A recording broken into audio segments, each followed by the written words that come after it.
amazing when you find out, oh crap, I'm not that unique. There's 10 other people here that are going through the exact same thing I'm going through at the exact time. Yes. Yeah. Yes. Yeah. It's not something like you can't step outside your door and go, "Hey neighborhood, come support me." But you can put a podcast up and tell them your challenges and your struggles. People come flocking, and that's just a wonderful thing about podcasting. Yes, it is.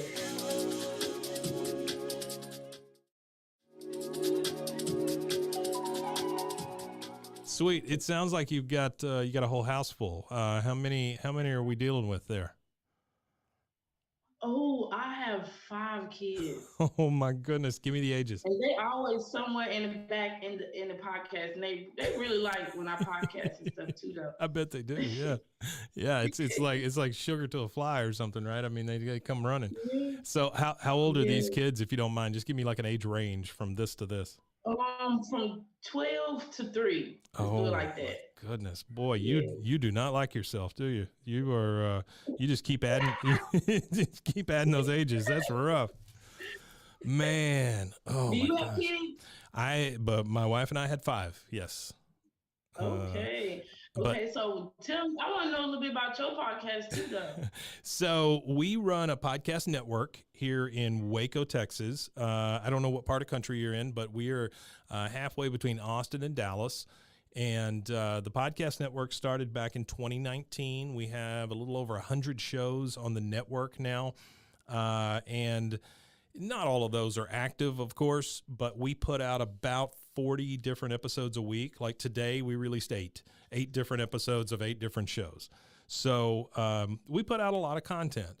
And the one thing that I have noticed in doing this is that a lot of people lose their way real quickly because they feel overwhelmed or they don't know how to do this. And so I was hoping that a show like this might help that, and I might meet some folks like yourself who, to be honest with you, Sweet, we probably never would have met had it not been for this stupid post that I put on Facebook or wherever it was. And you took a chance and you go, well, heck yeah, I want to talk about my show.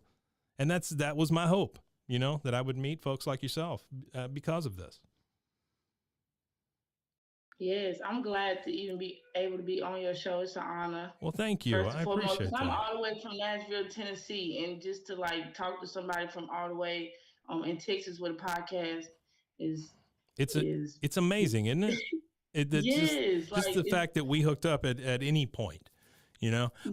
By the way, I love Nashville. I've been there a few times, and I love the city, but I don't get there often enough, right? Do you like living in Nashville? Yes, I love living down here. Okay. As far as activity wise, yeah. But yeah, you can party nonstop down here. It's like Vegas. That's not always a good thing, right? Yeah, no, it ain't always a good thing. That's right, for somebody with 5 kids too. So Sweet. Let's talk just real quick. I got a couple more questions for you, and then I'll let you get back at it because it sounds like you got a house full. So what do you see as success in this? As a podcaster, how long ago did you start this, by the way? I started January. Oh, okay. So I really started December, but I launched it in January. Okay, so almost a year, right? Yeah. Okay. And this will come out in the new year. So you and I are speaking in the future. But having done this for a year now, basically, what do you see as success? What do you want from this thing? Next after I really want a talk show. Okay. Yeah, I want a talk show. I want a real big talk show. Like a classic format where you've got a desk and you bring out guests and you just talk to them about their projects and stuff. Is that what we're talking about? Yeah, with a big, huge audience in the back, or yeah. Sort of kind of like that, like an Oprah Winfrey show, or okay. What's it, Evelyn? How you say her name? Yeah, Ellen. Yeah. The goofy one. Yeah. Sure. I got you. Yeah. But I won't like, everybody go through stuff. So like comedians, whoever like come through and just want to speak about like what, tell their story or whatever. Cause I just want people to feel comfortable being able to tell like what they've been through and how they got through it. Well, that's not a bad thing to aspire to. I think that's a really cool goal to have, to want a talk show like that, to be on a stage and be able to help people tell their stories. I think that's kind of why we get into this, right? First, it's selfish, and second, it's to meet people and listen to their stories. And so, I can certainly see you doing something like that. So, what kind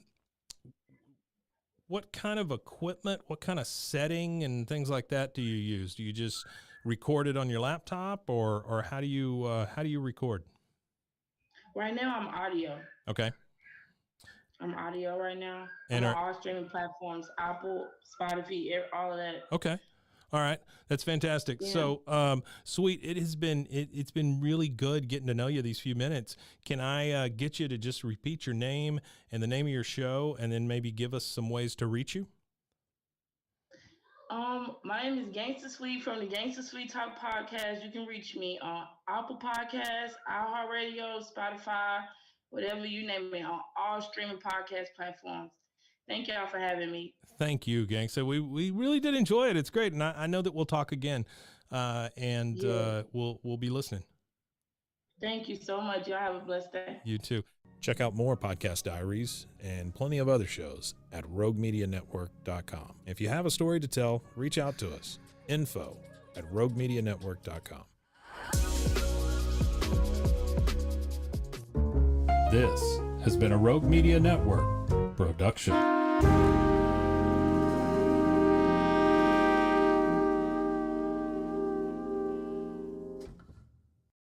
Apple Card is the credit card created by Apple.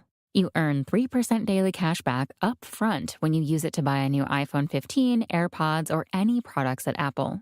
And you can automatically grow your daily cash at 4.15% annual percentage yield when you open a high-yield savings account. Apply for Apple Card in the Wallet app on iPhone.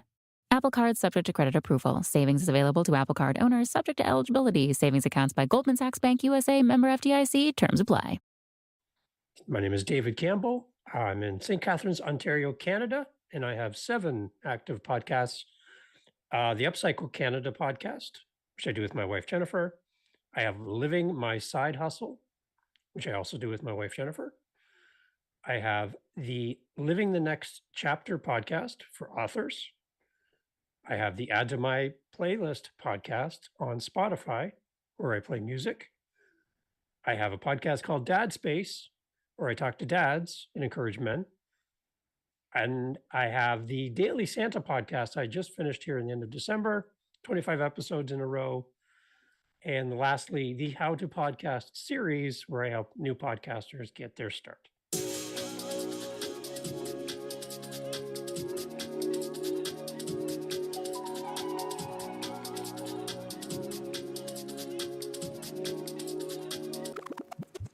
Hey, I'm Mike. Welcome to Podcast Diaries. These are the stories of podcasters who feel alone, just like you.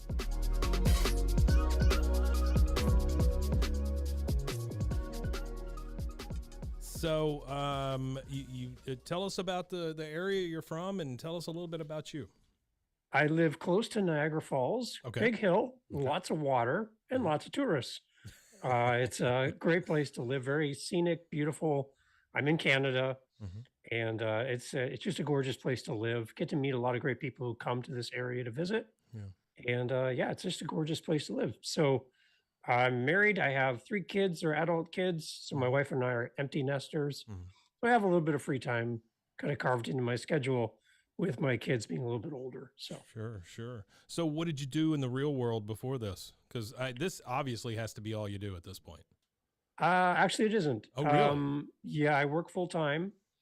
Wow. I did a lot of corporate work in businesses, retail, corporate stores, setting up stores, designing stores. Sure. That's what I did in my past. My wife and I took our side hustle, turned it into a business. And 4 weeks after we opened our storefront, we were closed for COVID. Oh my. We were closed for an entire year. And so I ended up having to go back to work, Yeah. and I started working night shift, and then I'd be at the store during the day when we were allowed to be open. Mm-hmm. So on nights, I would listen to podcasts and thought, hey, great thing to do is connect my audience through our Upcycle Canada business. I'd like to connect them through podcasting. So I created a podcast. That was our first one, just to talk to our customers that live around the world Mm-hmm. and reach out to them that way. So that's just kind of where it all started. Still working nights and balancing the two. So Mondays, Wow. Tuesdays are usually my podcasting days. So Yeah. yeah. Yeah. That's a lot, man. You're a busy person. Yeah. Yeah. So tell me about Upcycle Canada. So we take things people don't want Okay. and we repurpose them. So everything from a piano, drums, furniture, anything that we can find, those side of the road finds, Mm-hmm. we'll take them back and to turn them into something new. We do a lot of custom work. We've Yeah. made things for people. We've restored things that people have had from when they were young Right. and brought them back to life. Really exciting. And we've actually had on our show, we had two gentlemen from Salvage Dogs TV series in the Mm. States. Yeah, Yeah, that's Mike and Tay great. Whiteside had Yeah. us on. They have Black Dog Salvage in Roanoke, Mm-hmm. Virginia. Mm-hmm. Mm-hmm. So we were on their podcast. They were on our podcast. So Wow. pretty exciting. Yeah, fun Yeah, stuff. that had to be a big deal for you. Oh yeah. Yeah. So let's run through the other shows real quick. We've got the 7-Day Santa or the 25 Days of Santa or what? Daily Santa? Say it again. Yeah, the for Daily me. Santa podcast. Daily Yeah. Santa podcast. Okay, and you did it for 25 days in a row. Yeah, each episode was 12 to 20 minutes long and took 4 to 5 hours to make. Holy crud! What? So I was creating everything from the voices to the story arc to the sound effects to everything as I started with a blank screen every day, wow. but every day I had to create the next day's episode. So that Indiana Jones ball rolling behind you, that's how I felt this podcast was, where I had to get it out there. Yeah, I would And imagine. it's pretty amazing. Yeah, it's fun. We have a couple here that does or a couple of ladies at work here that do a poltergeist kind of spooky podcast, and they did 25 days in a row of like these small short stories leading up to Christmas. So yeah, that was enough for them. I have done a lot of the stuff with soundscapes and Foley and things like that you talk about, and that is no small measure. It takes some time. People don't understand that those don't just make themselves. No. So I used a lot of AI and Did you? voice changing apps on my phone but I was all of the characters. You did all the basically, in voices. Yeah, that's awesome. That's awesome. Really fun. During the pandemic, we had the thing that I did kind of the same way. And those voice changing apps on the phone, man, that saves your butt. It really does. It can be anything from the devil to a fairy or whatever. Yeah, and then the text to speech. There's a lot of great websites that'll take your text and turn them into. So I had a voiceover guy, and his name was Twinkle, and he wanted to become. His name was Twinkle Twinkle because his mother named him. He liked the name so nice. She named him twice. He wanted to become a big movie voiceover guy. Yeah. So he was going to take his start in podcasting, and he's going to work his way and gain experience to become a bigger star, not just a little star. So that was one side. Then I had Selfie, the social media elf for Santa, using the selfie, obviously. And he was creating things like a selfie stick for his phone. Yeah. Didn't know how to name it. So he had his own voice. And anyways, it was pretty fun. That's fantastic, Dave. That's really creative. Good job. Yeah. Okay. So now that it's over, did you enjoy it? Yeah. So what I'm going to do is I'm going to do one episode a month on the 25th of every month, all the way through next year.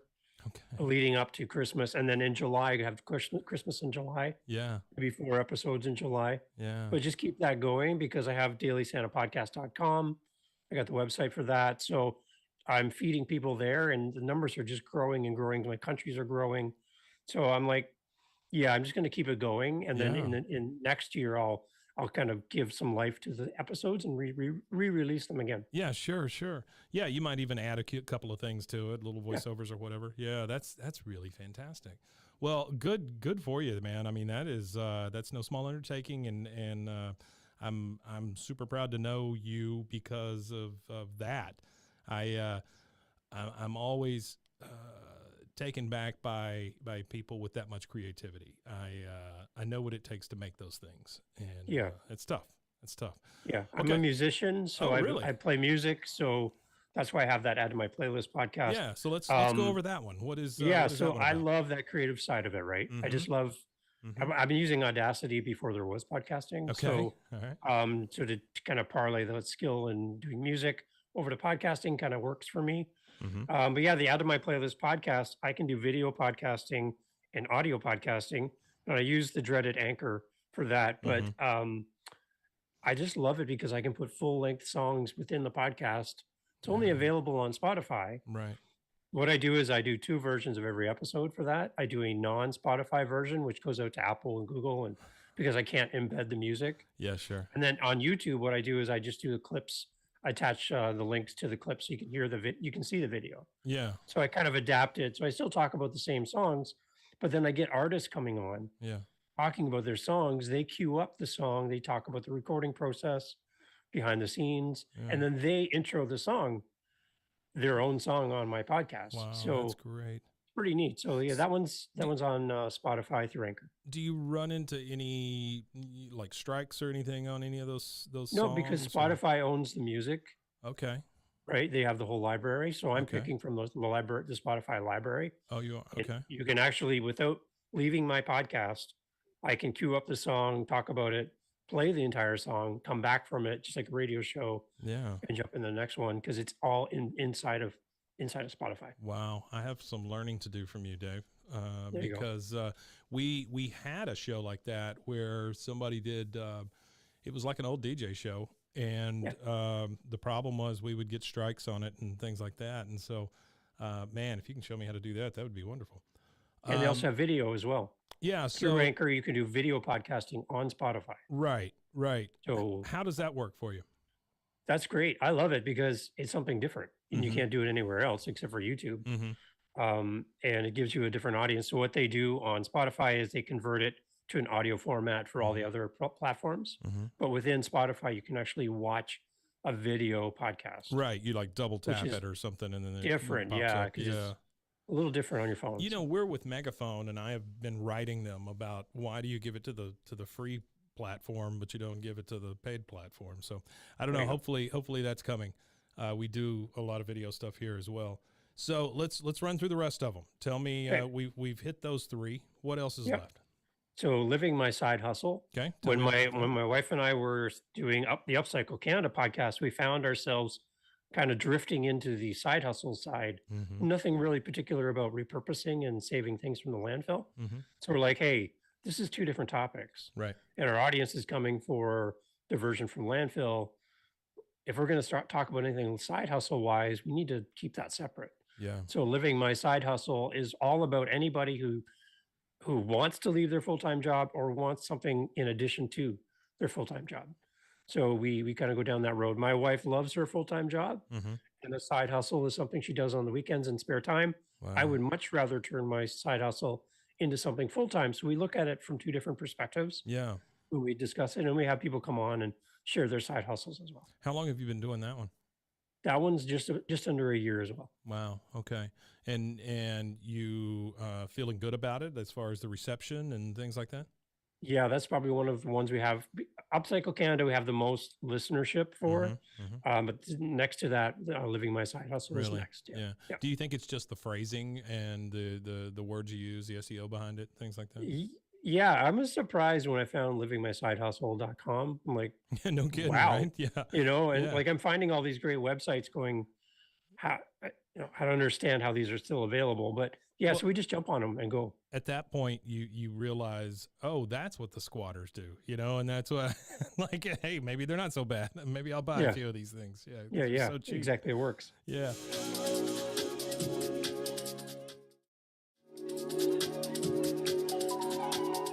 So next one, what's up next? Yeah, so Upcycle Canada, living my side hustle were my first 2. My friend's a publisher, and I met him on Clubhouse. He lives in Pittsburgh. He has about 25 authors. Okay. They were not having a good experience on author podcasts. Okay. So he said, Dave, you got these other 2 podcasts. Can you create one for authors? Yeah. I'm not an author. I'm a Right. musician. I Sure. have no idea about, I can't do author talk. I have no idea. Sure. So he said, can you create something? So I found livingthenextchapter.com Okay. again. Okay. And so Living the Next Chapter for me is based around a song by Natasha Bedingfield called Unwritten. Okay. And in the song Unwritten, she says, today is where your book begins. Mm. And I'm like, that is perfect. Yeah, it That's is. exactly what I'm talking about. So whether you're just starting out as an author, or you're halfway through, or you're done, Uh-huh. and you publish your book, you're living the next chapter of your book every day. That's wonderful. Yeah. So that's how I got that one. So now that book, that podcast, in 11 months, I've had 130 interviews in 11 months. Wow. Well, okay, so I gotta ask you, Dave. Is there sleep in your life? Do you? No, there's been days where I've had probably 10 or 11 recordings in a day. Wow. Jumping around the world, different time zones, right? Yeah, yeah. And I've had everyone from doctors to lawyers to judges to stay-at-home moms. Everybody you can think of come on that have written a book, Yeah, and to be able to be a part of their world for a moment yeah. and come as an audience member. I'm not coming as an author talking to an author. I'm just coming here, and I tell everyone that comes on my show, you've now hired me for free to be part of your promotion team. I'm here to help you sell a book or connect you. That's what I'm here to do. Yeah, that's all that's really about, isn't it? Yeah. Huh. Okay. Next show. What do we got now? Yeah. Well, then I have the How to Podcast series. Okay. So with that one, just because I've been doing so many, yeah. and then I talk to people and they're like, hey, that was a great interview. Can you help me start a podcast? Where do I start? I just started answering questions. There's a lot of how-tos out there. But again, to find howtopodcast.ca, I'm in Canada, howtopodcast.ca.com was taken by someone in the States, but .ca was available. And I'm like, that's a great website. Yeah, it is. Okay, howtopodcast.ca is mine. And I had, in the last 2 weeks, I've had somebody from Brazil, his name is Paolo, and a woman from Australia named Rachel reach out to me and say, because of your podcast, Dave, I'm going to start. Oh, that's cool. And so what I do is I have SpeakPipe on my websites, so you can leave me a voice message. I take your voice message and I put you into an episode and say, hey, I got a great call from somebody today. Here they are. And I play the message. Yeah. And then I do a bonus episode where I bring in that message again. I bring in the trailer from their show. I talk about them and give them some encouragement on their podcast. Gotcha. And I make them a bonus episode. It's all about them. Wow. And the response back from them is, hey, thank you for acknowledging me. Yeah. And as a podcaster, to have anybody reach out and give you any feedback Absolutely. is hard, right? So I give them that bonus episode and I promote them.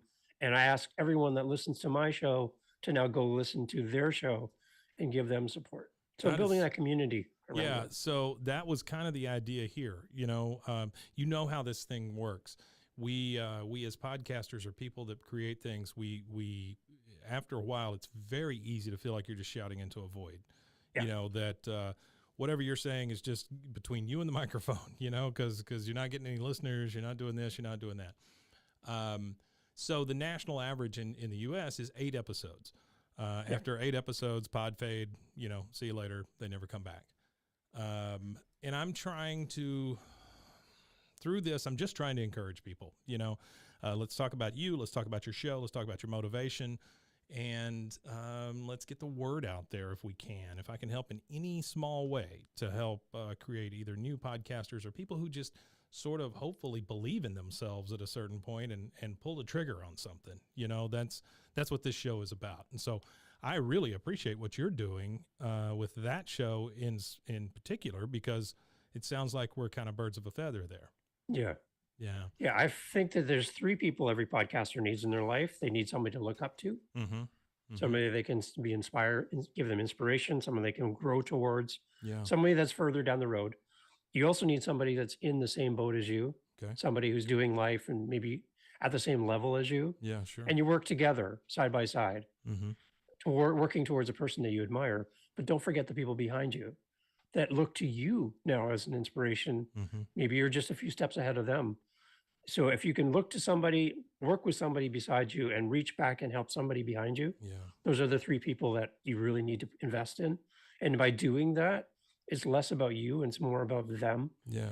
and you're all learning at different stages, and you're all helping each other at the same time. That is a wonderful way to think about it, and I wish more people thought about it this way. You know, for this show, I put some stuff out on Facebook. I think I put some things out on Instagram, and I got great response from folks like yourself, you know, that said, "Hey, I'll come on and talk." And then there's Reddit. Let me tell you about Reddit real quick. I love Reddit. You know, I love going on Reddit and just sitting there and going through my subreddits and stuff. But the initial response I got from Reddit was, "Who are you? What are you trying to get away with? How dare you?" I'm like, oh, wait a minute. I'm trying to do a good thing here, you know? So Reddit, boy, it was a heck of a backlash against the exact same post that I put everywhere else. It was quite the social experiment, you know. And now I know, hey, no Reddit. So when I'm looking for folks, yeah, it's unfortunate because it felt like they were just waiting for something to attack, you know, just kind of like waiting for that gazelle to run through and the whole lion herd will come get them, you know, that kind of thing. Yeah. So unfortunate, but that's not the way. That's not the way you're going to help anybody. That's just the way you're going to drag people down. So, all right. So let's next show. What else we got? Yeah, so we talked Upcycle, we talked Living the Side Hustle, next chapter, add to my playlist podcast. Dad Space would be the last one. Dad Space. Dad Space is a podcast that I created. Right? Yeah. Okay. Well, it's funny. I created this podcast for men, for dads, whether you're a stepdad, you're adopted, you have adopted children, you are a single dad, whatever you are on the dad scale, this is a podcast for you. Right. Because at Mother's Day, good luck finding a table at a local restaurant.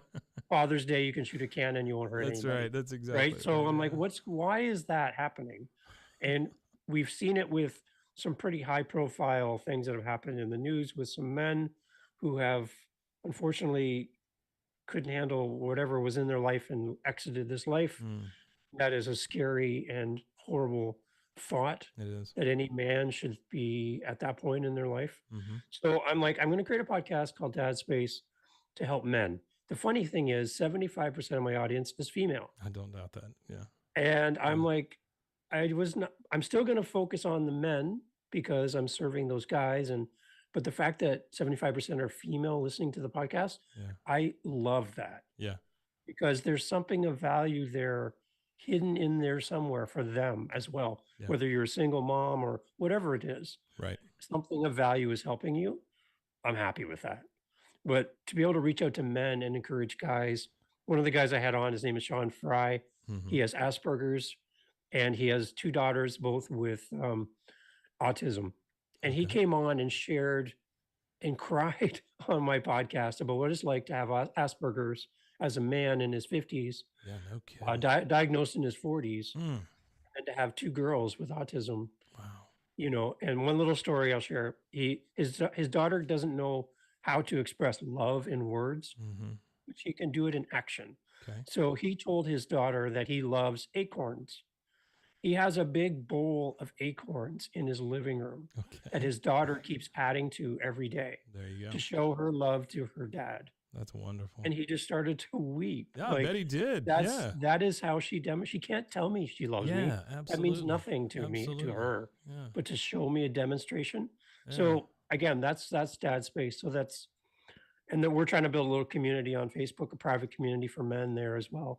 Yeah. And it's just really cool to see that kind of grow and to see the men in that group pick it up and say, yeah, this is what I want to talk about. So that's fun. That's really fantastic. It's hard to pick at any of this stuff that you do. It all seems so nice. I mean, it's just so nice. Let me ask you, based on that, what's your motivation for all of this stuff? I'm assuming there are different motivations for each show, but just generally overall. I love hearing people tell their story, and I love giving people a platform. Yeah. So, back in the day, you go to see a band, a concert, they're up on the platform, and that's the stage where they do their work. Whether they're giving or somebody's giving a talk, a lecture, or whatever, speech, they're on a platform, and the platform was built by somebody. Yeah. So that they can address the public. Yeah. I feel like each podcast is a different platform addressing different topics in a different audience. And if I can get somebody to get up on that platform and share their message and help them share what's in their heart and what's important to them and how they can change the world, I just see myself as a little carpenter building these platforms is really what I'm doing. I get the mic, I get the podium all set up, Yeah. and then I go sit in the audience and watch things happen. That's kind of how I feel. So what have you learned you've been doing this for a total of how many years? So I'm in my second year. Second year. Okay. What have you learned as far as interviews goes throughout this time? And by that, I mean, what have you learned that's made you a better interviewer? I've learned how to shut up. That's it. Just be quiet. Because, and then active listening, understanding that, you have this moment with this person, to be able to talk to you today and to not be distracted by my phone, not be distracted by anything else, and just have a great conversation with somebody, pour into them and let them pour into you, and have active listening. I think it's helped me in many areas of my life and given me more confidence as well to be able to have time with somebody that I meet. So I always do pre-interviews so I can build a relationship before I interview somebody. Gives me a chance to go back and do research and stuff as well. But when I'm done and we're done recording and my guest looks at me and goes, hey, I've never had a chance to talk about A, B, or C that we just did now. Thank you. Yeah. And I'm like, that's what I want to do. I want to give them the opportunity to go somewhere to talk about something that interests them or helps them in their journey. And if I can be a little piece of that, that's all the reward I need. I have not monetized a single podcast. I'm paying for everything myself, all my websites, everything. I do everything myself. And I do that on purpose. I want to be able to help people as much as I can. And I think that's why I'm here. And if I can do that through podcasting, then that's exactly what I need to do. Wow. So you said the magic words, which are shut up. I have a hard time doing that, but I am getting better at it. As an interviewer, it is tough not to interject. We live in a world that's all there is. Everybody cuts everybody else off. Everybody has a point that they want to make before the initial point is even made. It's tough not to be distracted at this point. Selfishly, it's easier to edit if you don't talk over somebody. So that's from the editing side of all of this. It's like, that's a good lesson. Because if I'm just cutting you off or speaking over you, or if you say something and I have to one up you with my example, people aren't coming to listen to me. They're coming to listen to you. So I need to just back down. That is absolutely true, man. That is such a great answer. You have given me the best answer so far. I've done probably for this show, I think you're like number 12 or something like that. And I really appreciate that answer because it's well thought out and it's from experience. And that's a great way to look at it. So let me ask you one more thing and then I'll let you get out of here. But let's talk about mechanics and stuff. So your equipment, what do you use? Software, things like that. What are you using these days as far as mics and software and all that stuff? Yeah, my mic is what is this thing? MAONO. Okay. Okay. I got it on Amazon for like $60. Wow. I use a mic stand because I'm a guitar player. I don't buy any of the ones that hook to my desk.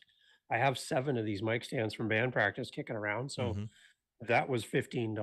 Upcycle, right? So yeah, there you go. Right. I'm recycling, repurposing. I'm just doing everything right off my PC. I use Audacity for all my mixing. I use Calendly to do all my bookings for all the different time zones. And then I use OpenShot, which is a video version of Audacity. Basically, it's open source, and OpenShot gives me all my video editing for free as well.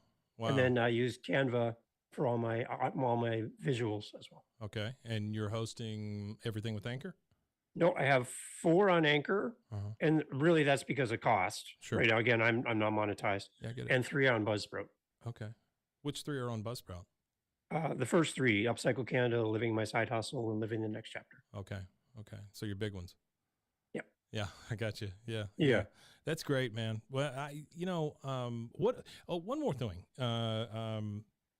What's it like doing a podcast or podcasts with your spouse? It's great. The only problem is schedule. Yeah. Yeah. Again, I'm working nights these days. When we can have time together, we actually have probably the best conversations recorded ever together because we're actually doing this and not looking at the TV and watching Netflix or our phones, right? It's really personal and exciting to do that. So we do a lot of that. And I guess because I have 7 podcasts altogether, I've actually in my own way created my own mini network. You have so many shows. I got a long way to go to catch up to you. But Hey, so I have 7. I don't mean to cut you off. We just talked about that, but Yeah. I don't do them all. So that's I know, the big yeah, difference. Yeah, that's I the know. big difference. Yeah. So I have 7 altogether. And so I created an umbrella because I was getting all these different emails coming to me. So truemediasolutions.ca is my umbrella for all of them. Okay. And all my podcasts are live under that umbrella, but it's all me. Yeah. That does all of that. So yeah, I think you're building a beautiful thing there. I want to commend you on that. And this is coming from a guy who's been podcasting for, I don't know, 4 or 5 years now or something like that. Under this banner, we started in 2019 out of a warehouse. I would sit out in the hall. That was my control room, and hope that there were no deliveries in the warehouse and record all these little shows. And we had some contests to help build the network. And just over time, we've been able to kind of build what we have here. But I will tell you, I've had a lot of help from folks. What I admire about you is that you've done it all yourself. This is a complete bootstrap you got going on here, and it's very commendable. And I'm happy to know you, and I'm hoping that that we can join forces and do something at some point. Yeah. So my How to Podcast series, I don't have guests interviews. I do co-hosts spots. So I would love to have you on there to talk podcasting. Love to whatever do that. you'd love to do that. So and then promote your amazing network as well. Thank you. And your shows. I would love to be part of that. So thank you for your time today. I really That's appreciate great, man. Thank you so much. Tell your wife that I would love to meet her when she gets a chance. And hope your kids are good, and I hope Canada's good. And I know that Canada's better for having you. I just met you. So thanks. Appreciate it. Thanks again for the time today, Dave. Thank you. Check out more Podcast Diaries and plenty of other shows at RogueMediaNetwork.com. If you have a story to tell, reach out to us. info@RogueMediaNetwork.com. This has been a Rogue Media Network production.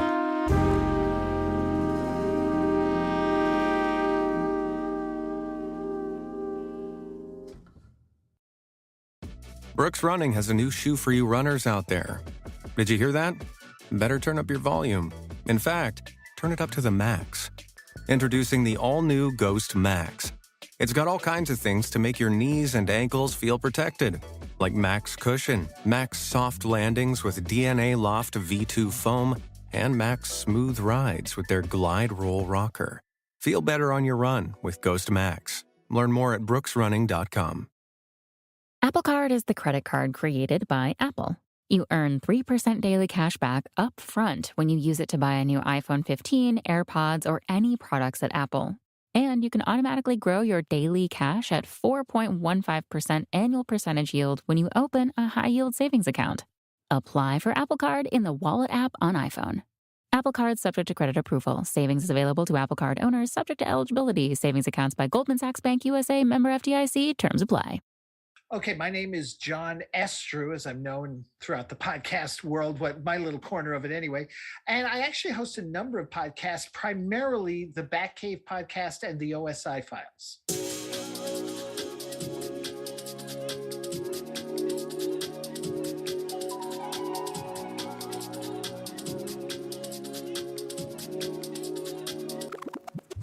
Hey, I'm Mike. Welcome to Podcast Diaries. These are the stories of podcasters who feel alone, just like you.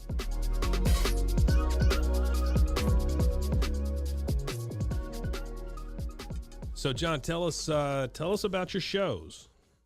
Well, the Batcave podcast is a podcast devoted to, at least it was at first, trying to explain my love for the Adam West Batman 66 series, because when the podcast came out, it was still being derided. And there were a lot of people who were like, well, that's just, for the old folks and such like that. And even the old folks didn't really appreciate it and such. But as the show went on, I started to discover I really didn't need to justify it anymore, because there were a lot more people jumping on the bandwagon and going, you know what, this is actually a pretty cool show. Isn't that funny how it seems to me that podcasting, unlike any other medium, brings out such niche, small communities that band together so tightly, Yep. Okay. And tell me about the other shows.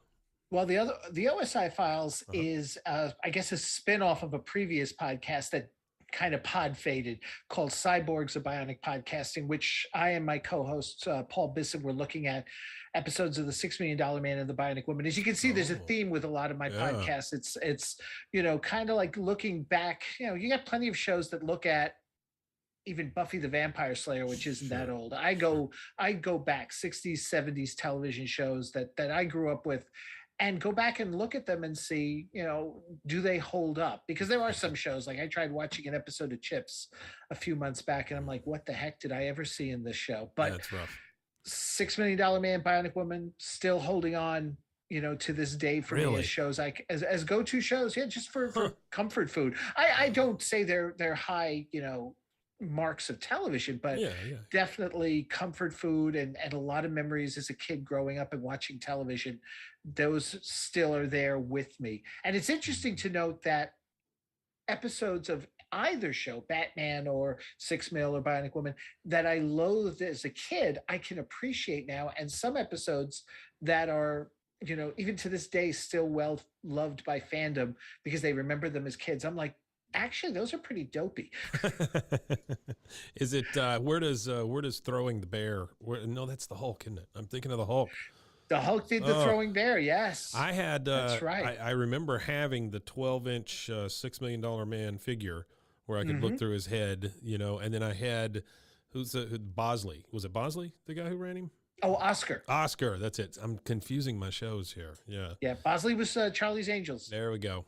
Yeah. I do a King of the Hill rewatch podcast where we do episode by episode, and we're in season 3, so we've got a ways to go.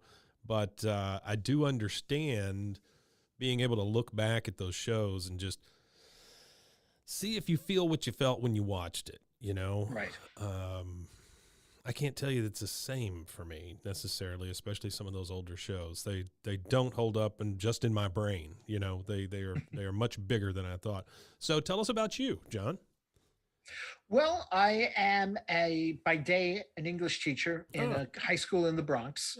Yeah. By nights, I try and get as much in terms of recording podcasts and such as much as possible. It's not always easy, especially these days with everything going on and such. And I recently took on the chairmanship of my department, so that's added another level of stress and responsibilities. But I just completed a 12 days of Batmas, which was basically 12 episodes, 12 days in a row, looking at aspects of Batman 1966, because we're actually done with the actual reviews. Right. I was ready to put the show to rest, and then people were like, well, you still have the pop culture aspects, like the pop culture effect of Batman, which still happens to this day. So, we've been looking at episodes of Electro Woman and Dyna Girl, which clearly was some deep dives. Oh, Hanna-Barbera stuff, huh? Right. Yeah. Right. Yeah. That was some nutty stuff. Just all of that. Dr. Shrinker, just Lidsville, all of that stuff. Oh my gosh. Yeah. Yeah. Psychedelics were definitely in use. Yes, they were. So they were. So, John, tell me about your motivation to do these shows. Where does that come from, and what do you think it is? Well, it all started actually with a show called The Chronic Rift, which was a public access show I did way back in the 90s. For 4 years, we were on New York, Manhattan, and Bronx, public access channels there. And, we had a lot of fun. We talked about science fiction, fantasy, pop culture in general. And then around 2008, started hearing this thing, podcasting. It's Mm-hmm. like, okay, Mm-hmm. you can have your own radio show as long as you have the funds to handle the website and the storage of your episodes and the distribution and yada yada yada. And I thought, well, the costs of this don't even seem to be as bad as when we used to go in for $100 an episode doing the public access show. Yeah. So I got some of my friends together and we resurrected the Chronic Rift, and that went on for about roughly 4 years or so. Wow. But during that time, I just started thinking to myself how much I would enjoy a particular topic. We did a $6 Million Man discussion on the Chronic Rift, and I was like, that was fun. I'd like to do that more often. And I see more and more of these retro shows. And as I say, most of them are like, The Walking Dead. It's like, all right, we'll talk about The Walking Dead after an episode is on, or and then some others are a little further back, Buffy the Vampire Slayer, Babylon 5, but nobody was doing anything that was like really old school 60s, 70s. And that's when myself and Paul K. Bisson were like, let's do cyborgs. Let's do this show. And we made it all the way up to season 3 of $6 Million Man and the start of Bionic Woman season 1. And Paul just sort of lost interest. And to me, it was like, it's not the same without Paul. So kind of let it pod fade. But at the same time, I was like, I haven't finished with the story. So, but I couldn't do cyborgs because it had a particular pace, a particular pattern to it.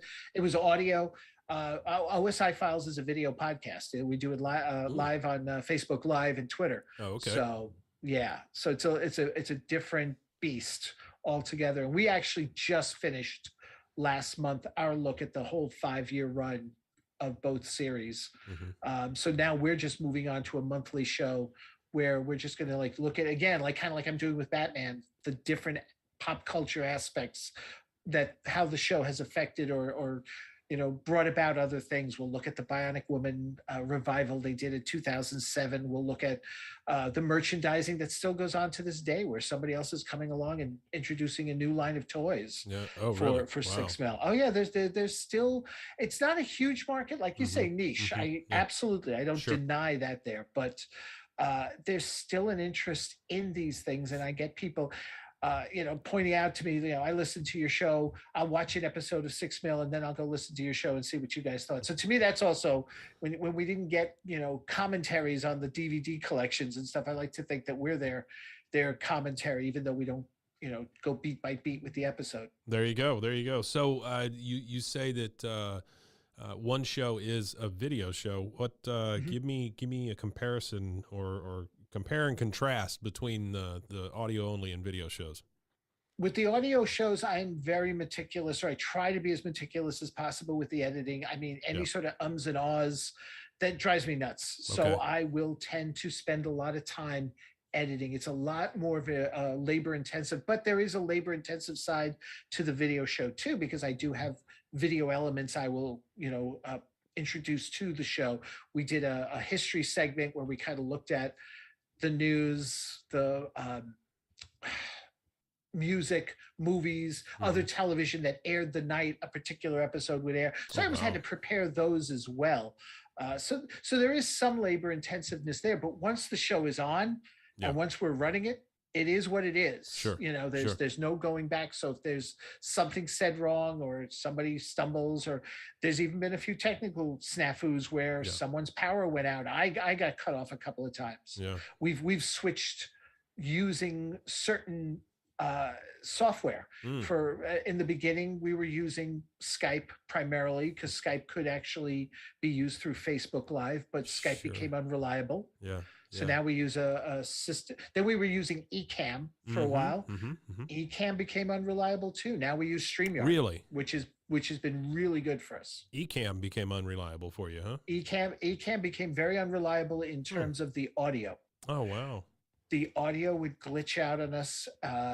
My audio was fine. My guests, my co-hosts, they would start to break up, and after a while it just was unrecognizable. Yeah, I used Ecamm to produce some shows during the pandemic.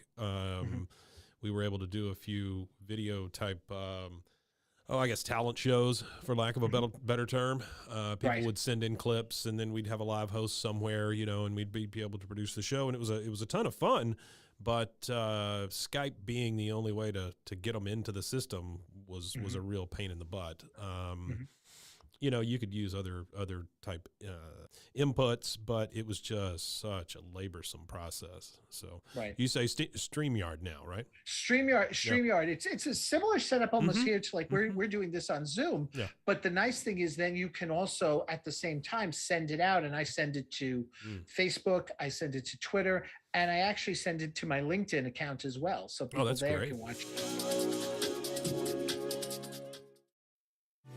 This episode is brought to you by Shopify. That's the sound of switching your business to Shopify, the global commerce platform that supercharges your selling. Harness the best converting checkout and same intuitive features, trusted apps, and powerful analytics used by the world's leading brands. Stop leaving sales on the table. Discover why millions trust Shopify to build, grow, and run their business. Sign up today for your $1 per month trial period at shopify.com/tech23. First, the bad news.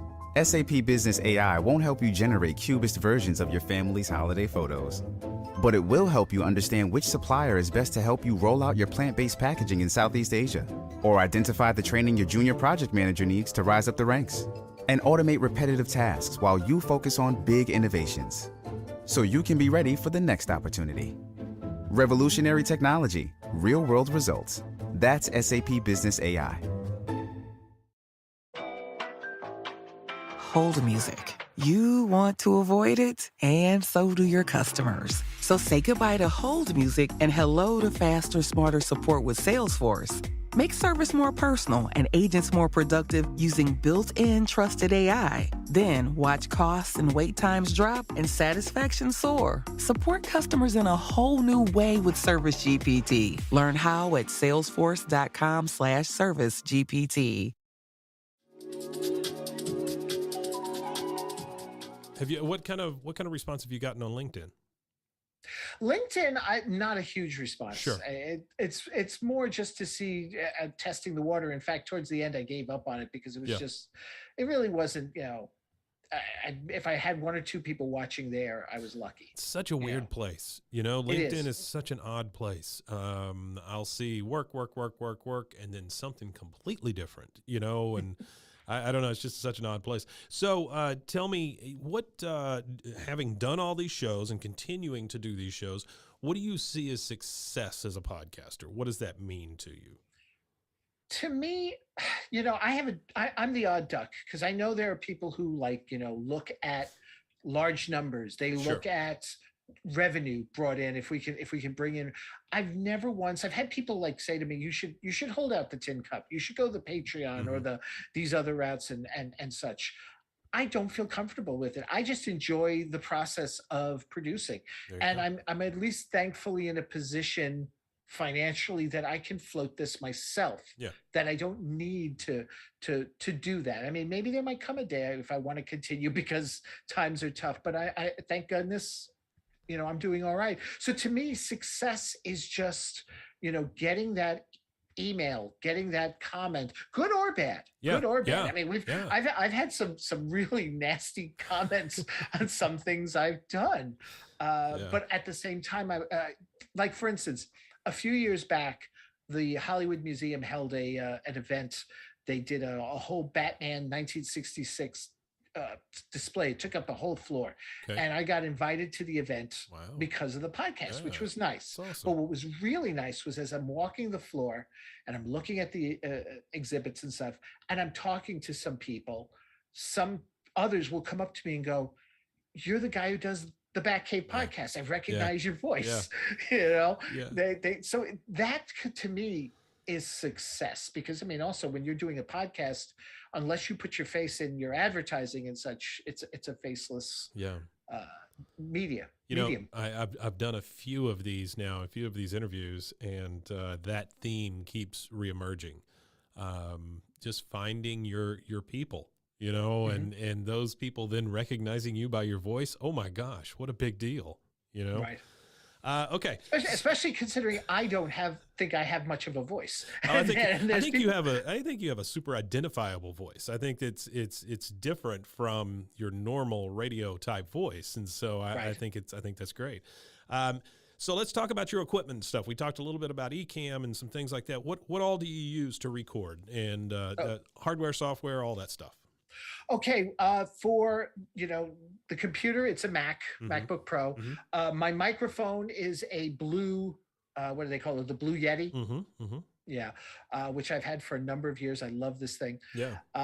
When it comes to recording software, primarily it was Ecamm connected to Skype, but I also use something called Audio Hijack, which is really good at, and still is to this day, at capturing audio from Skype or any other sources. You can rip audio off of websites and stuff using this software. Primarily, though, these days I do use StreamYard, because the nice thing about StreamYard is, like here with Zoom, it's recording the video, it's recording the audio, and if you want, when it's time to do your edits, you can either get the whole video or you can just have them send you the audio. Right. So it'll actually do that. And they just introduced a new added feature. You can also have individual audio tracks. So like, for instance, you and I talking here, I would be recording I wouldn't be recording, you would be recording, but I have control over it. And I would just basically say to you after we were done recording, stay on a few moments, it's uploading your audio. So I would actually have a separate track of you as well, if I want. That's huge. That's a huge thing right there. Is we're a Adobe shop, and so we use Audition to edit and Premiere to edit. And having those individual tracks is huge for us, being able to control not only volume, but noise and reverb and different things like that on each track. Well, I use GarageBand for the editing. Yeah. Okay. All right. So what's next for you? Well, it's funny because both Batcave and OSI Files should have come to an end, but again, like you say, once you find your audience and they're kind of like, no, we'll go along for the ride with you. I'm kind of like just settled into those two, but every once in a while, I'll sit there and I'm like, I would love to do a podcast on that, or I'd like, in particular, there's one that's still in the back of my head, and it is the oddest podcast of all. But I've got people who are like, you say you're doing it, we're there. The Hostess Cupcakes Comics podcast. Hostess Cupcakes Comics. No, I do not. Tell me about that. Okay, so basically in the 70s and 80s, Hostess Cupcakes would do full page ads. You're talking about in comic books. In the comic books, they would do Spider-Man would save the day by tossing Twinkies at the monster or something like that. In addition to talking about the comic, who did the art and such, we would have the product. So if it's, the apple pies, if it's the pies, I'd be like, all right, which kind? Did you get apple, cherry, or lemon? And let's sample it here and get my guest comments and thoughts on the product. I love that idea. Yeah, you do that, I'm there. I will I'll be one of your first ones. So John, thank you so much for spending time with me. I really appreciate it. Absolutely. I appreciate this opportunity. I'm not usually on the other side of the mic. This is literally about talking to podcasters, talking about their podcast, talking about their process and their motivation. And you have been a shining example of all those things. And I really appreciate you taking the time for us. Oh, much appreciated. And thank you for the kind words. Well, give me again your full name and your podcast. Okay, my full name is John S. Drew, and you can find me on the Batcave podcast or on the OSI Files, both available on all your major podcast applications. Fantastic. Thank you, John. Thank you very much, Mike. Check out more podcast diaries and plenty of other shows at RogueMediaNetwork.com. If you have a story to tell, reach out to us. info@RogueMediaNetwork.com. This has been a Rogue Media Network production.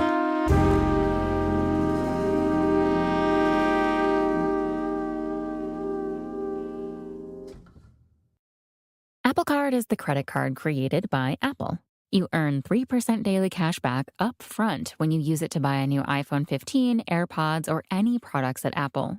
And you can automatically grow your daily cash at 4.15% annual percentage yield when you open a high-yield savings account. Apply for Apple Card in the Wallet app on iPhone. Apple Card subject to credit approval. Savings is available to Apple Card owners subject to eligibility. Savings accounts by Goldman Sachs Bank USA, member FDIC. Terms apply.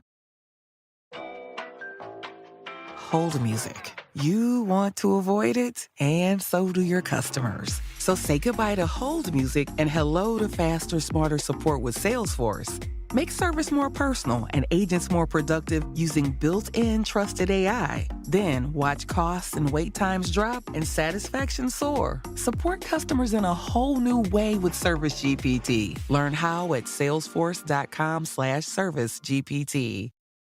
I'm Brent. This is my wife, June, and we host Me and Mrs. Always Right.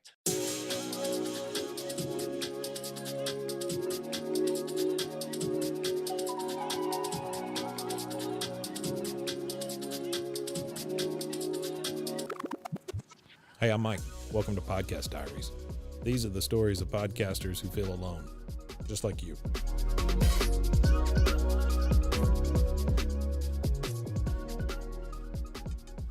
So tell me about you guys. Who are you? Where are you? And what do you do? Go ahead. I work in a toilet cleaning factory. Okay. Just FYI, we keep our personal jobs because of everything that goes on. We don't put none of that out. So That's great. she does toilet cleaning, and Yes. I do bubble gum wrappers. Yes. Fantastic. Okay. Yes. Does your work ever cross over each other where the bubblegum wrappers get stuck in the toilets? Oh, absolutely not. No. Okay. I say as far away from her work as possible. That's great. Okay. So tell me about your show. We host our podcast is about nothing really. When we started doing this was when COVID had hit, Right. and it was with the Yes. podcast boom of COVID. Yes. And we wanted to talk about marriage. We wanted to talk about not politics. It seems like every podcast out there is about politics. Yeah. And we just wanted to talk about us. And this is the 30 minutes a weekend that we right. get to spend with each other. And mostly it's really us and like the stories of our life Yes. when we were kids Yeah. and things like that. You know, we don't really hit on, I guess, a lot of serious marital issues, but we could. You know, we try to keep it light and funny and everything like that. Mostly. So your show's about a half hour. Is that what I'm Yes. assuming there? Yes. Okay. And the reason for that is drive in, drive back. Nobody wants to be diluted with an hour's worth of or longer. Yeah. You know, I get it. just The Joe some Rogans of the world are unicorns. I don't understand how that happens, but sure. And we try this community. I know, and her and I have listened to other podcasts, and I think my biggest issue with it is I want my sound to be good. So I'm self-taught in editing. I'm Sure. self-taught in the audio and all of that, and which is still by means not perfect. But but he's very, very anal I of am. what he puts out. He wants when I he put it wants out. it to He's if very- you put He's very anal, says the lady who works in the toilet factory. Yeah. She would know. Yeah. Likes anal, whatever. Hey, this is keep my personal shit out of it. Sorry, my bad. I mean, we tell I everybody. So give me a general. You said you talked about your neighborhood on the last episode. So give me kind of a rundown of that one. How'd that go? Well, our neighbor's crazy. She's been out here. So our quote unquote studio is a converted nursery. It's not a nursery. Whatever. She don't know what she's talking about. I don't know. It's just So our neighbor is out here. She's like 87 and crazy. Was honking at her mom to come out while we're trying to do the show, which caused the dogs to bark. Wait, the 87-year-old's honking at her mother? Honking, yeah. At the 87-year-old's mother? She's probably not 87. She's like 65, but she looks like she's 85. And her, you know, she's had some medical issues and she got some mental issues as well. And her mom's there taking care of her. I was just going to say, God bless this 120-something-year-old lady that's her mother, you know? Yeah. So we were just talking about that, and then she's got crazy neighbors on the other side of her. So we live in a crazy neighborhood. Oh, and then the crazy neighbor across the street, who's not crazy, but she's like a built-in house alarm monitoring system. That lady doesn't miss nothing. Oh no. She is the equal eyes of the neighborhood. That can be good and bad, right? It can be good and bad, especially apparently when you're into anal. Everybody knows. I have one on the corner from me, and I think she's agoraphobic, right? Where she doesn't want to go outside kind of thing. And Wow. every once in a while, like her front porch light will just start click, click, click, click, click, click, click. And it seems like it's Morse code or something. I don't know if she's in trouble or what it is, but just every once in a while, I say click, click, click, click, click, click. And I'm like, I don't know what to do. Just flashing back? No, See if you get a response? no. I learned in high school not to flash my lights back at anybody. So I learned that's not a to bad thing. flash. That was That's a true. That's right. I don't think you've learned that yet. No? No. Oh. No. Yeah. So give me okay. So you guys have been married. You want to say how long? 15 years. Wow, Yeah. that's It's great. changed. Yeah. That's yeah. wonderful. She's my 8th wife. 8, sure. Well, I tell my wife, who's my 3rd, that if this one doesn't go well, I'm walking into the sea. So, I can't do this again. So tell me, it's got to be tough. I guess after 15 years, you've seen each other a couple times. So what's the motivation of this show? She's of the show. She's my best friend. That's the great. And look, I know that's cliche. Yeah. I went through. You said you were on your 3rd. I went through a really bad first marriage. I went through a really bad, quote unquote, second, not really marriage. Mm-hmm. She's perfect. She's my best. She's not perfect, but she is my best friend. I am perfect. And whatever.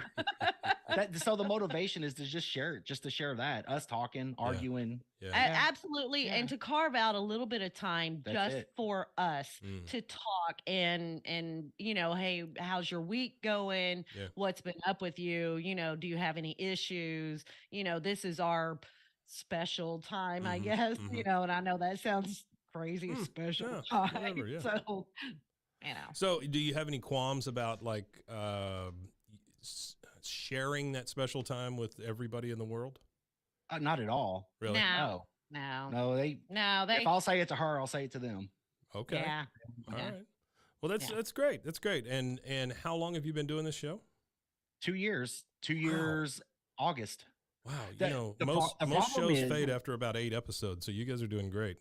We try. I'm not growing though, and that's and so one of our arguments is since I do the editing and I've gotten us recently into video, which is shit right now. I'm still learning that part, but I've asked her to take over more of the marketing part of the show. Okay. I'm the terrible. social media, but she either she won't or she forgets. And I forget, and I'm not very good at it anyway. It I feel like stinks. there's- It stinks. It's one of the worst parts of the whole thing. But So I don't know if. Oh, go ahead. I'm sorry. No, I was just going to say that's kind of why we're doing this, right? I think that we don't feed off each other enough.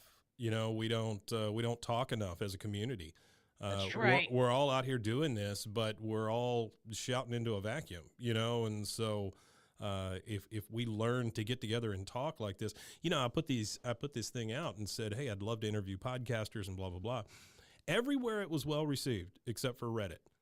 And Are you kidding? Yeah, and on Reddit I got, who is this? Why are you doing this? This sounds shady. Sounds like you're up to something. So it was so weird that Reddit, well, it's not weird, but Reddit was the only place that was like, I don't know about this.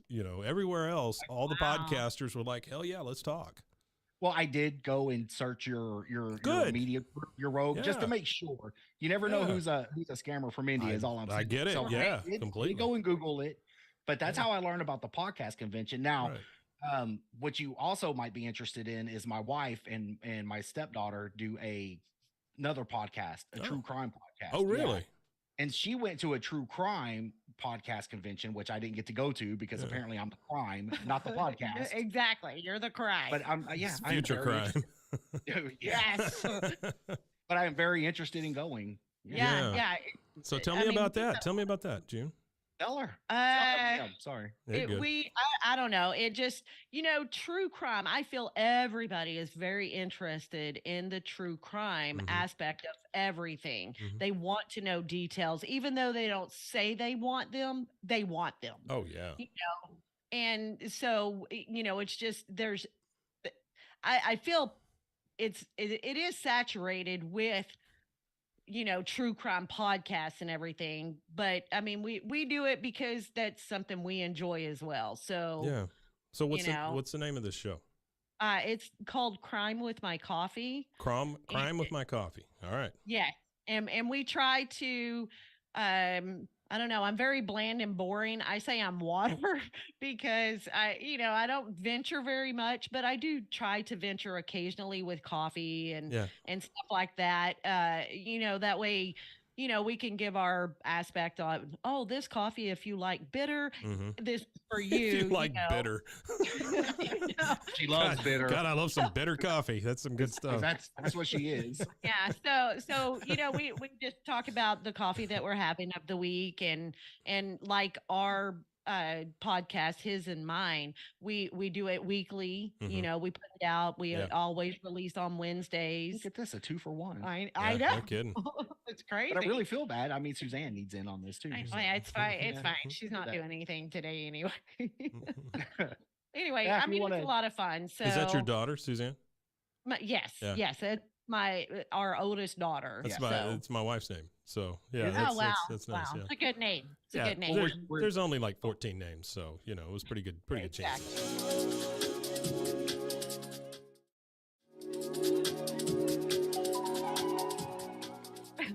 where they do the crime genre, which can get oversaturated. Yeah, it is. Ours really doesn't have a genre, or it really doesn't. So it's been hard for us to grow. Like my mother says, we had a 3-part interview with my parents, and she's like, "Well, it's a podcast about nothing." But yeah, it's it. But nothing is not a category that you can pick. No. Do you? Where do you end up dropping it? Like comedy or comedy and relationships? Comedy, yeah. Okay. Comedy and relationships. That's great. There's nothing wrong with that, And this is one of those things where that niche thing that you guys needed. This is it, right? And there's got to be there's got to be other people out there that have that same feeling, want that same type of camaraderie, want that same type of setting. And so I applaud you for doing it. I think it's great. And 2 years is really a long time to do a show. And we especially these recently, days. The three episode, we got lucky. The episode we did with my parents ended up being 3 episodes, and it allowed us to actually take 2 weeks off from doing this. We've missed 3 weeks in 2 years. That's wonderful. That's wonderful. Yeah. There's not a lot of people. Not a lot of people can say that aren't like funded somehow. Right. So, well, I bought, and you asked about equipment. When we started this, I did listen to a couple of podcasts, and the one thing you learn, and I watch a lot of YouTube videos, but the one thing you learn, if the audio quality's crap, nobody's going to watch a video. Absolutely. So I feel I had to learn audio first. And so I bought a Zoom L8. That's what I have. I learned, and I know there's better programs, but I've learned Audacity. It's free. It's great. I've done self-taught in Audacity, YouTube learning in this, and now I'm trying to move into video, and cameras are becoming my issue. Yeah. What are you using, and how are you doing it? Right now, just action cameras is what I'm using. Okay. And I'm trying to go through OBS, but I was just showing her a video on, and maybe about it, the YOLO. YOLO pad or whatever it is. Yeah, I don't know about that. I used OBS for many, many years though, and you can make some really nice stuff out of OBS. I would say get yourself a Stream Deck. That's what I'm looking for. Yeah, just one of the little 6-button Stream Decks, and it doesn't even have to be the Stream Deck brand. Honestly, don't be listening to Stream Deck, but if you can just get something that you can map to keyboard shortcuts, that's all you need. Frankly, you can do it with like an old number pad. I used to have this cheap little USB number pad that I bought off Amazon, and you can reprogram those keys so that you just click it to whatever camera. And then I had pieces of paper I taped to it that said the names of the buttons, but hey, it works, right? Yeah, you could fade from one camera to the next. You could put up graphics. You can do all your stuff. So I wish you nothing but luck with video. I am. We appreciate it. We do a lot of video stuff here, but my love is audio. I just feel like you can tell a better story with it. I agree. With you guys, I bet it's fun just to watch you kind of go back and forth, on video. It can be. Yeah. It can be. But with us, I'm trying to push us in a direction where we tell audio stories. And by that, I mean full episodes with music and sound and voices and the whole thing, and so I want to get into audio fiction. Yeah, we want to get into audio fiction. So I was just telling her, and I don't know if my voice is any good, Mm-hmm. but I was telling her I would love to get into voiceover stuff. Oh, you've got a great voice. Yeah. Well, thank you. I A pretty feel face like to go with you it. both have very recognizable Not her. voices. Let's don't worry about her so much. No, I'm kidding. You are beautiful. I know, baby. I know. It's everybody's voice is needed, I think. I don't think it's a world anymore where we go back to the old radio voices and stuff, and just stick there. Anyway, so give me an idea, and this is for both of you. What does, as a podcaster or as a podcasting couple, I guess, what is success for you guys? What does that mean? Waking up every day. I mean, that's I think where we draw our line. Maybe let me be a little more specific. What does success as a podcaster mean to you? Okay, so he wants to be rich and famous, Sure. Yeah. He wants to eventually quit the bubblegum wrapper company. The bubble wrapper company, sure. Yes, and he would like me to quit my toilet cleaning company. But I don't know. Realistically, for me, I mean, that would be great, but I just don't see that happening. I'm not looking to get rich. What Yes, I'm looking is yes, he is. To be honest with you, and I apologize about the car going by.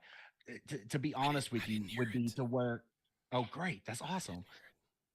She doesn't have to go to work every day, and I would love to do this full time. I was just telling her about other podcast ideas I had, but it would require full time work. Yeah, I feel the more you take on, the more time that it takes, and right. But we didn't start this for money, because I think if you start anything for money, you're bound to fail. We started this because we love to spend time with each other. Yeah. And we wanted to share that with people. Yeah. And I feel we have a lot of funny stories. The funny thing is, I know that we've been doing it for 2 years, a little over 2 years, and I don't believe that we've ever told the same story. We double up every now and then, because we did it at 2 years. I can't remember what I did yesterday. So. But it if we touch on the same subject that we did before, we'll realize, and then we maybe we'll sum it up or whatever, because I know that we talked about the crazy neighbor before. Sure. But we kind of sum it up and we move on to something else. And he says we're ADHD of podcasts because we're all over the place. Yeah. And we are. We're also the dumpster fire of podcasts. Yes, yes, that was something new today. But yeah, he would like to be rich and famous, the Joe Rogan or whatever. And I don't gotta be that big, maybe just a little smaller. Just a little smaller. Okay. Yeah.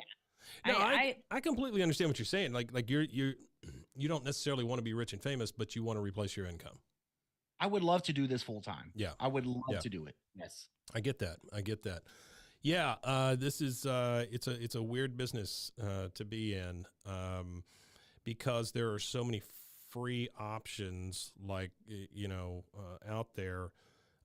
Anybody and everybody can do this.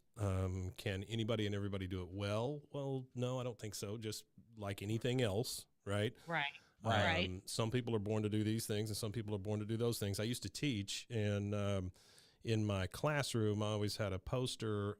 It was a big thing of, it's like those motivational posters, with the eagles flying and stuff like that. Instead, this was just a box of French fries, and it said, "Not everybody can be an astronaut." And I completely believe in that. I think some people can and some people can't. And I think the sooner we focus in on the things we're good at, the things that we enjoy, the better off we are, And so, anyway, I think you guys have proven that over 2 years, you really enjoy this. And, maybe that's enough. We did not start off very well. Our first 6 to 10 shows was crap. Yeah. This one had to learn how to talk into a microphone. Oh yeah. Her crutch words. I spent so much time editing our first 6 episodes to cut out the dead space, the those, and every now and then I still find myself on crutch words. I'm not perfect. Sure.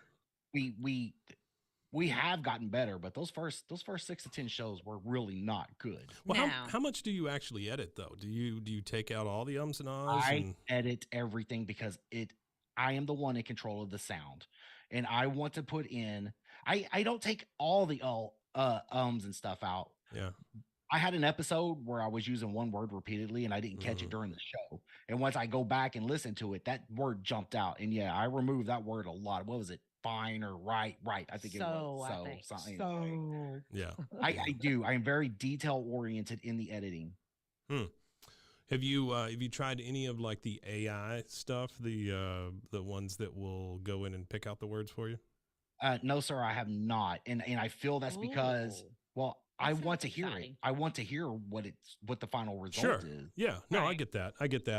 I was just we produce somewhere around 40 episodes a week coming out of the network. Yeah, there's 104 shows I think total on the network at this point, which means there's somewhere around How do you find time? Well, it's myself and we have 4 other editors, and so they're all part-time with the exception of one, but we assign shows and we've got a schedule, and we just make sure things come out on a certain day. We now awesome. We now release things Monday through Saturday. That's all.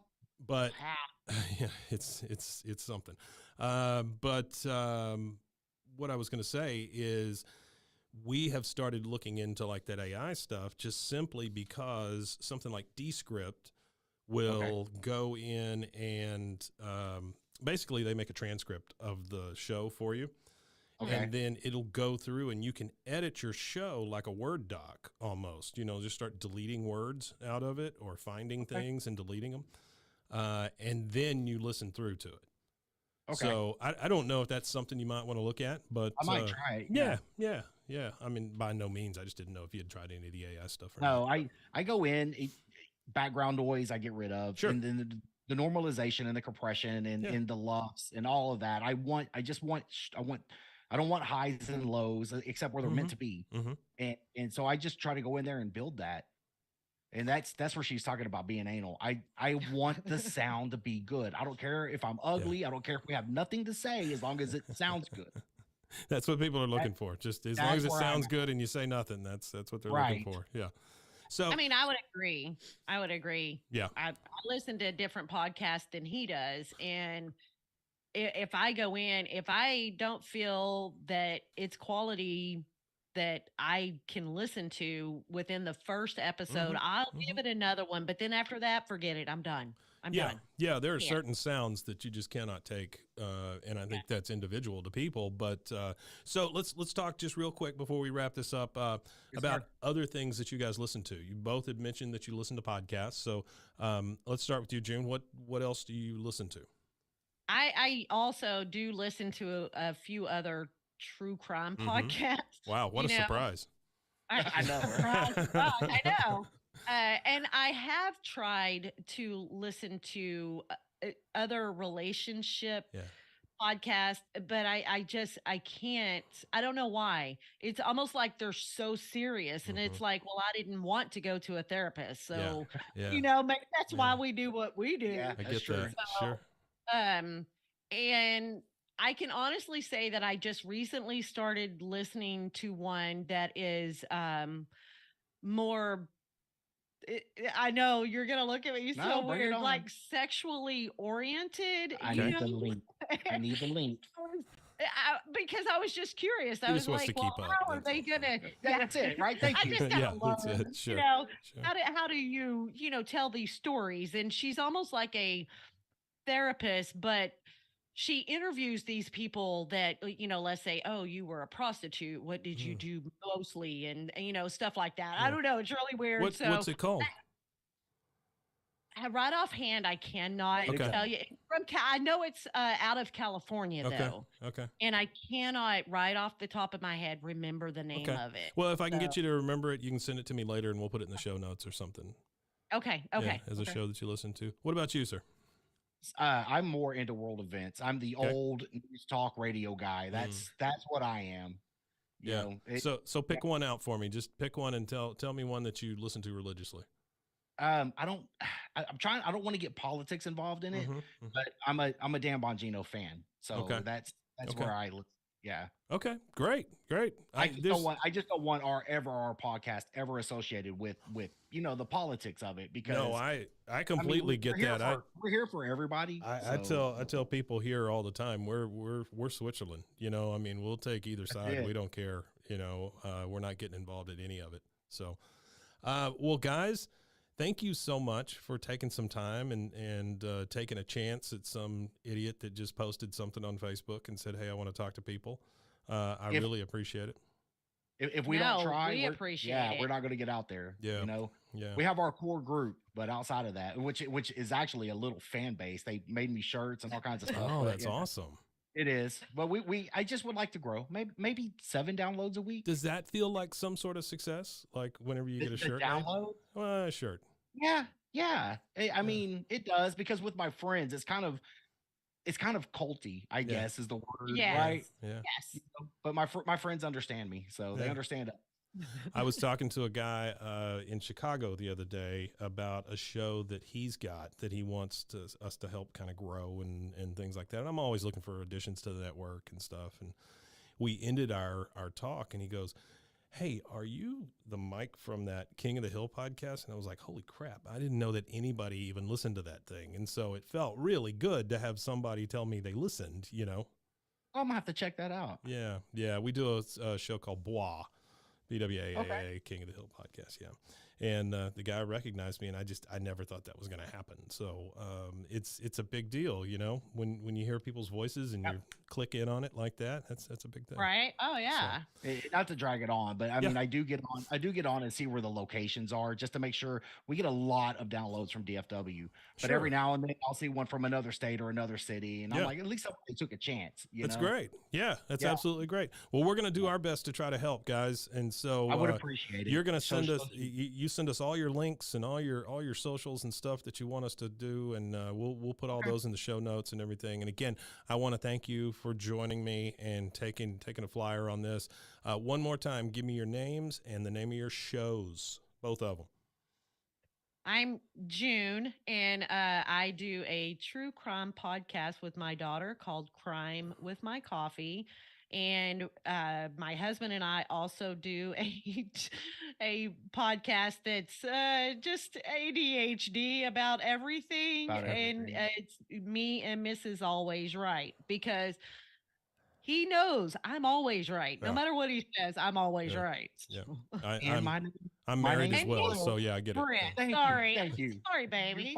You're fine. Hey, give me your name one more time. Brent. Okay. Brent. Well, Yes, thank sir. you guys. We really appreciate Hey, Mike, it. we appreciate it, man. Thanks Yeah. for the opportunity to do this. I know you got probably 1,000 of these to do. Hopefully we stand out maybe in the top 999. It's a big deal just getting to talk to people. As long as I'm not last, I'm good. I was on the phone with my wife earlier, and she was like, "You got a lot of those interviews and stuff." I said, "Yeah, but you know, I'm really, really enjoying these, because these are not the people I normally talk to. You know, these are people that are also doing the same stuff we're doing, and so being able to stick our nose out there and maybe make some new friends is part of it too." Yes, sir. So we appreciate it. All right, guys. Yes. Well, y'all have a great new year. Yes, sir. All right. Thank you. Thank you. All You right. too. Bye. Check out more Podcast Diaries and plenty of other shows at RogueMediaNetwork.com. If you have a story to tell, reach out to us. info@RogueMediaNetwork.com. This has been a Rogue Media Network production.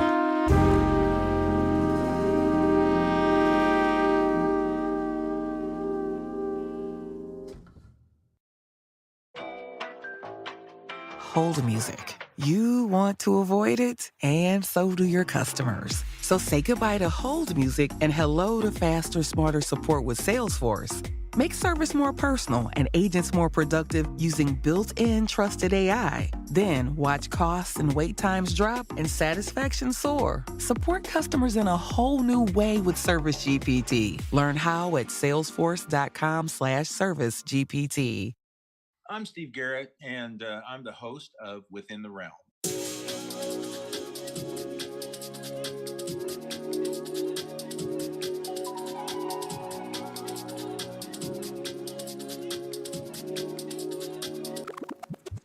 Hey, I'm Mike.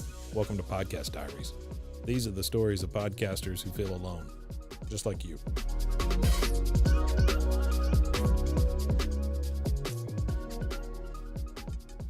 Hey, Steve, how are you today?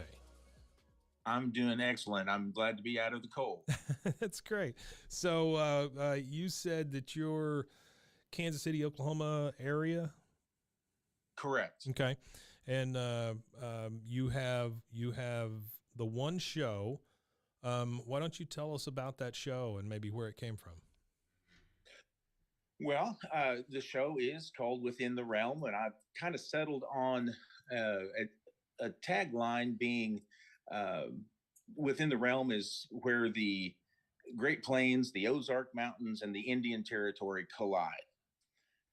And how the show started was I've had an odd life. I've met a lot of different characters, know a lot of stories, about Oklahoma history, Cherokee history, Ozark folklore, and you've got a strange concoction right there. And so about 2018, I had got into podcast, and of course, as people do, say, I can do this. I've got some recording equipment. I have been involved in the music scene before. I've got some recording equipment. I've got these stories. I'll record them, and here we go. And so I think a lot of podcasts, at least back in the day, started that way, and mine's no different. Yeah, well, that's wonderful. So, mostly the show is that history plus the stories that you have about it.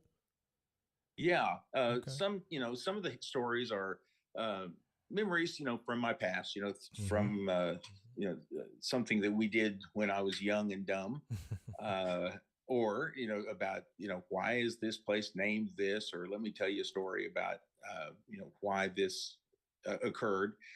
So it's very, very much out of the way. Nothing. I don't cover any giant historical figures or anything. So Sure. it's all very homey. Yeah, that's wonderful. So, Steve, what's your motivation to keep doing this show? Well, I've got a lot of stories to tell. Okay. I think that's it. I am working now currently on my 97th episode. Wow.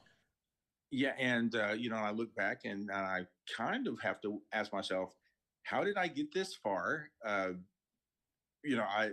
can't, I can't remember, exactly, what it is that keeps me going. Yeah. Other than I've got stories to tell, Right. and they're not going to get told if I don't tell them. Sure. And I get a certain satisfaction out of the challenge of writing a story in such a way that someone would want to hear it, recording it in such a way that someone can hear it, and then seasoning it with sound effects or music or that sort of thing, so it makes it entertaining to the ears. Yeah. So so the motivation for me is pretty internal. I'm still trying to convince myself that I can do this thing, and every once in a while I'll go back and listen to an episode from 2018 or 2019. Episodes that I was very proud of, and I listen to them and I say, "Oh my gosh, what kindergartner put this podcast together?" Yeah. So I've been able to improve the craft of making podcasts over the years.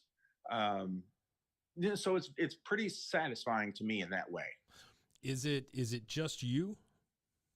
It is just me. Yeah. Yeah. And so the stories, I'm really interested in the way that you put this thing together. So you're saying that you tell the stories, but you also inject sound effects and music and things like that to kind of spice up the story. Is that what I'm hearing? Right. Had a story about a local shootout here, and it didn't. So I was able to find some sound effects of a horse hooves, on the trail, and a gunshot at the appropriate time in the story. Yeah. And just which leads the listener, to be able to kind of feel the story. And so and finding those sound effects and figuring out how to make it not hokey. Yeah. No, I get it. I get it. Yeah. There is a fine line there, right? Yeah, there is a fine line, and sometimes I don't make it across. But again, it's about the challenge, and Sure. sometimes I've gone back and taken a podcast I thought was pretty good, and as I've gotten better, I've cleaned it up a little bit and made it better, just so that I know that I'm putting out the best that I can.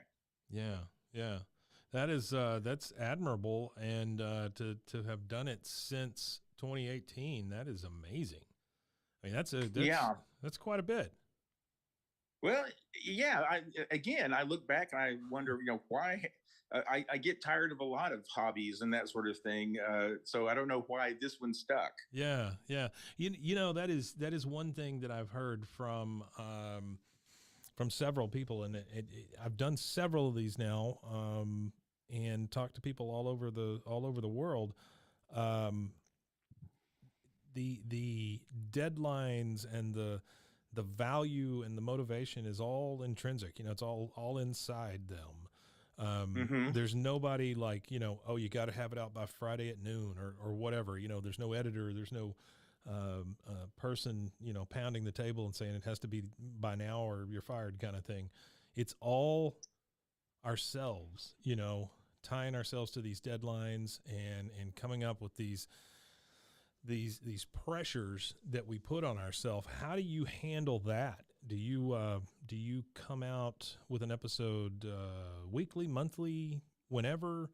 How I shoot for bi-weekly. Okay. And over the course of the last many years, I've not always hit that, but here in the last year to year and a half, I've been hitting it pretty well. Yeah. Part of that is that early on, editing a podcast and putting a podcast together, from coming up with the idea to hitting publish, for the RSS feed, used to be quite a wrestling match. Yes, sir. And the one thing that I would say, I listen to other podcasters complain.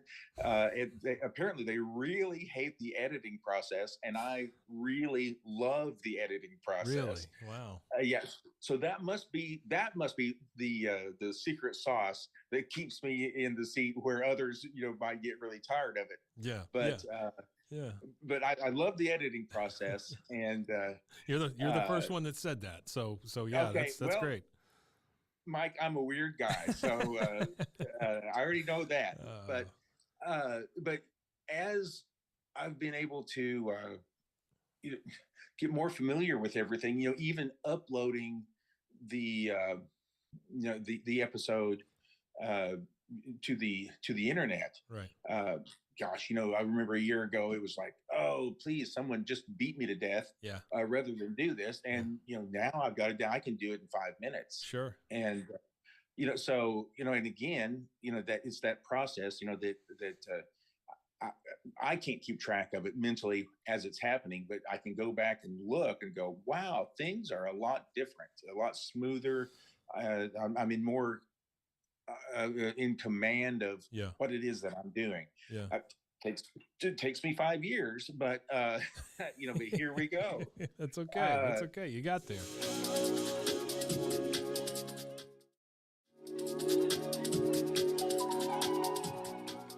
Well, and here's one of the things, my sons have been in bands, and one of the things that I have seen, just you start from a bunch of kids in a garage to putting out an album and having a band that tours and does shows and releases music. There's a magic time in there, and if you can last 3 years, 4 years, something happens, and I've noticed that because podcasting is a creative element and incorporates a lot of those same characteristics that music has, that you've got to stay in the game, and eventually, one day you'll look back and you go, oh my gosh, I'm a podcaster now.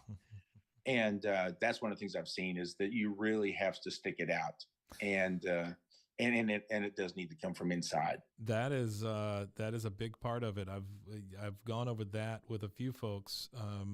If you just continue to do it, you're going to outlast like 80% of them, and you'll still be out there. You'll still be putting stuff out, and your people will find you as far as the show goes.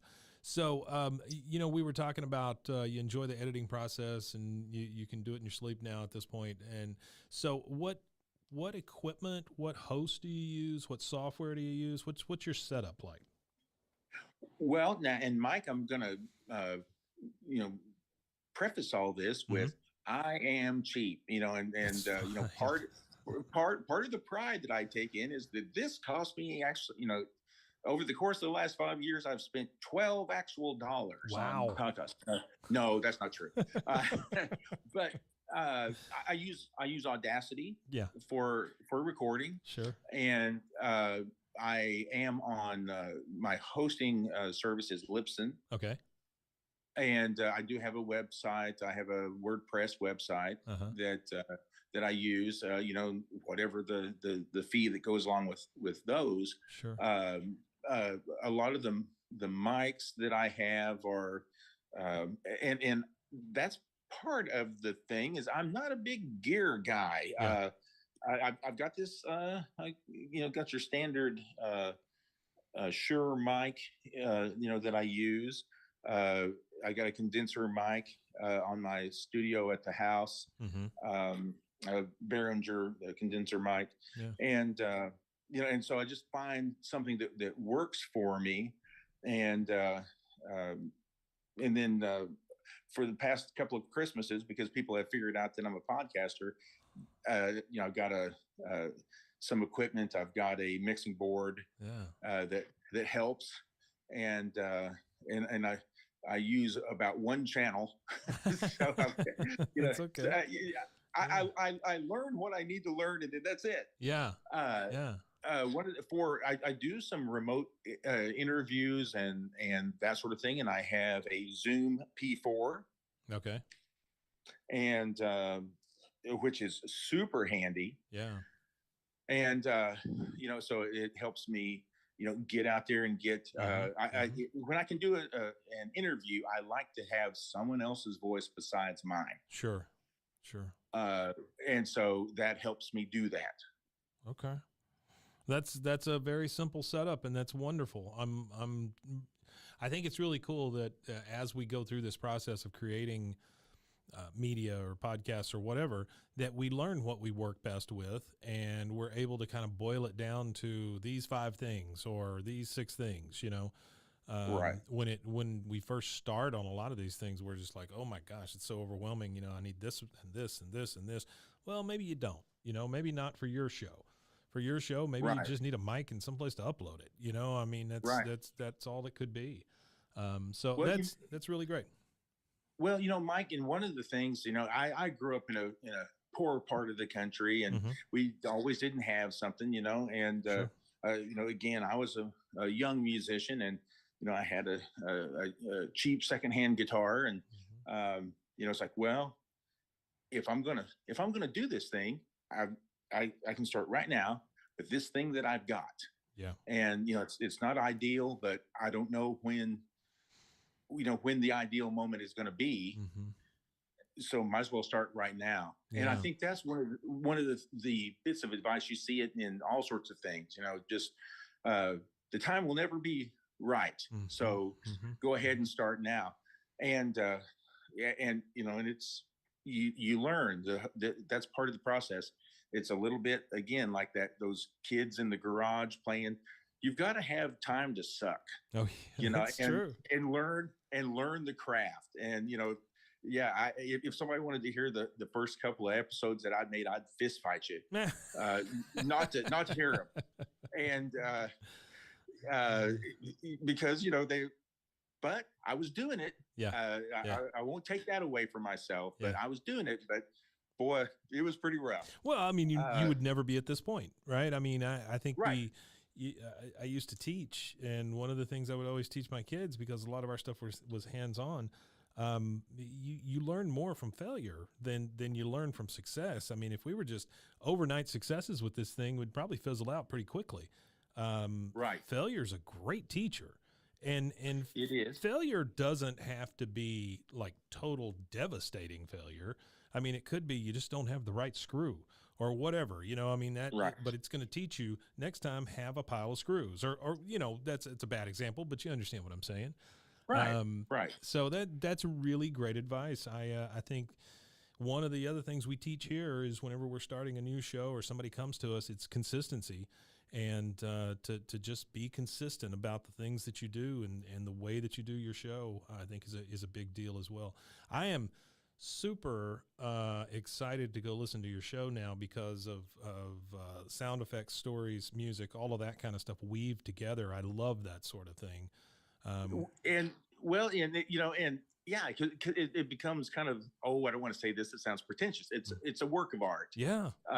Such as it is. But one bit of advice about that motivation, this is something that my grandparents taught me is, you don't look at the other guy and go, boy, if I just had all that, if I could do that, I'd be great. And he's doing his thing, and you do your thing, right? And so I'm a kid from the Ozarks with these stories from the Ozarks. And, if I tried to be too horribly witty and urbane and that sort of thing, that's not who I am. Yeah. And, and not everybody wants to hear a hillbilly from out here in the country tell these stories. It's not for everybody. And that's fine. I'm not talking to those people, but there's other people that do. And I've never been good at being anybody else. So might as well go with who you are. And I think that helps with the motivation, because that's just one less front you have to keep up. Yeah. That's a great piece of advice, Steve. I think that podcast in a small way harken back to, cave days and stuff. You start the fire and people would sit around and tell the stories. Well, if you don't like my story, that's fine. That's fine. There's another caveman over there who's got a story and another fire. I love the mental image there, Mike, of podcasts are the cave paintings of the day. That's right. That's exactly what they are. Yeah. Yeah. If you don't like mine, there's another one right down the road, go look at that one. So, Steve, so one last question, and then I'll get you out of here. I know you've got plenty of stuff to do. So with your show going on since 2018, with the way that you've grown over this time and developed your show, what do you see as success for your show and for you? And it changes as the possibilities change. Success to me is still intrinsic. Success is me coming up with a story that I feel is good enough to put out in front of people. And then once I get that done, then the number of people that listen to it is kind of interesting. It's like, it's nice to see, there's always that growth by word of mouth. And it's like, oh, people are talking about me. It's great. That's a big deal. Yeah, it's a big deal. But it's by the audience and the opportunities that come from people hearing and enjoying what I do. Sure. But mostly success is being able to every 2 weeks have something worth saying, and knowing that people will enjoy it. So that's what I'd say. That's what success is to me. That's a great answer. It's a great answer. And you know what you didn't mention at one point? Money.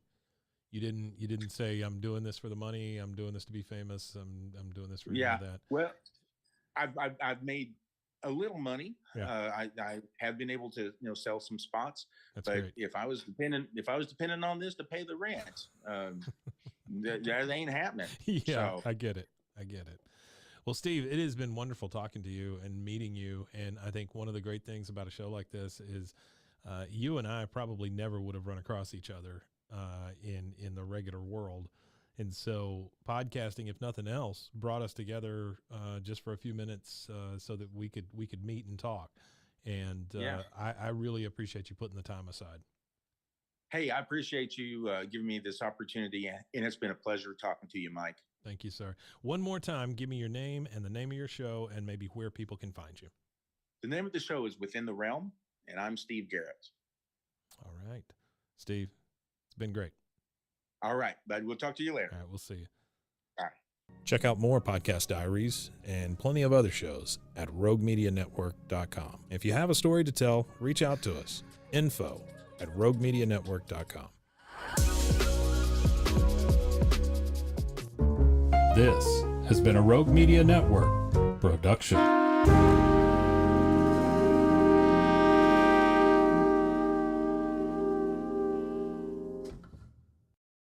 Apple Card is the credit card created by Apple. You earn 3% daily cash back up front when you use it to buy a new iPhone 15, AirPods, or any products at Apple. And you can automatically grow your daily cash at 4.15% annual percentage yield when you open a high-yield savings account. Apply for Apple Card in the Wallet app on iPhone. Apple Card subject to credit approval. Savings is available to Apple Card owners subject to eligibility. Savings accounts by Goldman Sachs Bank USA, member FDIC. Terms apply. Hold music. You want to avoid it, and so do your customers. So say goodbye to hold music and hello to faster, smarter support with Salesforce. Make service more personal and agents more productive using built-in trusted AI. Then watch costs and wait times drop and satisfaction soar. Support customers in a whole new way with Service GPT. Learn how at salesforce.com/servicegpt. Good afternoon, everybody. My name is Bill Van Vagel. I am the co-host of two podcasts, Land of the Creeps podcast, which reviews horror films exclusively, and the Phantom Galaxy podcast, where we review films of horror, science fiction, fantasy, action, documentary, drama. If it's on celluloid, we'll probably watch it.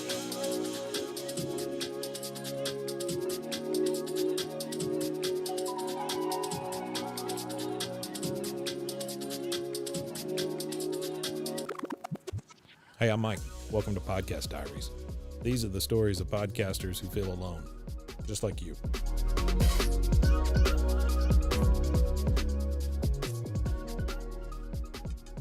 So, Bill, how you doing today? I am doing really well. I hope everybody out there listening had a happy holidays. Yeah. We just survived some of the worst winter wind I've ever seen. Really? We had in my backyard, I videotaped it, or videotaped an old terminology, on my phone. We were getting gusts of winds between 90 to 100 kilometers an hour. Wow. I have no idea what a kilometer is. Well, 90 kilometers an hour is probably about 70 miles an hour. Gotcha. Winds gusting in the backyard, and we're just hoping we didn't lose the power. Did anything blow away? Well, all over southern Ontario and Quebec, it was under a national storm advisory. If it was in Florida, it would have been considered a level 1 hurricane. Holy crud. Wow. But there was none of the big wind tunnels. Yeah. So, sure. And we knew this was coming. So school was canceled the last day before break. And then we pretty much anything that was attached that we didn't want it, or it wasn't attached that we wanted attached, we did. Mm-hmm. Anything that blows away, it's God's will. Got you. Sure. That's right. Yeah. At some point, you just got to chalk it up to that.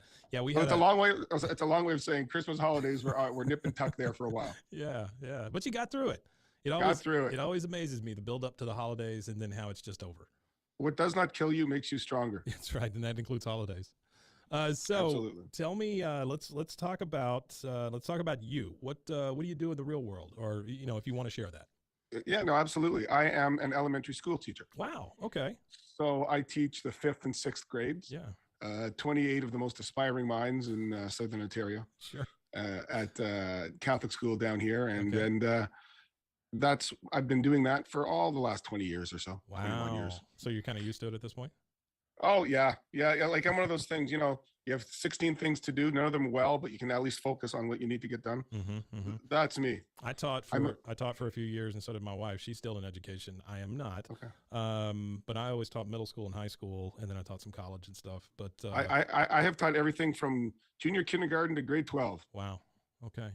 So give me a classroom, give me some curriculum, give me 5 minutes to read it, and I'm good. That's a teacher talking right there, man. That is definitely it. There's two reasons I got out of it. One, the adults, that's always an issue. And then two was living my life 50 minutes at a time. I had a real hard time. Like, man, if you got to go pee, you got to go pee. You know, I mean, that's just one of those things. Your bladder learns to hold it. Okay. Or it's kids. We are doing sheet work, and I'm sitting behind the desk, and you better know how to do it because I'm not walking over there. That's great. That's great. Well, okay. So let's see. How long have you been podcasting? You told us you've been on that one for 5 years. Around 5 years, 4.5, Yeah. somewhere in that range. Yeah. I landed the creeps. Like I had done some stuff before on YouTube, but that's just kind of ad hoc here and there. And so, do you want the origin story of me getting into? Yeah, man, let's hear it. Podcasting? Yeah. Sure. Well, I used to listen to. I'm a big movie file, a cinephile, big movie fan. And I was kind of late to the game listening to podcasts because before that, I knew you had to download stuff and I didn't have the best phone. I didn't want to take up space, blah, blah, blah, blah, blah. So it took me till about 2017, kind of to discover podcasts. And then there was one podcast I listened to that led me to another, and that was Land of the Creeps. And the host was quite engaging, and they talked about horror movies, which I love. And then it got me to email them because they're very interactive. Yeah. So I emailed the host and on a bunch of topics, and he read them on the air. And we seemed to get on mentally on that plane. And then something happened with one of his guests or one of his co-hosts, and they needed somebody in for a best of year end 2018. And so the host, Greg Immortus, said to you, do you mind if I chat with you very much like we are now? And we kind of chew the fat for about 15, 20 minutes. So he goes, okay, how do you think about coming on the show? And by the way, it's a top 10 of 2018. I hope you have a list. Yeah. It was an interview. Yeah. It was an interview. Well, I don't know if it was an interview so much. It was just a feeling out. Will this guy jive with our, So I'm like, sure, what the heck? I'm a teacher. I'm on the stage anyways. Yeah. Sure. So you do that. And then, so that was in the late 2018.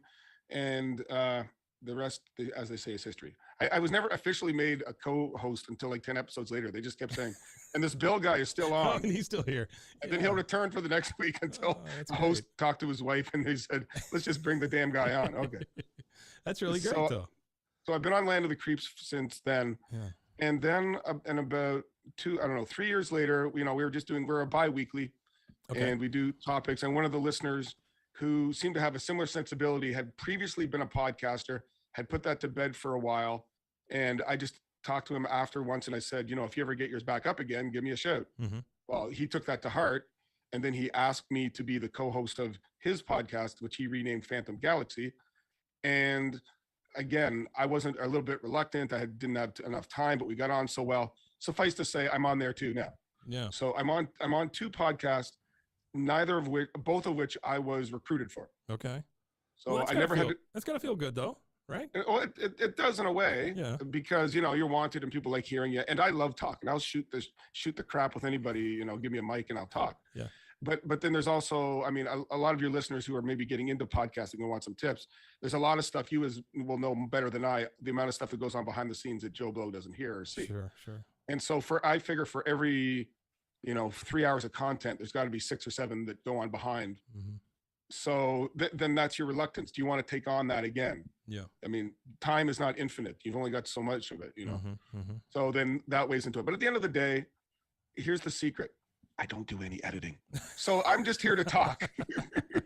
So that's right. I try to make up for it in other ways with, marketing and promoting and that kind of thing. Hey, that's what we've kind of built our business on here. We'll do all the crud you don't want to do.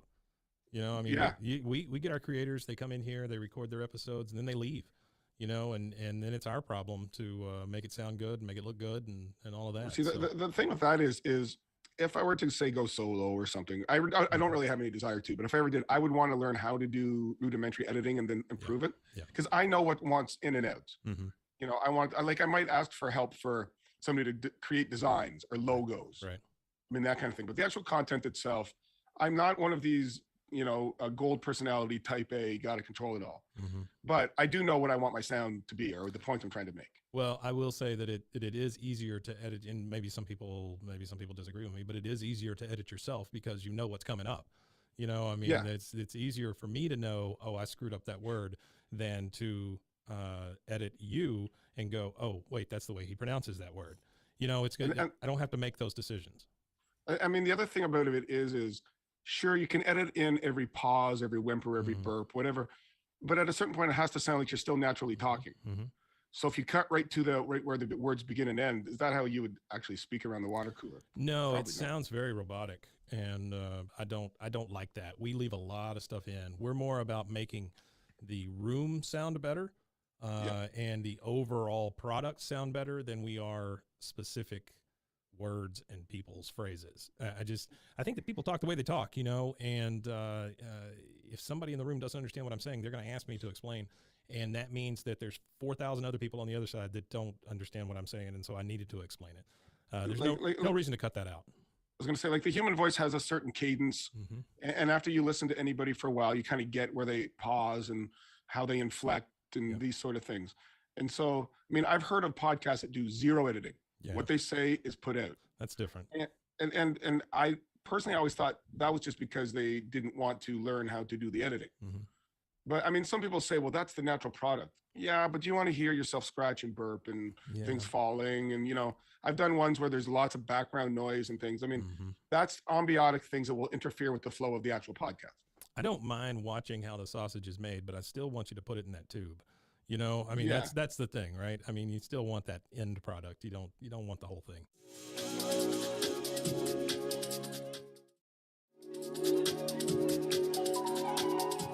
No, I don't. I was going to say, I don't need to hear the lady down the road yelling about her son coming in at 7 p.m. I don't. That's right. That's right. I don't need that. Yeah. And at some point I'm going to edit out the thing I started this podcast with was, hey, how you doing? You know, that kind of thing. That kind of stuff gets kind of old after a while too. Well, it does. But I mean, some people like, you know, it shows a tad of authenticity to it. That's true. That's true. You know, like, you're not just, hey, how are you? Sit down. Let's get right to the I mean, people, I mean, I didn't know you from a hole in the wall before we started. Now I am very comfortable with you. So, I mean, that's a natural progression. Yeah. That happens, you know? So feel free for the shucks gush stuff for me. Okay. I got you, Bill. So just real quickly, where do you think the cinephile part comes from? I grew up working in video stores. I owned 3 little video stores for a while. So my life was consumed by movies and television, most of my life. So I know where you're coming from with that stuff, but tell me, and then I'm going to ask you about one movie after this, but tell me where it comes from for you. See, for me, I've got 3 true loves as I was growing up. It was, first and foremost, was sports. I'm an absolute sports head. Music. I've always loved music. Okay. And movies. Okay. And so movies are one where always, you know, I was also grew up a bit of a pretty good reader. And I like that element of it just takes you away to some space for an hour and a half to 2 hours, or it informs you, or, you know, it's going to test you somehow. It's going to get into your brain. That's what I love about movies, and good or bad. I've seen my fair share of stinkers, but I always find there's something worth watching.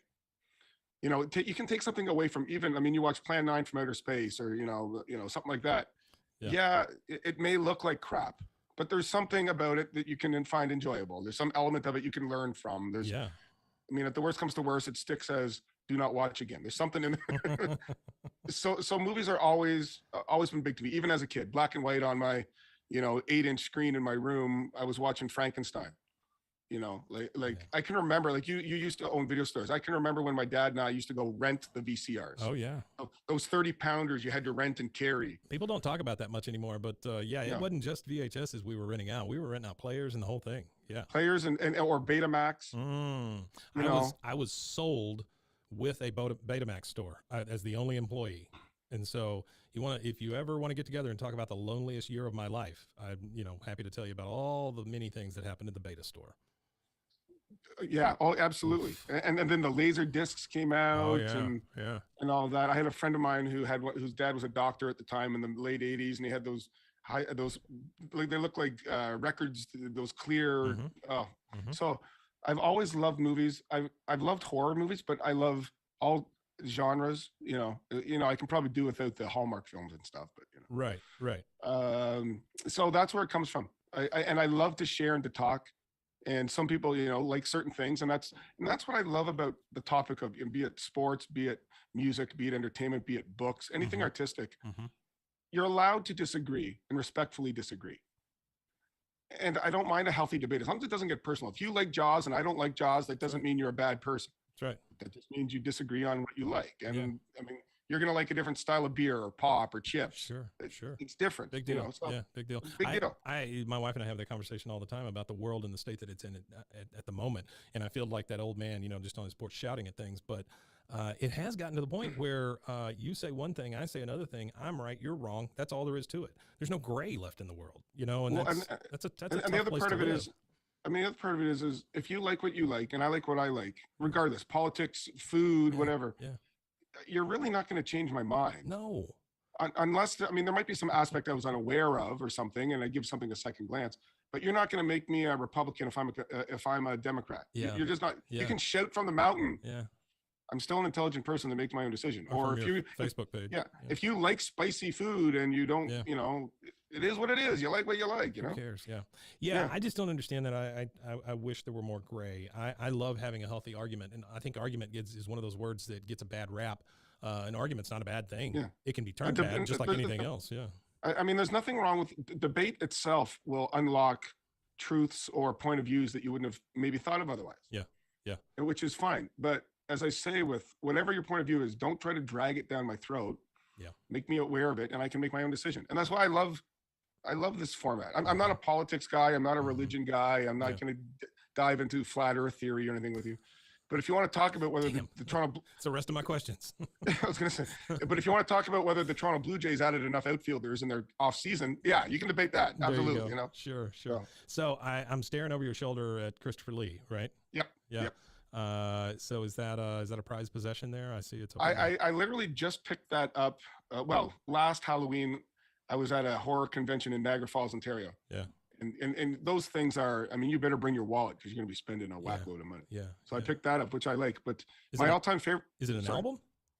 No, it's a metal sign. Oh, okay. All right. Great. From The Taste of Dracula. For me personally, Christopher Lee is my favorite Dracula. Bela was fantastic. Sure. And, you know, people to this day still think Dracula has a Hungarian accent, which he doesn't. But Christopher Lee was, you know, he's strong, masculine, sexual, dominant, those eyes, so veering. The guys wanted him and the girls wanted him. Like that's the sense of, you know. That's what Dracula should be. Yeah. That's what Dracula should be. You know, the guys want to beat him up and the girls want to jump on him. There you go.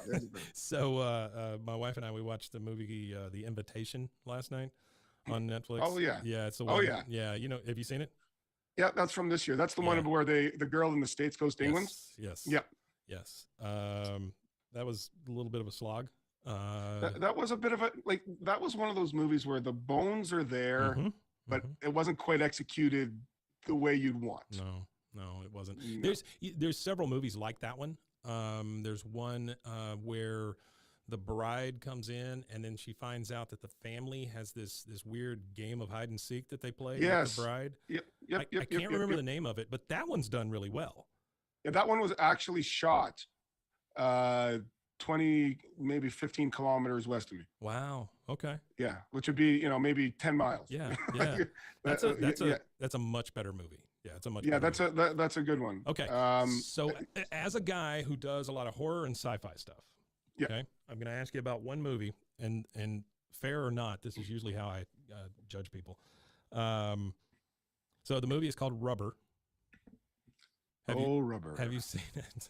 Oh, I've seen Rubber. Yeah. Yes, I've seen Rubber. Tell me your thoughts on Rubber real quick. Oh, Rubber is it's the one form of movie that when you watch horror, you put your brain at the door, you grab your popcorn, your favorite libation, and just go with the flow.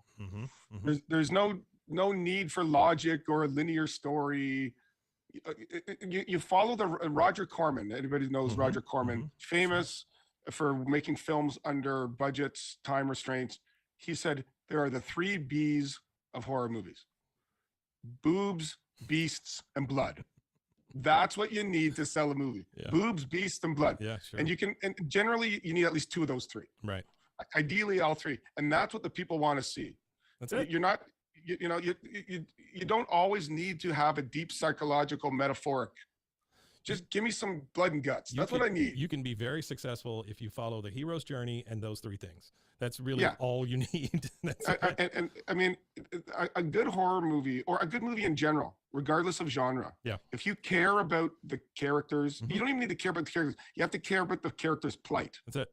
What are they trying to do? Yeah. Is the enemy a real bastard? Yeah. Is the good-looking girl the virginal type that'll make it till the end? Is is there some sort of, as I tell my grade 3s, is there a conflict? Do they have to solve the conflict? Yeah. I mean, there are some great drama movies and sci-fi movies where, somebody doesn't die, but there's definitely, Romancing the Stone, in movies like there's a conflict, something, Indiana Jones. Yeah. There's a conflict and you care about the characters enough to follow their journey. Yeah. Yeah. If the character's annoying or whatever, you don't follow it. So Rubber is one of my favorites just simply because the thing that's different about Rubber is, yes, it's absurd. But the fact that the guy comes out at the beginning and tells you none of this means anything, I think that is fantastic. It's always so much better when a movie director, producer, they know what they got.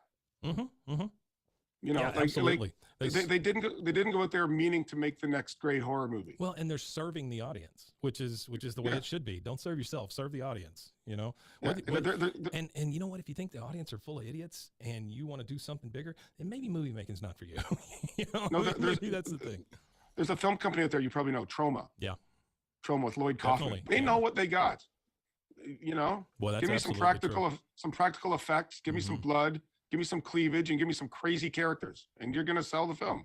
I mean, when you're watching Troma, you're not watching The Godfather. Yeah. Well, Troma was one of those companies that came in at the right time in the right place too. Boy, they came in the 80s at guns blazing with VHS and just made a buttload embraced of money. it. Yeah, they were struggling along. Then they hit the Toxic Avenger, and then you got your whole Sergeant Kabuki Man, and Surf Nazis Must Die, all of that. Surf Nazis Must Die, Nuke 'Em High, then you get into Poultrygeist, like you get into all these kind of films. I remember the boxes fondly, by working in the video stores. That's all I ever remember about movies, are the boxes. So it's funny. We have an episode coming up on Land of the Creeps where we're going to be doing I'm going to put you on the spot. We're going to be doing, the topic is your top 5 horror movie posters. I could open it up to you to any genre. What would be your top 2 or 3 movie posters or boxes, because the box would just be transfixed onto the poster, right? Well, sometimes number 1, just simply because of its the icon of the thing. Star Wars is right up there as well. The original Star Wars poster with the one lightsaber, everybody gathered around, and then it starts to fall off a little for me. Evil Dead 2. And only because it's probably my favorite movie of all time, as far as a horror comedy movie goes. Which to me is a good movie, but it's Evil Dead Part 1 with a budget. It is. It's the exact same movie. I get you. Yeah. I get you. A little bit more comedy. Yes, and way better comedy. Much better done. But the original poster of that, and this is self-serving. The original poster for that is just like 3/4 of a skull with human eyeballs still in it, looking at you, and it says "Dead by Dawn," which they say. I had the mobile or however you want to say it that hung in the store, and I had that hanging in my room. So that is blazoned in my brain. Boy, there's also Stripes, the Stripes poster. Oh, Stripes, with Dan Aykroyd just doing this, just looking at you like Uncle Sam. Yep. That's 4. I Want You. That's it. You got it. You got it. Yeah. That's 4. And then the 5th one, it's not a wonderful poster or anything, but it means something to me, and I still have it up in a room, and I'll tell you the story behind it. It's just real quick. The Die Hard poster, the original one with half of Bruce Willis's face and Nakatomi Tower exploding on one side, and he's holding the gun up and that kind of thing. I've got that poster up. Well, I'm sorry, but I'm going to add one more. I've got that poster up in a frame that used to be on the outside of a theater that they tore down here in town. And so the poster means something to me because I waited in line to get it and to see it at the theater. That's how old I am. And then when they tore down the theater, I went and I yanked the frame. And so it's up in the house, in the frame. Last one, this is my consolation one. Friday the 13th, part 3 in 3D. Oh, the 3D. Yep. And the only reason that one makes my list is it is still up on my wall as well. I am ancient because I saw that in a theater, and they sold the poster in the lobby to children. Wow. It was an old blue and red glasses that came with it, that sort of 3D poster, that sort of 3D movie. I still have that original poster. It is much worse for wear, and it is in a frame, but it's got all the little holes all around it where I've pinned it to many, many walls. And so that one means a little something to me. I just Googled the poster for part 3. There were multiple posters. Mm-hmm. Yeah, definitely. This one is Jason, and I believe it has maybe a harpoon. Let's see. I can tell you. There's one with him with a machete. There's one with him with the girl in front of him. There's one with him going through curtains. There's one with him a face beside him. They must have really had a tough time marketing it, or it did well and they had to make different posters. I don't know. Well, it did okay, and it's a terrible movie. But no, part three is the one where Jason gets his mask. Yeah, it is. Yeah. It is the one where he gets his mask, and I will give you that. So this is, if you're looking, I don't know if you can see that, but that is the one that I have.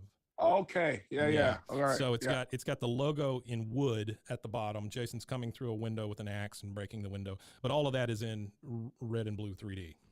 Yeah. See, my favorite of the series, just from an enjoyment, is part 4. Is part 4 part 4 the bag over the head?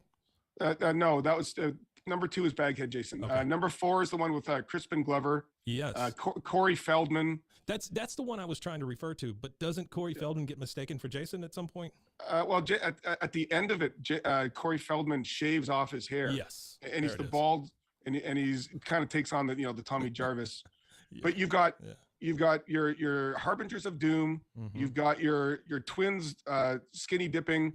You've got Crispin Glover in some really funky dancing. You can just stop there when you said you've got Crispin Glover. That's enough. Yeah, you've got a whacked out young Corey Feldman. You've got Jason cut up in chains, and he still somehow makes it to number 5. Sure. Like you've to me that's the penultimate of the Friday the 13th. So this to me feels like the beginning of a new podcast, just between you and I. But yes, movie minute with Mike and Bill. That's it, man. So it's not a minute. That's the ironic part of it. It's way longer. I don't think it takes me a minute just to clear my throat. That ain't gonna be happening. That's right. Okay, so let me finish this up real quick. What give me? Obviously, you enjoy what you do. Yep. Give me your motivation. Why do you do it?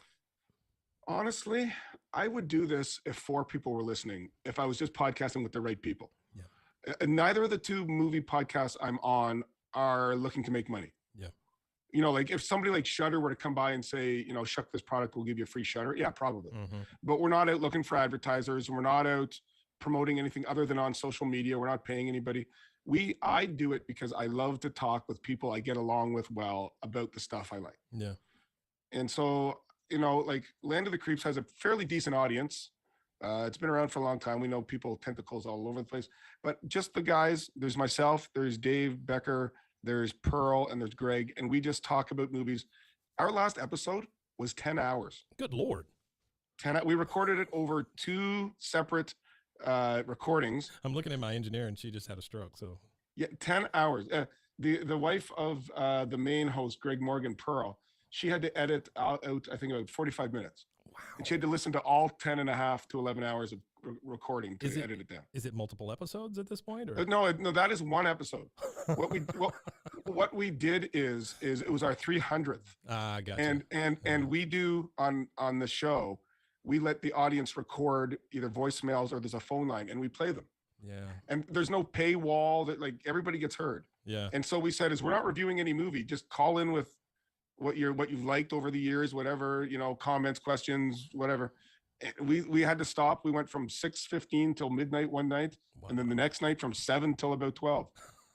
That's fantastic though. But most of our episodes honestly are about 4 to 6 hours. You know how lucky you are to have an audience that will call in though? I mean, that's a big deal.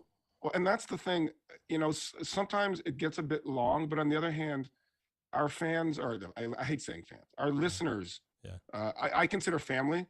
Okay. And they're just calling in about, maybe our topic is Italian horror, maybe our topic is animals or slashers or whatever it is. And they just feel comfortable calling in. We've got about 10 to 12 that call in every week. Wow. So I So will they've say become this, like fixtures on the show. yeah, for the exactly. most part, We've yeah. got one person on our show, Greg Bench, Yeah. who the phone only goes 3 minutes and then it beeps.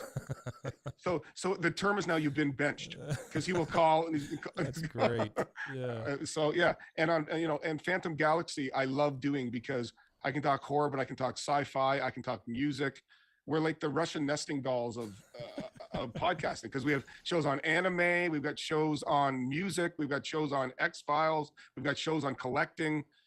Yeah, like but the bottom line is, if I didn't enjoy it, I wouldn't do it. Yeah. That's Like to me, I have no grand illusions of being Joe Rogan or anybody of that nature. I Yeah. enjoy it. I want to have some fun.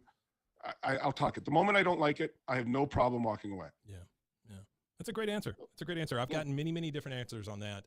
And, but I can tell you that most of them boil down to, I enjoy it. Yeah. Like, You know? I mean, I've not gotten one person that said, oh, I'm in it for the money.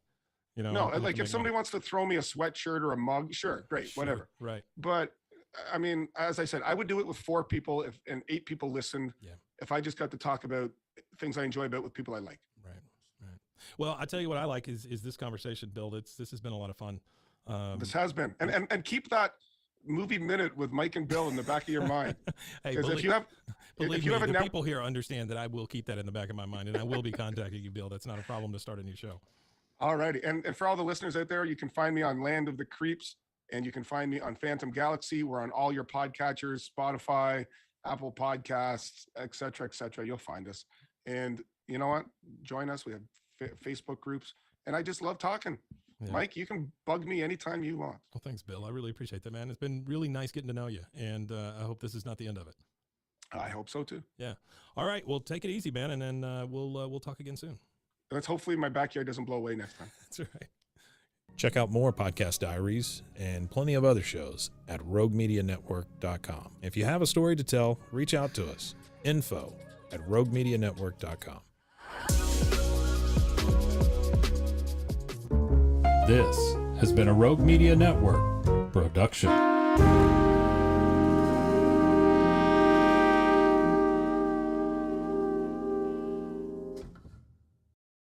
Apple Card is the credit card created by Apple. You earn 3% daily cash back up front when you use it to buy a new iPhone 15, AirPods, or any products at Apple. And you can automatically grow your daily cash at 4.15% annual percentage yield when you open a high-yield savings account. Apply for Apple Card in the Wallet app on iPhone. Apple Card subject to credit approval. Savings is available to Apple Card owners subject to eligibility. Savings accounts by Goldman Sachs Bank USA, member FDIC. Terms apply. Hi, I'm Martin Morell, and I host the Time for Heroes podcast.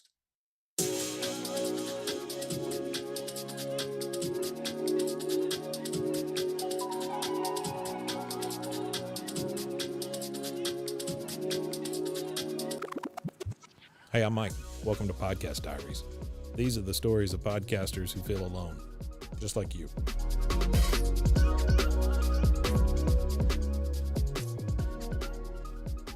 Hey, Martin. Thanks for joining me today. I appreciate it. Brilliant. Nice to see you. So, Martin, you're located in...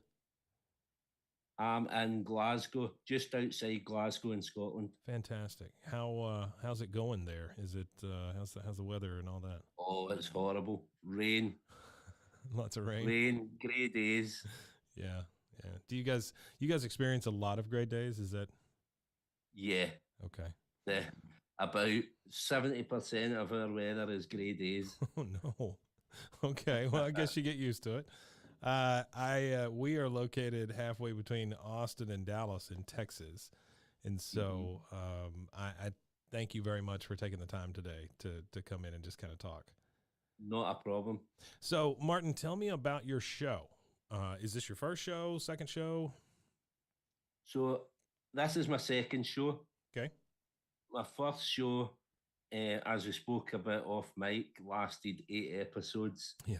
Which you just informed me is kind of the norm. It is kind of the norm. So, I mean, the first show I started during lockdown, COVID. Uh-huh. And I've always been fascinated with podcasts. and I thought I'll try and do my own one.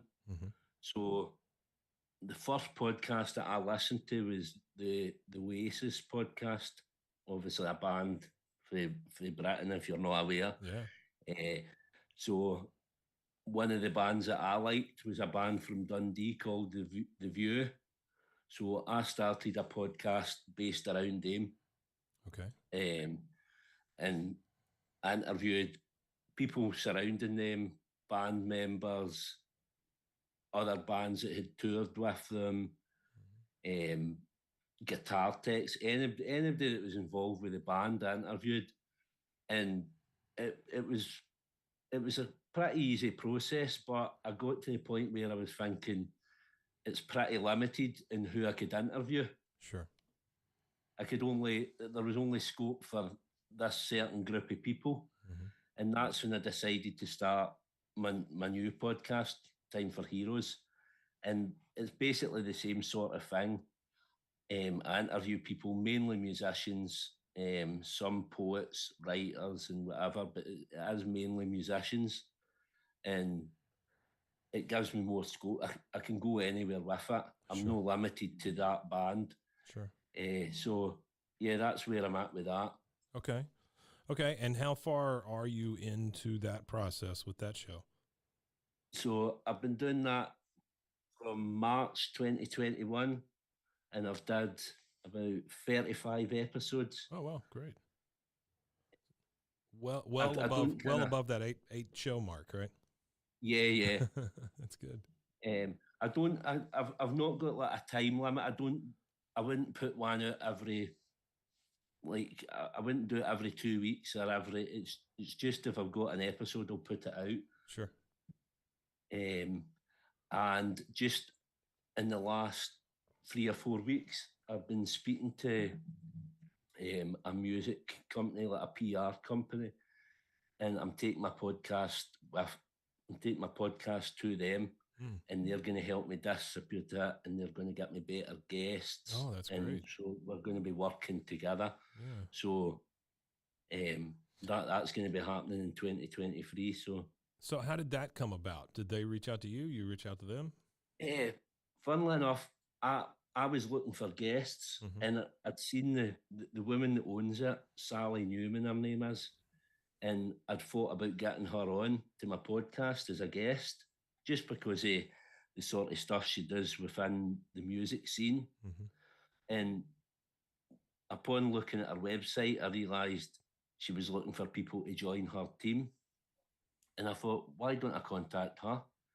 And just looking at the people that she was dealing with, I thought she's going to get me the contacts I need. She's going to get me the guests I need to progress the podcast, get me bigger guests and things like that. She's well connected in the music industry, so it seemed a no-brainer. And I just sent a wee message away to her, and she got back to me a week later, and asked me, firstly, if I would join the team and if I could record a radio show for them that weekend, because they were a man down. Wow. Unfortunately, it probably came at the worst week in my life. In the last month, my sister had been struggling with cancer for 17 years, and she'd went into a hospice, and she died 2 weeks ago. Oh, I'm so sorry. So when Sally contacted me and asked me to do the radio show, I says, look, any other time I would have done it. I says, but I'm going through a bit of a rough patch. And she was very understanding. Right. And she says, no, not a problem. And we're going ahead in 2023. So I'm ever grateful to her for giving me this opportunity. I think it could be the break that I need. If I could quit my job and do something within the music industry and podcasting, that would be the dream. So what do you do daily? I'm a postman. Oh, really? Okay. I work for Royal Mail. Okay. So we're not going through the best of times just now. We've been on strike for for the last 6 months. Wow. Things are going down the pan really quickly. So, yeah. I think mail here is in trouble as well. I think it's a global thing. Mail has, I don't know, I mean, I get my packages and stuff, but like my Amazon things and stuff like that. But the vast majority of the mail that I get is just junk, And, and I don't know who's still using it for very, very important documents and things like that. So how long have you been doing that?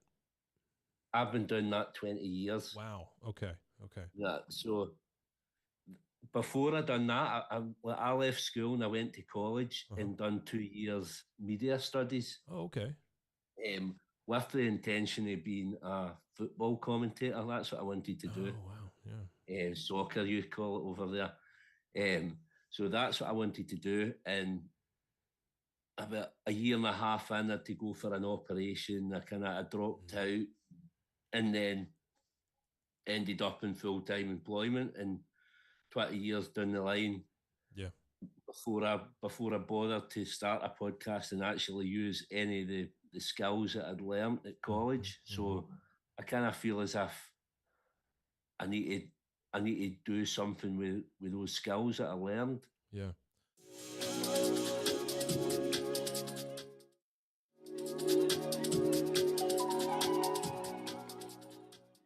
So if you were to,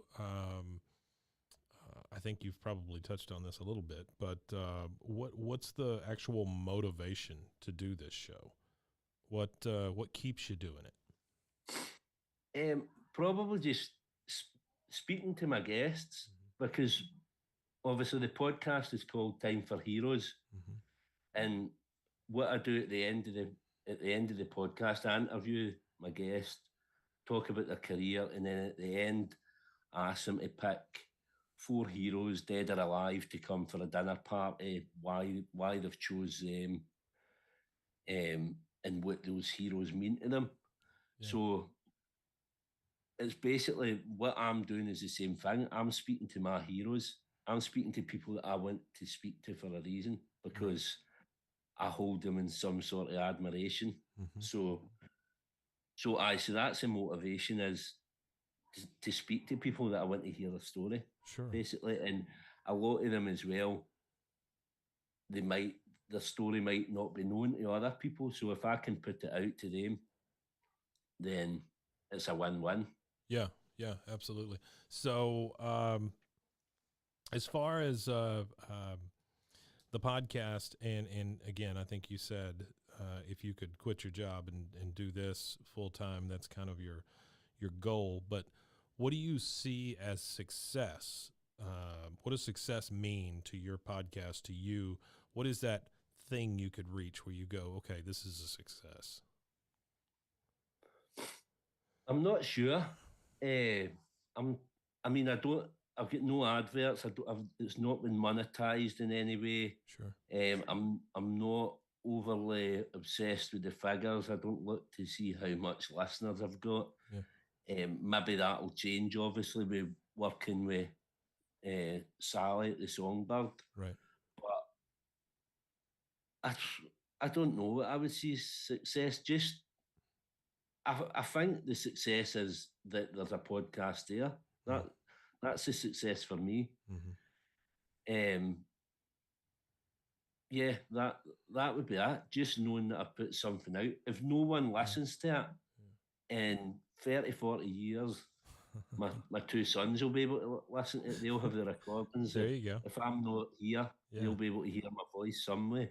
I think about that occasionally. I mean, I put out a lot of stuff. As a network, we put out, 40-ish shows a week, 40-ish different episodes of shows a week. And I have a few of those, and I think, well, even if we don't reach, the pinnacle with these shows, I'm recording my voice, I'm recording my image. I don't think that's something that past generations would have had for themselves. You know, they had the VCRs and they had the cameras and things like that, but not this sort of sometimes bare your soul type conversation. You know, my kids could look back at this later and say, "Oh, you know, that's the person I knew, not necessarily the guy forcing a smile in front of the Christmas tree." You know, that's the guy I knew. The conversation. So I think that is, and you're the first one to mention that out of 20-something interviews I've done for this show. Right. I think it is kind of a time capsule we're creating here for ourselves. Yeah. Okay, so let me ask you just a couple more questions, then I'll get you out of here. I know you get stuff to do. The equipment and your setup. What's your equipment and your setup look like? Basically, it's a laptop and a mic. Okay. A USB mic. That's it. Sure. What is it? A Yeti microphone. Sure. And a Dell laptop. Okay. And that's it. Do you where do you host? Well, I'm sitting in my front room at the moment. I'm sitting in my living room. I got you, but like where do you upload the files to? Oh, sorry. No, you're good. You're good. I use Acast. Okay. For my, okay. I use them. I'm trying to think. I used someone before that, and now I'm with Acast, and then Acast pings it out everywhere. So right. It goes to. Is that that's worked pretty well for you? Yeah. Yeah. Yeah, it's been fine. I mean, so I moved to Acast maybe about 15 episodes in, and I thought I would maybe have issues with the previous episodes, but it all got moved along, no problem, and all the episodes are still where they should be, and you can find them all. Right. That's great. That's great. That's the way it should be, right? It should be fairly seamless for that. Do you do any editing? I do. I kind of anything that like as and ums. I do a lot of as and ums. Sure. So I try and get rid of them, but it's pretty much the interview's pretty much as is. Okay. Other than just little fiddly bits. And one time I had a problem with one of my guests on my first podcast. Just as I'd put it out, he messaged me and said, "I'm just a bit worried about this thing that I said. Could you take it out?" And I says, "Not a problem." And she tried to take it out and upload it again. It kept uploading the original file. So I'd end up just taking it away for like a week and then uploading it again, and it seemed to kind of sort it out. But I was really panicky about that because you don't want to put something out that somebody's not happy with. Oh, certainly, yeah. I always tell my guests, I'm not in the business of stitching them up. I don't want to get a story that's going to get them in trouble because, obviously, as I said, these people are my heroes. These are people that I like, and I don't want them in trouble for anything. So yeah, they're nice enough to put their time aside and come talk to you. You certainly don't want to do anything to mess with them. So what do you do? Software to edit? What software do you use? What's it called again? I've got it here. Audacity. Oh, okay, great. Use Audacity, the free version of Audacity. I don't pay for anything. Yeah. No, I don't pay for anything. I don't blame you. Do it as streamlined and as cheap as you can, right? So I don't pay for Audacity. I don't pay for Zoom. Obviously, I record all my interviews on Zoom. So after 40 minutes, it cuts out, doesn't it? Sure. Yeah. So I just say to my guests, look, it's going to cut out in a couple of minutes. Just log back in. Yeah. And that's what we do. But I mean, this is obviously if the podcast grows and if I get the help for this lady that I'm talking to, hopefully I'll be able to progress and I'll be able to get better editing software. And the thing is, I've never had any complaints about the product. Okay, that's as good. Is. So it's great. So while it's going the way it is, I don't feel any great reason to change it. Yeah, yeah. Well, that's fantastic. I love that that you're very content with the show you have now, and you're just looking to improve that show. I think it's great that you're talking to these folks that'll get you bigger and better guests, and hopefully some help with the show and help grow it. If you had one tip for somebody who wants to start a podcast but is afraid to do it, what would that tip be? Just don't be afraid. Dive in. If you don't give something a try, you'll never know. Right. And I think, I mean, I'm in love with podcasting. I think the minute you do it, the buzz that you get for it makes you go back every time. Yeah, it's pretty amazing. Like I'd said before we started, you and I never would have met if it weren't for this and me posting a stupid thing on Facebook or wherever it was that you saw it. It's an amazing thing that connects people from all over the planet, and I can't think of anything else that does this and allows people to have actual conversations about actual topics, not just fluff, not just TV news, things like that. This, I feel like, is where we come to kind of bare our souls and talk about things that we actually care about. And so, Martin, I want to thank you for taking the time to talk to me today. Thank you, man. It's been a pleasure. Yeah. This is the first podcast that I've been a guest on. Well, that's great. It's great. It was wonderful having you. Yeah, and I'm sure there's many, many more to come. Martin, can you do me a favor and one more time, full name and the name of your podcast and maybe where they can find you? Martin Morell, Time for Heroes podcast, and probably the best place to find it is Spotify. It is other places, I'm sure, but Spotify is where I get the majority of my listens. That's great. That's great. Well, Martin, thank you so much, and you and I will stay in touch. Thanks very much. Check out more podcast diaries and plenty of other shows at RogueMediaNetwork.com. If you have a story to tell, reach out to us. info@RogueMediaNetwork.com. This has been a Rogue Media Network production.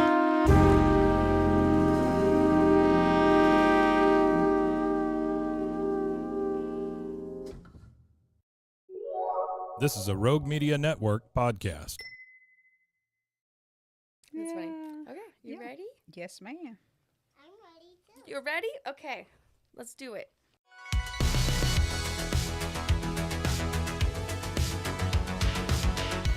Welcome back to another episode of No Waco. This is your host, Debbie. Welcome back to another episode of No Waco. I'm your host, Debbie, and today we have some very special guests here in the studio. Go ahead and introduce yourself. Hi, my name is Petra Urquizo. And our even more special guest, go ahead and introduce yourself. I am Eliana. Hello, Eliana. It's so nice to have you here. And why are you here today? Do you know? Yeah, that's where I come from Jesus. Oh, that's so sweet. She said she comes from Jesus. Yes. I love that. And you guys are here with Ellie's Sweet Shop, which is why we have the one, the only Ellie here in our studio. Yes. We're here today to talk about your new sweet shop that just opened. Yes. One of the first questions I'd love to ask is, what brought you to Waco? What brought me to Waco, about 9 years ago, I opened up Simply Irresistible, and Waco was not on my radar at all. It was just a gut idea, and so opened up Simply Irresistible. We've been in business for 8 years now, and simply love everything about it, and the home decor and home furnishings, and so it's part of my passion. I love interior design, so I offer as well interior design services out of the store. So it's been really good. Yeah. And what made you want to open a sweet shop? Well, the opportunity presented itself about 2 months ago, and I always had a vision for that corner spot on 8th and Webster.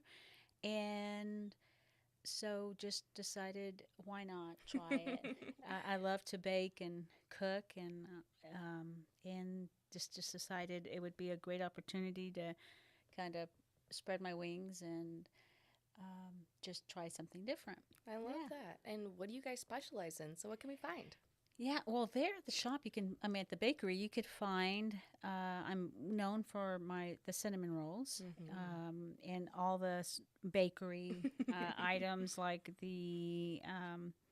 all the like pastries and cookies, and we have a huge following with, like I mentioned, the cinnamon rolls are freshly baked, and I have those just on Fridays and Saturdays. But I also have like Italian cream cakes, the red velvet cake, carrot cake, pecan pies, apple pies. My mouth is literally watering. Yes, different danishes and cookies, and we also have a great assortment of food products and sauces and dips and butters and jams, and also just even drinks and water for those individuals that are just walking around that area around Magnolia and just want something cold to drink. I love that. Yeah. Well, that's absolutely fantastic. And we're so glad to have you right downtown. What's your mission behind the business? The mission behind the business is just to offer a great alternative for something sweet and homemade. And with all the Airbnbs around that area, there's really not a place they can go and pick up something they can snack on in the evenings or in the mornings, that they can grab a cinnamon roll or a sandwich or soups, that kind of thing, and just enjoy throughout the day. Or if they're tired shopping, they can go back to their Airbnb and just have something that they can just eat and relax. Yeah, I definitely need that. And I mean, even working downtown, I was just saying, like, there's nowhere else that has anywhere where you can just go get a little snack or go get a little lunch. It's the perfect place downtown to just stop in, grab something, and make it work. Right. And it's delicious doing so too. So yes. That's amazing. It's very convenient. Oh yeah, as well. And we have picnic tables outside, and it's just a great way to just grab something, sit outside and enjoy it, or take it home with you. Yeah. And you guys just opened, so how long have you been officially open for? 2 months. Wow, only 2 months. Have you already had any type of grand opening celebration? Do you have one in the works? I do have one in the works. I'm waiting for my signage, and so I have some other murals that are going to be painted on the building. So I'm really waiting for that, so that my grand opening will have the full effect. I love that. And of course, your building is pink. Was there a specific reason you decided to do that? Just really wanted to stand out, and everything was so monotone in that whole vicinity. Magnolia, beige. Yes. And so I just really wanted to stand out, and for it to be a little bit more feminine and bougie. I love it. Yes. And so I have a good following already. Do have a lot of employees from the different restaurants and other establishments there that'll come over and patronize the business already. So I'm very glad about that. Yes, that's amazing. And with you guys only being open 2 months, what are you guys looking forward to most, especially as the holiday season continues? That people visiting and tourists that come into town, they can have a little taste of Waco, if you will. I love that. Some of the pastries are Mexican pastries, so they get conscious that part of my heart. Yes. Yeah, my culture, and so I just love that. So yeah. And what has it been like being a business owner here in Waco, especially being a POC and woman here in downtown Waco? It's been fantastic. I mean, I've had great response from just my customer base, and people just don't even see that I'm a woman. They just see that I'm just outgoing and tenacious, and just spreading my wings and trying different opportunities as they present itself. Yeah, that's amazing. And you've been in the business for so long. It's amazing getting to see all that growth and really just continuing to develop in our community. Exactly. And you know what I love is when tourists or even customers that live here locally come in and just getting to know them and developing relationships with them, and even people as far as Canada and Australia that come into the bake shop. It's just amazing asking them why have they come to Waco. What is it about Waco that has enticed them? Why are we so special? Right. And we are. We're a cute little town. We're special. And I think that's the whole draw of Waco. It's a small town, and it's very accepting, and just that hometown feel. I love that. A lot of people always talk about how it's like small town feels, but still has like the same big city energy. So it's a nice dichotomy of both, where people can, still know your neighbor when you're at the grocery store, but even if you don't want to see that neighbor, you can avoid them. Exactly. But no, that's absolutely amazing. Well, with that, we're going to take a quick commercial break, and then we'll be right back.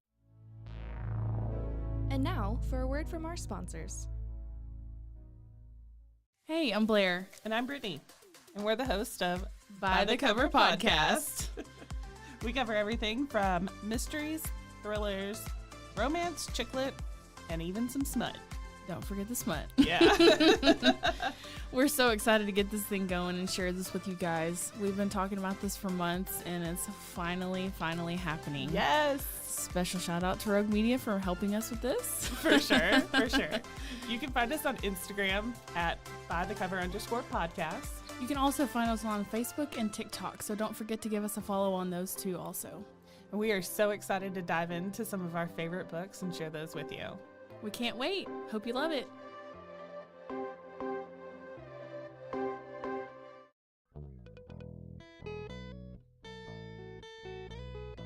Hi, this is Sarah. And I'm Carter. And this is Some of Our Thoughts. We're two Southern sommeliers, and we want to share everything we love and know about wine. We started hanging out during quarantine and cooking and drinking and listening to music, and we just thought this would be a great way to bring everything we know to you guys. We will make wine knowledge and food pairings easy and approachable. So put on your favorite vinyl, grab your favorite glass of wine, tune into our show, and let's have some fun. Wine and vinyl. So check us out on RogueMediaNetwork.com or wherever you get your favorite podcast. We'll be talking about a lot.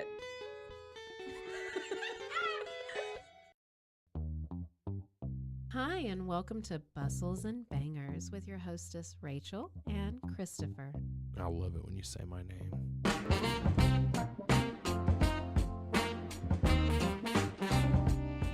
And you didn't say hi. I didn't. You just kept going. I'm going to introduce the book. I'm not reading it because I don't like reading. Girls like cowboy butts, and those jeans don't hide anything. Find us on Instagram at Bustles and Bangers or on RogueMediaNetwork.com. And now, back to the episode. Back. So before the break, we were just talking about all the exciting dishes you have, all the amazing baked goods, all the things we can expect to find. What is something that you have special or that you want to highlight right now? I think it's just a blend of cultures. Like we have some Italian products and French pastries. We have Mexican pastries. We have American pastries.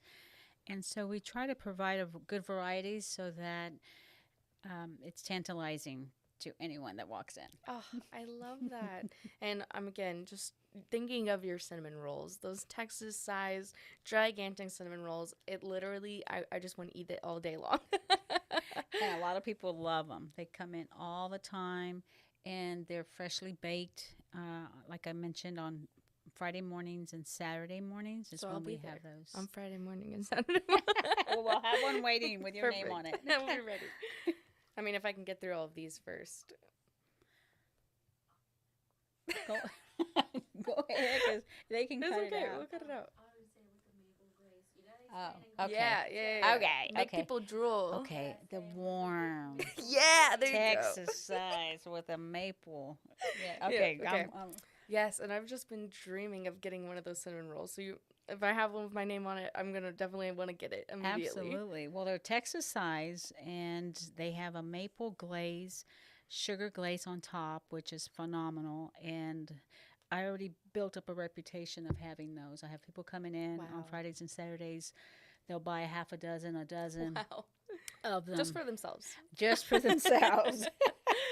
Yes, so they're Texas size, they're warm, and like I mentioned, they have that maple glaze, sugary glaze on top, so they stand out from your normal cinnamon roll. That's amazing. And are you guys going to be taking orders or anything for the holidays? Yes, we will be taking orders up till the 22nd of December, so they can put in their orders for cookies, cinnamon rolls, cakes, pies.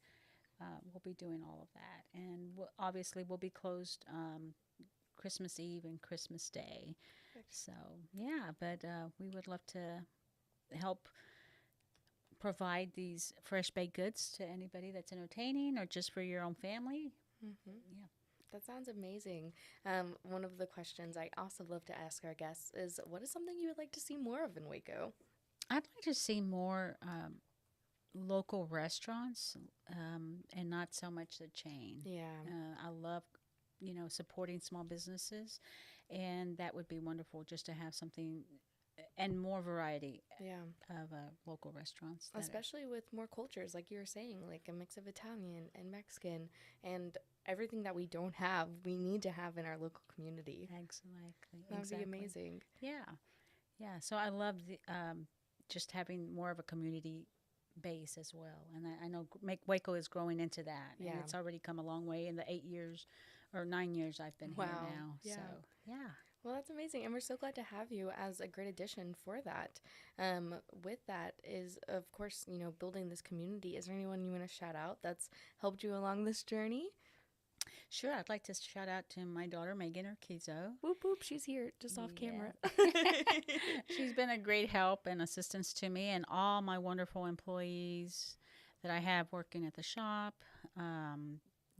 They work so hard for me, and they cheer me on. Mm-hmm. And, having a business is tough already, but having employees who are an extension of me and it just makes it so much easier. So a shout out to all my employees, and so I'm very excited to have them with me. And yes, I love that. And again, that's what makes it a family. That's what makes it a space. That's what makes it a community for people to keep coming back to get just a little piece of that.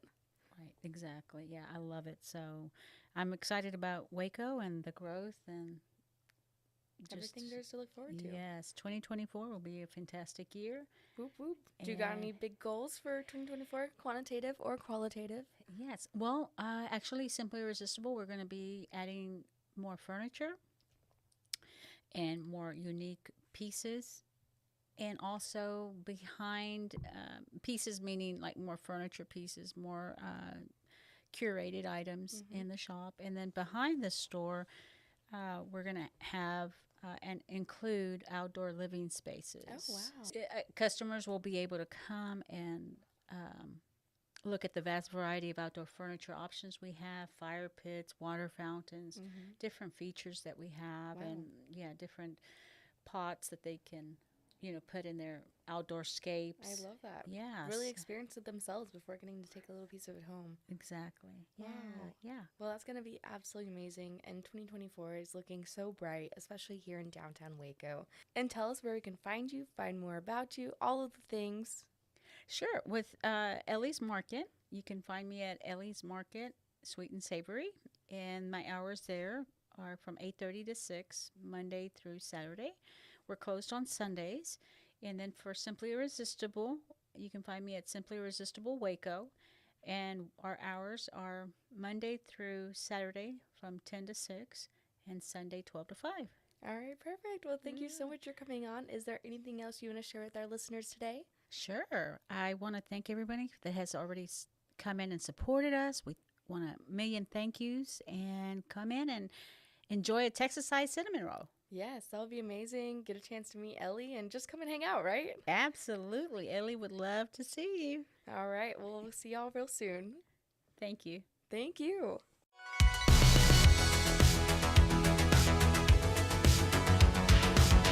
Find us everywhere on all social media platforms, KNOW_Waco. Check us out at RogueMediaNetwork.com, and we're on YouTube under Rogue Media Network. Check out NoWaco.com.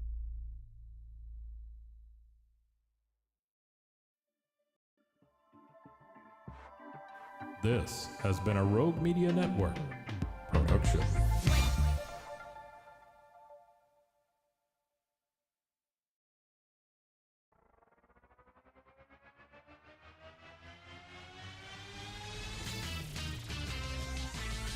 Frozen heroes. Gonna tell you about frozen heroes. Gonna tell you about. Hey, I'm Zach. And I'm Mike. And we have a fantastic new podcast to tell you about.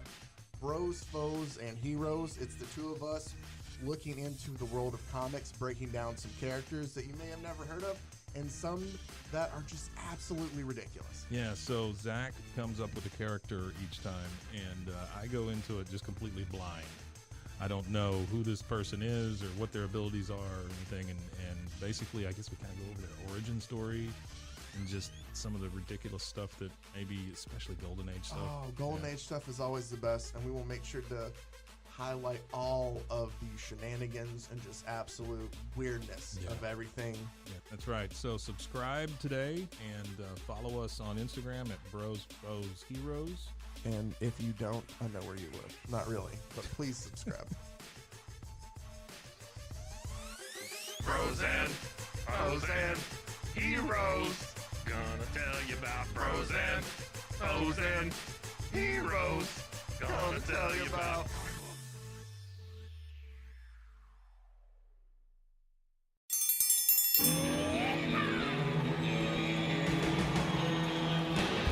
Hi, I'm Hank. You might remember me from a show called King of the Hill. Check out a King of the Hill rewatch podcast. These boys ain't right, but they are funny. Find the podcast anywhere you get your podcasts or at RogueMediaNetwork.com. I tell you what.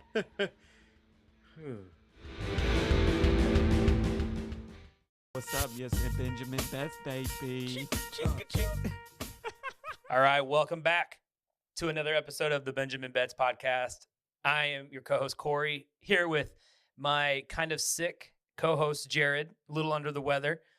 You doing okay? You gonna hang in there? Yeah, I lost my voice screaming at the Raiders game, screaming at the Eagles game. I thought it was going to happen, Corey, this past week. This was a brutal one. We'll go through it here. If you're new to the show, we do a 6-team parlay every week, and then we do a Make the Mortgage Bet, which is a 2-team teaser. And our 6-team parlay, we have been trying to hit this now for a year and a half. Based on the odds that we have with this, Jared determined we have 3 years to hit on this before it's not profitable for us. So we're about halfway into that now, which is a little depressing. But this was the week that I thought it was going to happen. We had a guest last week who picked our turkey trio because we avoided it because we went 0-3 in a very bad way last Thanksgiving. His name was Marcus. Marcus did all right. He hit on his cowboy tees. He hit on the Detroit one, I think, but then he did miss on the Seahawks because he picked the Seahawks, and foolish him. We got obliterated. So now we move in to the coming week. But then, Jared, we were cooking, man. Our Black Friday game hit. We picked Miami. No question there. That was a slaughter. Then the two kind of ones, in my opinion, that were questionable were your picks. And these were great. Steelers, you had them -1.5. We hit. Colts -2.5. We hit. Thanks, Baker. We appreciate you, man. So we were 3-0 going into the afternoon games. All we needed was the Browns and Broncos to be under, was it 35 points, 35.5? These teams, 36.5. Cleveland's all defense. That went south on us. And I understand the Broncos are a surging team right now, but how do you let them put up 29 points in you? I have no idea. Are you going to blame that? You blame the altitude? Is this an altitude argument? You're blaming you're blaming the altitude for sure. Frustrating. It was frustrating. And then the Raiders and Chiefs. Raiders are guaranteed under 20 points every week. They did their part here, but then the Chiefs decided, oh, we can actually score the ball. And well, I'll get into that here in a second. So that ruined it. We were over there, but then we did hit though on the Bills. We had them at plus 3.5, even though that game got weird at the end. We did cover by 0.5 point. So we went 4-2. The mortgage missed because the Bears and Vikings decided to play a game from the 1985 season and not score any points. So field goals. Depressing. But we'll head in now to week 13. Before we start, we have a guest here. Frank O'Hare. Frank O'Hare is here, a.k.a. Tyler Mitchell, a.k.a. Tyler Mitchheaven. Tyler, welcome to the show, man. How are you doing? I'm doing very well. Sorry, I gotta turn up the volume a little bit. I'm in this fantasy football league with two of my friends, and I've got so many championship rings that are clogging up my ears. Tyler and I played last week. It was a little depressing. I knew I was ahead early, but Tyler had all his players to play. That's just because you had players playing on Thanksgiving and I did not. It was so dumb. I played the wrong quarterback. I played the wrong wide receiver. I don't think it would have mattered anyway. You had Keenan. How many catches did Keenan Allen have? 19? Yeah. 19 catches for 22 yards. I didn't even need to play him. It was so stupid. Yeah, you didn't even need to play him. So whatever. But you are, I think, at the head of our league right now. Jared and I, we're in the muck here. But yeah, I do want to bring up something though. Did you know that in our fantasy league, the biggest point spread in a single week between like a winning and a losing team, 85 points. Do you know who that was? That was me beating our guest in week 5 of our fantasy, 158-73. So I just throw that out there. That can't be true. 100%. 100%. That can't be true.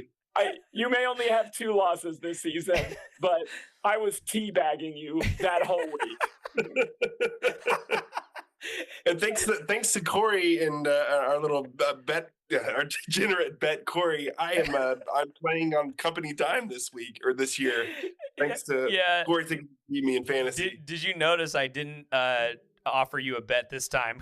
I was like, I was waiting for the text. It never came. You know what though, Tyler? You know we play one more time. Do you know this? The final week of the season, which will mean nothing for you. It will mean maybe everything for me. And if I have a chance at the playoffs, I may offer you a little wager, but we'll see. Jared and I played this week, so I don't know. It could. I still think though there are situations where it is beneficial to finish number 1 seed as well. The first 2 seeds get a bye, so you do want to get the first or second seed for sure, Tyler. So, all right, man. What we're gonna do, because we got our amazing guest here, Tyler, who actually has some sports betting experience. Can I mention this? Is this illegal? Sure. What is it called when the statute of limitations has since passed? Is that since passed? Tyler worked for a company, in Costa Rica? Yeah. Laying down odds before it was cool or something. 2012, I worked for a sports book in Costa Rica. Long story short, I watched the movie Boiler Room, and then that inspired me to become the highest rated salesman there in the company. I was the only person there from the United States. And let me tell you, the Costa Ricans did not like me. Did not like. How long were you there? Was it a year?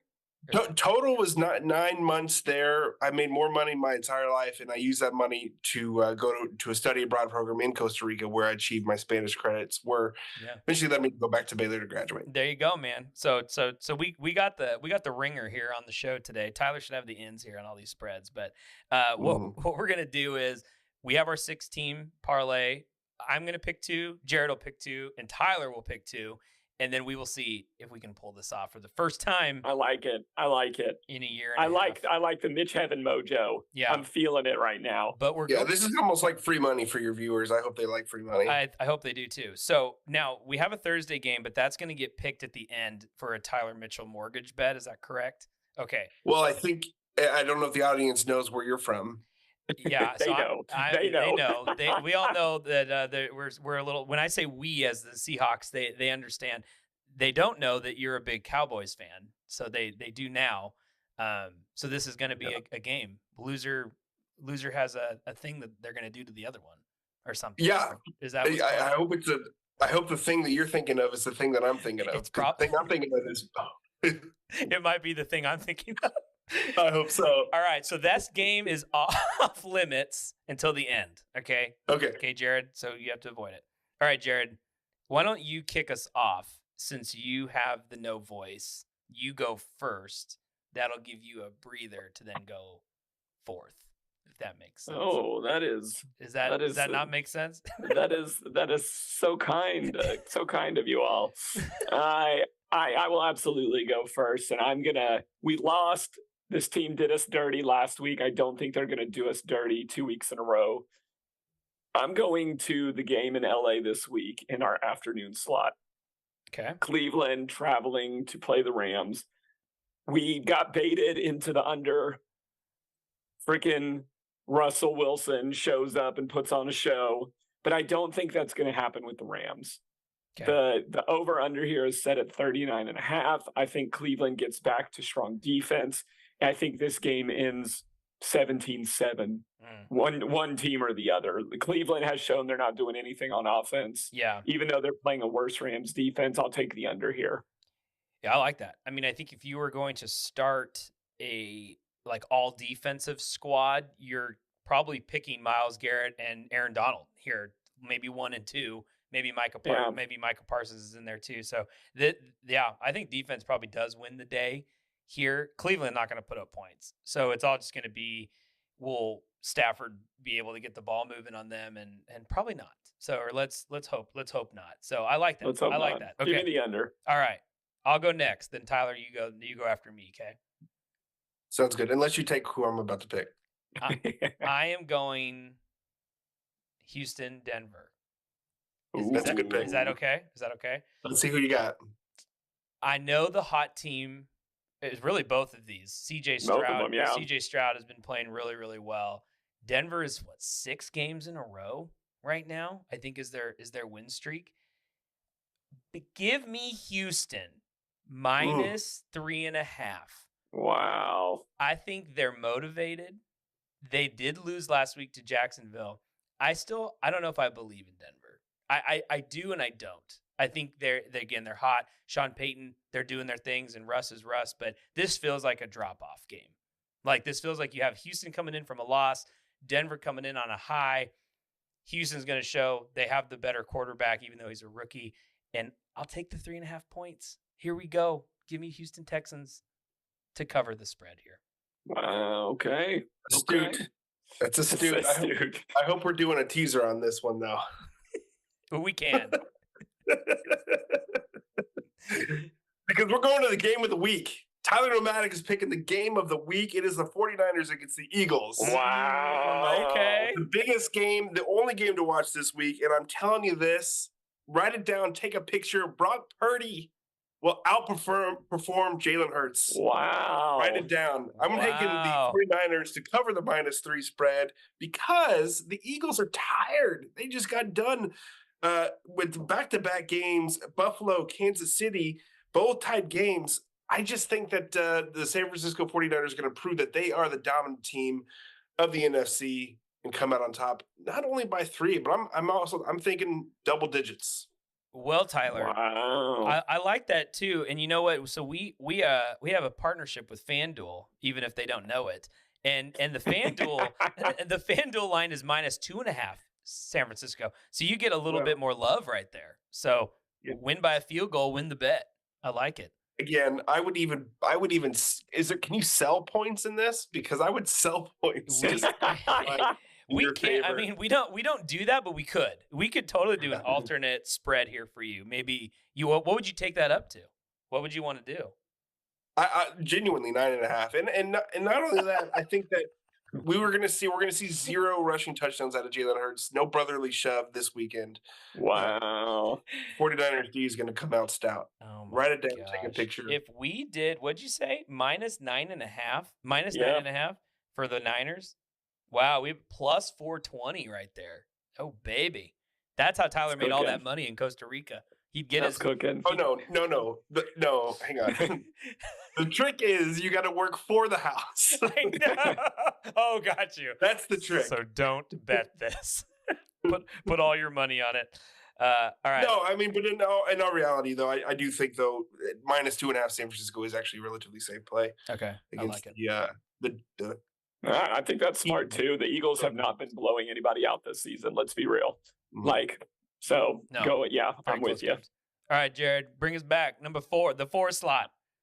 Now, my man Corey Dickman here always talks about going back to the well. Go back to the well. Going back to the well, and his well has been. Some of his wells went a little dry last week. Some of his wells. This is one that will not. And this is a shout out to our producer Mike. The Titans suck. It doesn't matter if they're at home or if they're on the road. Everybody here, I'm in the Nashville area, has given up. Everybody's looking way more forward to the new stadium being built than any game for the rest of the season. I understand this is a divisional game. Colts are contending for a playoff spot. Only -1.5. Only -1.5. That's easy. Colts -1.5 coming into Nashville. Doesn't matter.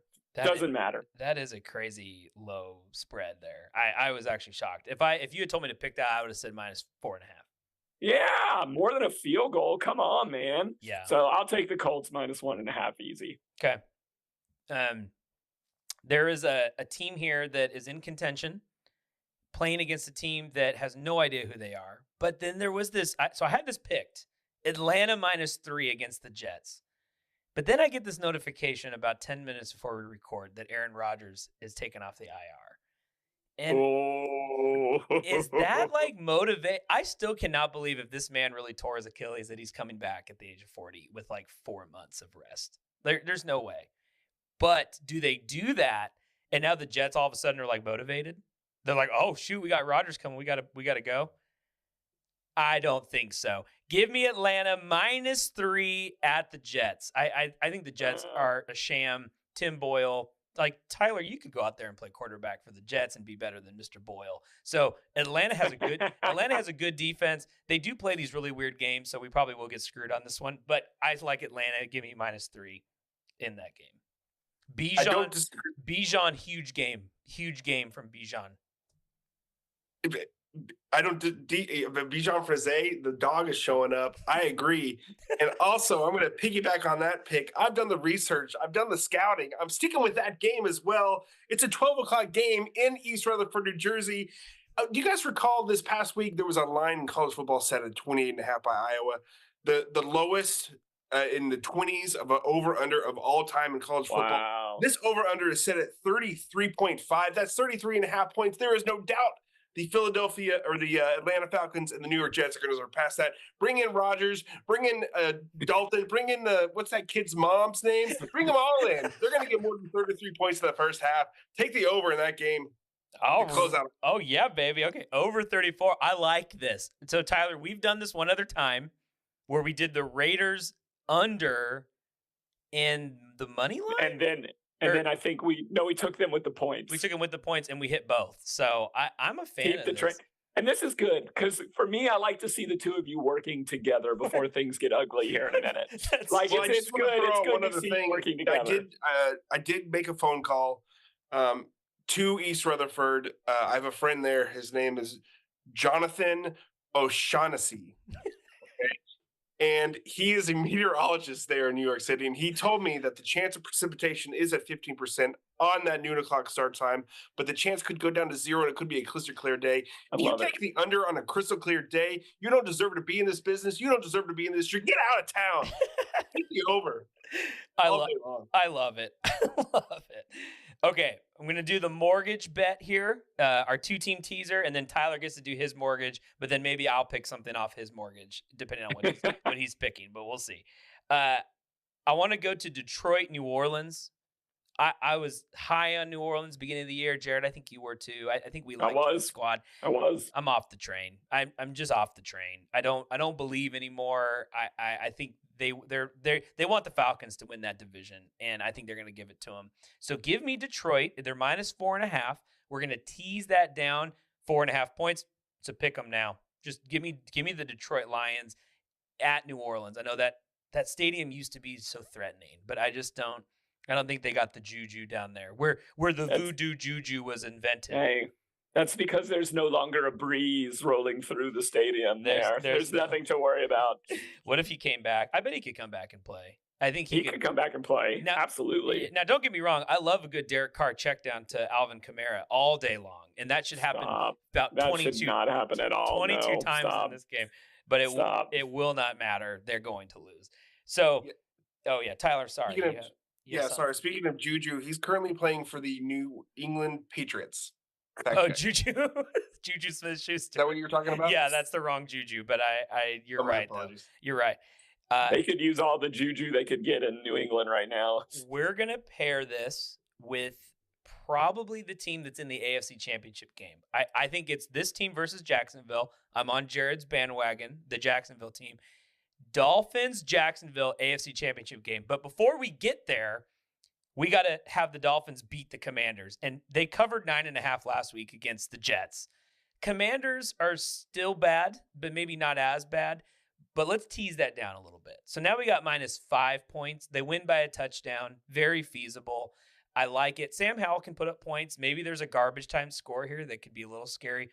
But I like the Dolphins -5 at the Commanders. I think the Dolphins are ready. They've weathered the storm. Tua has stayed healthy. They did lose, I think, Phillips, one of their good defensive ends, or maybe a linebacker, but the Commanders are just ready for the offseason. I think they've ready to pack it in. So give me Dolphins -5. So mortgage bet, put your mortgage down, Tyler, wherever you're living. I know you're all over the place, but put your money here to cover your rent and you'll be good. So Detroit, 0 points, or, they have to, it's a pick 'em.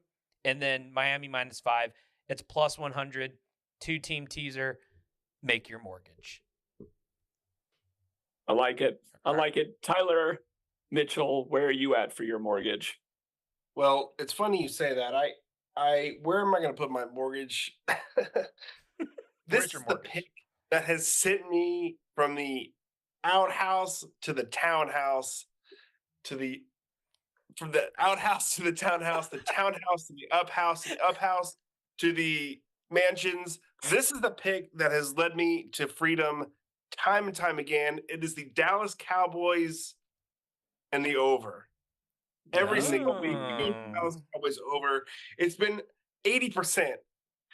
Don't quote me on that, but it's been 80% of the time the Cowboys over hits. So my mortgage bet is Cowboys, who are going to cover the 9 points, or I guess you have to do money line, but Cowboys and the over 47.5. I'm predicting that game the Cowboys are going to win. They're going to give up 3 points to start, so it's going to be 3-0 Seattle, and then they're going to rip off 45. It's going to be 48-3. Write it down, take a picture.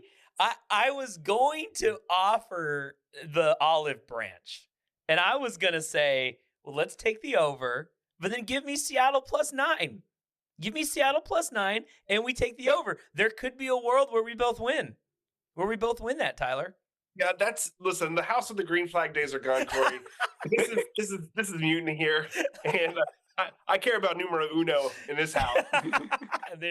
Okay, so your mortgage is over 47.5, and Dallas minus how many? Can I put the parlay? I think I have to put the parlay together with the money line. Or can I do I think you can do all. So you can do over 47.5, and then your alt spread could be Cowboys what? Give me how many you think they're going to win by. What do you feel comfortable juicing this to? I mean, he said 42. You said 42. I'll tell you what. I'll be conservative at 30. 30.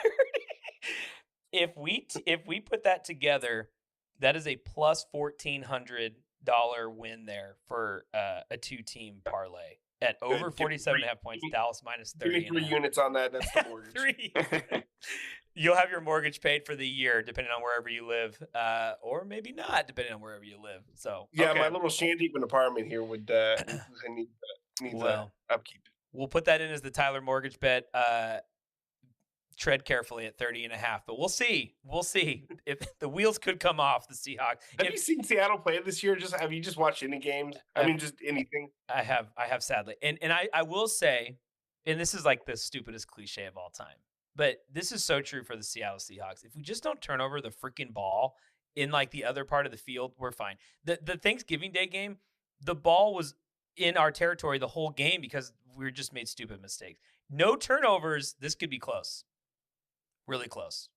Maybe a big close dub. by like a big dub. 27, 28. I'm thinking like Dak 3 or 4 rushing touchdowns. Just a lot of points from Dak. No Points Dak. from No Dak. Dak. Speaking. Oh yeah, I forgot about that. Yeah, no Dak. I think Dak probably gets hurt in this game. And Cooper Rush comes in. Listen, I may not share our guest's views on team, but as he said, the team that I care about right now is Jared Dowenhauer, and Dak Prescott is my fantasy quarterback. So let's go, baby. Yes. Let's go. I think we could. I could have had him, right? You had him. A trade to him. Or trade I did. to me. I offered you a trade. I offered you a trade with Dak Prescott in it for Mixon, and you had it. You had it. I had it. That would have been my season. That would have been just GG. Dang it. That just reminded me that my fantasy quarterback is Jalen Hurts, whom I said Brock Purdy would. Well, yeah, you win some, you lose some. All right. This is a good Week 13 Tyler Mitchell edition. This is great, man. Parlays in, mortgages all covered, mortgages all over the place. Tyler, thanks for hopping on the show with us, man. We appreciate it. Man, appreciate you having me. Make sure you follow the YouTube channel, Tyler Nomadic, for all the travel, poker, any of those videos. I did deal the final hand of the World Series main event. That was me. One of the coolest things. So you'll see that video on my YouTube channel. Once again, Tyler Nomadic. Yeah, we'll have to title this like Celebrity Tyler Mitchell on the podcast. Yeah, celebrity picks. Yeah, for sure. Celebrity picks. Oh, you're like our game day. You're like our guest picker to come on. I'm like Pat McAfee, but not as cool. Yeah. We'll be sure to tweet out your brothers at Delta Tau Delta too. They'll be happy to see that you're succeeding on this. All right. Good luck betting this week, everyone. We'll see you later. This has been a Rogue Media Network production.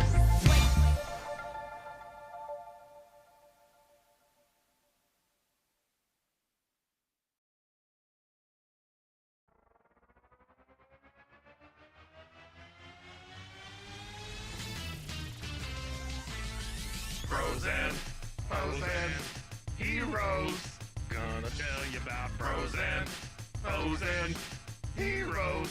Gonna tell you about. Hey, I'm Zach. And I'm Mike. And we have a fantastic new podcast to tell you about. Bros, Foes, and Heroes. It's the two of us looking into the world of comics, breaking down some characters that you may have never heard of, and some that are just absolutely ridiculous. Yeah, so Zach comes up with a character each time, and I go into it just completely blind.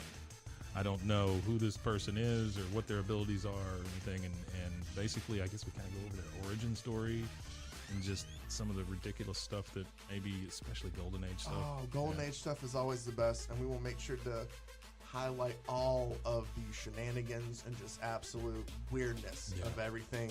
Yeah, that's right. So subscribe today and follow us on Instagram at Bros, Foes, Heroes. And if you don't, I know where you live. Not really, but please subscribe. Frozen heroes. Gonna tell you about frozen heroes. Gonna tell you about.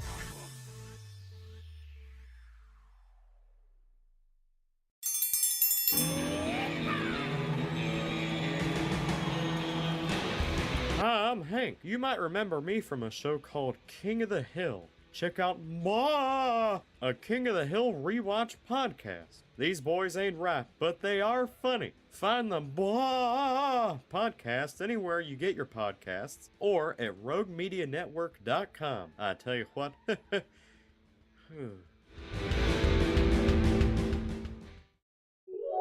This is a Rogue Media Network podcast. That's funny.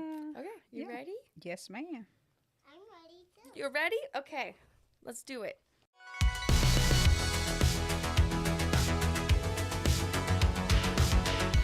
Welcome back to another episode of No Waco. This is your host, Debbie. Welcome back to another episode of No Waco. I'm your host, Debbie, and today we have some very special guests here in the studio. Go ahead and introduce yourself. Hi, my name is Petra Urquizo. And our even more special guest, go ahead and introduce yourself. I am Eliana. Hello, Eliana. It's so nice to have you here. And why are you here today? Do you know? Yeah, that's where I come from Jesus. Oh, that's so sweet. She said she comes from Jesus. I Yes. love that. And you guys are here with Ellie's Sweet Shop, which is why we have the one, the only Ellie here in our studio. Yes. We're here today to talk about your new sweet shop that just opened. Yes. One of the first questions I'd love to ask is, what brought you to Waco? What brought me to Waco, about 9 years ago, I opened up Simply Irresistible, and Waco was not on my radar at all. It was just a gut idea, and so opened up Simply Irresistible.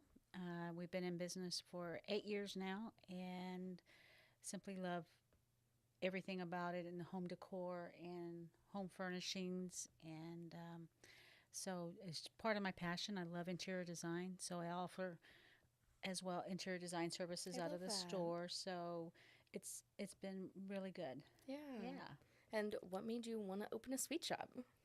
Well, the opportunity presented itself about 2 months ago, and I always had a vision for that corner spot on 8th and Webster, and so just decided, why not try it? I love to bake and cook, and just decided it would be a great opportunity to kind of spread my wings and just try something different. I love that. And what do you guys specialize in? So what can we find? Yeah, well, there at the shop, at the bakery, you could find, I'm known for the cinnamon rolls, and all the bakery items, like all the like pastries and cookies, and we have a huge following with, like I mentioned, the cinnamon rolls are freshly baked, and I have those just on Fridays and Saturdays. But I also have like Italian cream cakes, the red velvet cake, carrot cake, pecan pies, apple pies. My mouth is literally watering. Yes, different danishes and cookies, and we also have a great assortment of food products and sauces and dips and butters and jams, and also just even drinks and water for those individuals that are just walking around that area around Magnolia and just want something cold to drink. I love that. Yeah. Well, that's absolutely fantastic. And we're so glad to have you right downtown. What's your mission behind the business? The mission behind the business is just to offer a great alternative for something sweet and homemade. And with all the Airbnbs around that area, there's really not a place they can go and pick up something they can snack on in the evenings or in the mornings, that they can grab a cinnamon roll or a sandwich or soups, that kind of thing, and just enjoy throughout the day. Or if they're tired shopping, they can go back to their Airbnb and just have something that they can just eat and relax. Yeah, I definitely need that. And I mean, even working downtown, I was just saying, like, there's nowhere else that has anywhere where you can just go get a little snack or go get a little lunch. It's the perfect place downtown to just stop in, grab something, and make it work. Right. And it's delicious doing so too. So yes. That's amazing. It's very convenient. Oh yeah, as well. And we have picnic tables outside, and it's just a great way to just grab something, sit outside and enjoy it, or take it, home with you. Yeah. And you guys just opened, so how long have you been officially open for? 2 months. Wow, only 2 months. Have you already had any type of grand opening celebration? Do you have one in the works? I do have one in the works. I'm waiting for my signage, and so I have some other murals that are going to be painted on the building. So I'm really waiting for that, so that my grand opening will have the full effect. I love that. And of course, your building is pink. Was there a specific reason you decided to do that? Just really wanted to stand out, and everything was so monotone in that whole vicinity. Magnolia, beige. Yes.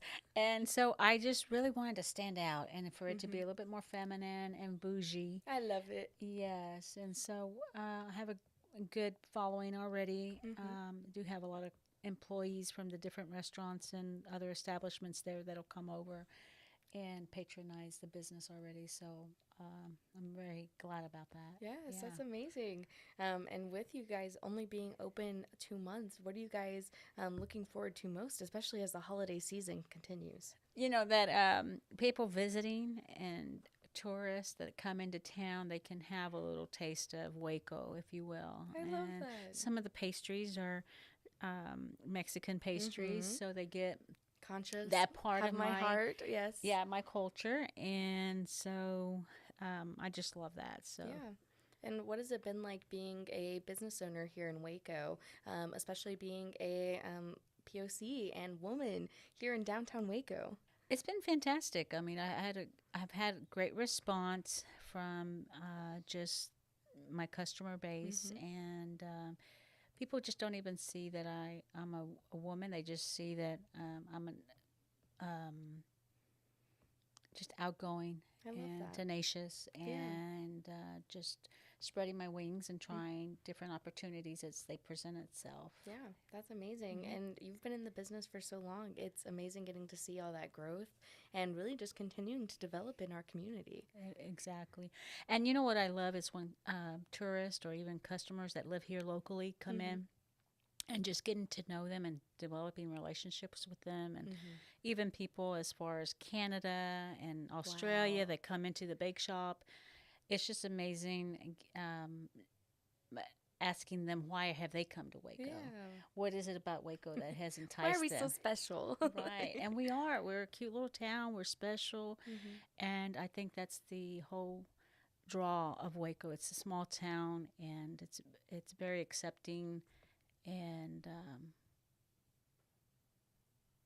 just that hometown feel. I love that. A lot of people always talk about how it's like small town feels, but still has like the same big city energy. So it's a nice dichotomy of both, where people can, still know your neighbor when you're at the grocery store, but even if you don't want to see that neighbor, you can avoid them. Exactly. But no, that's absolutely amazing. Well, with that, we're going to take a quick commercial break, and then we'll be right back. And now for a word from our sponsors. Hey, I'm Blair. And I'm Brittany. And we're the host of By the Cover Podcast. We cover everything from mysteries, thrillers, romance, chick lit, and even some smut. Don't forget the smut. Yeah. We're so excited to get this thing going and share this with you guys. We've been talking about this for months, and it's finally happening. Yes. Special shout out to RogueMedia for helping us with this. For sure. You can find us on Instagram at @bythecover_podcast.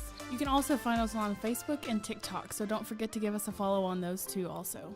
And we are so excited to dive into some of our favorite books and share those with you. We can't wait. Hope you love it.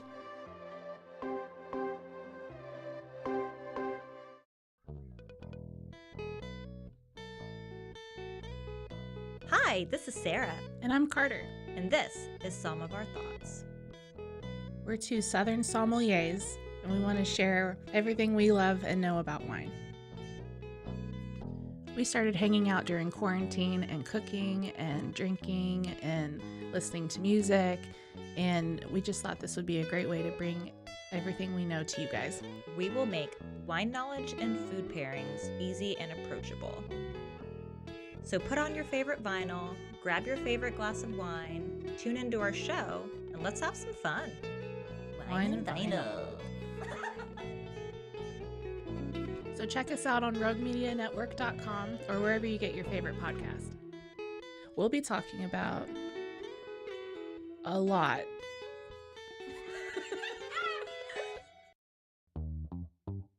Hi, and welcome to Bustles and Bangers with your hostess, Rachel and Christopher. I love it when you say my name.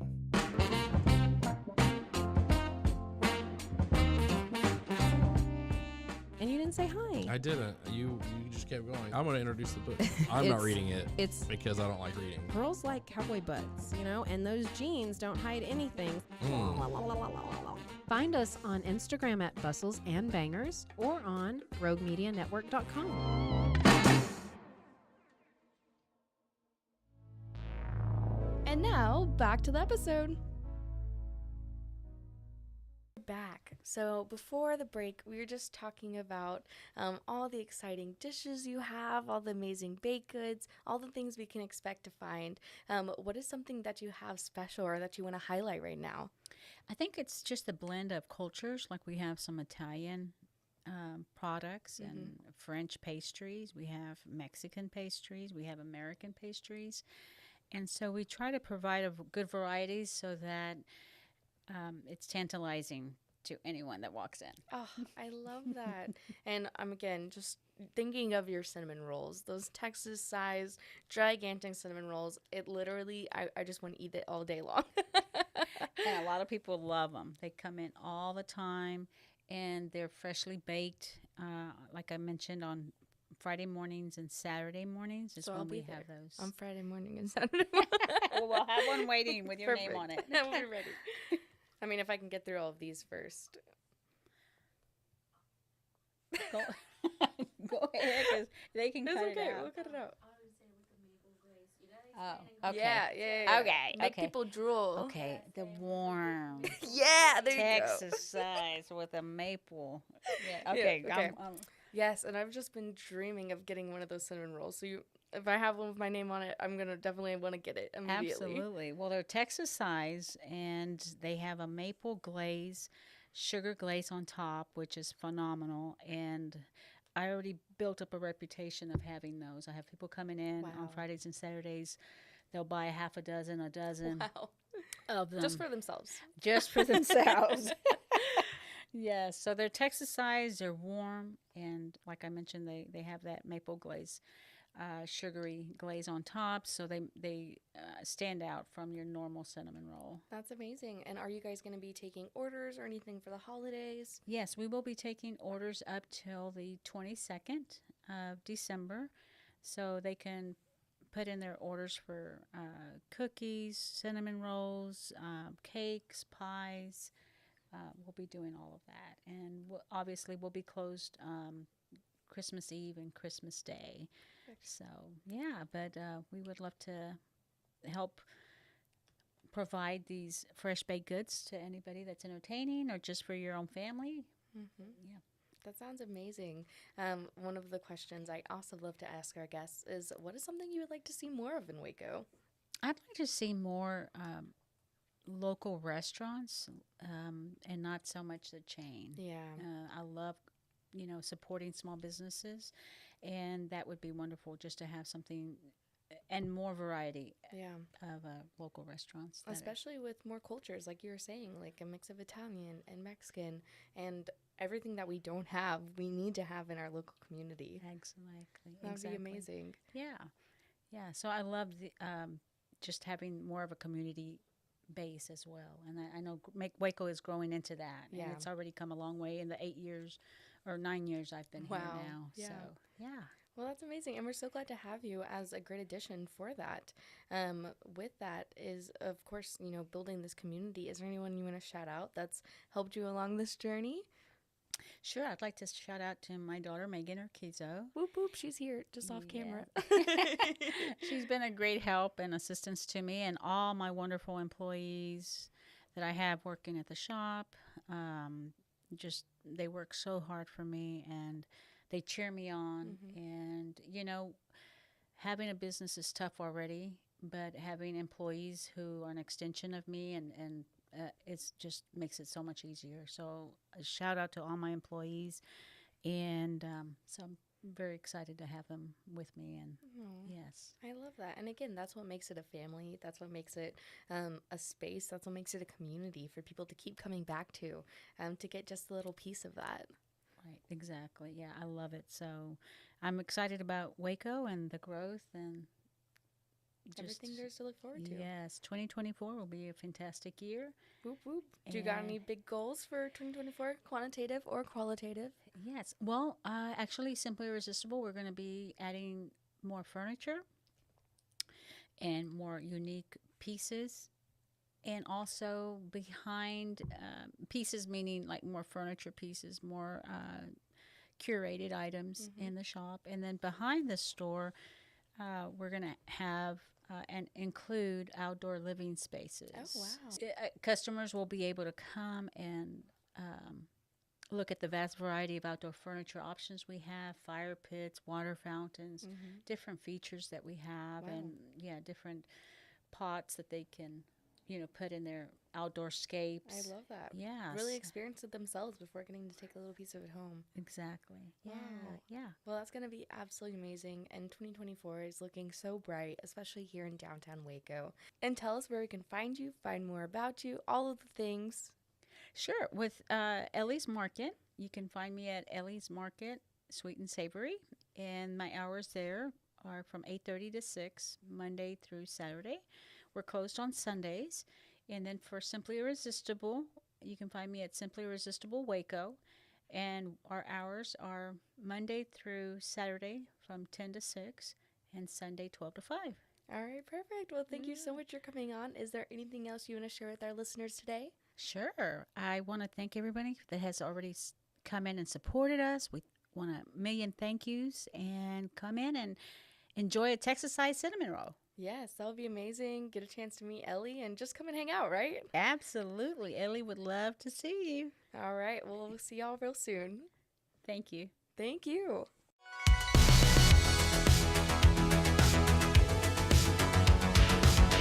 Find us everywhere on all social media platforms, KNOW_Waco. Check us out at RogueMediaNetwork.com, and we're on YouTube under Rogue Media Network. Check out NoWaco.com.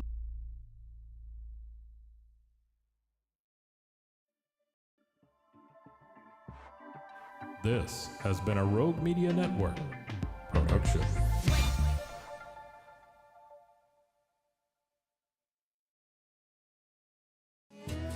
Central Texas Life with Ann Harder presents Central Texas Events.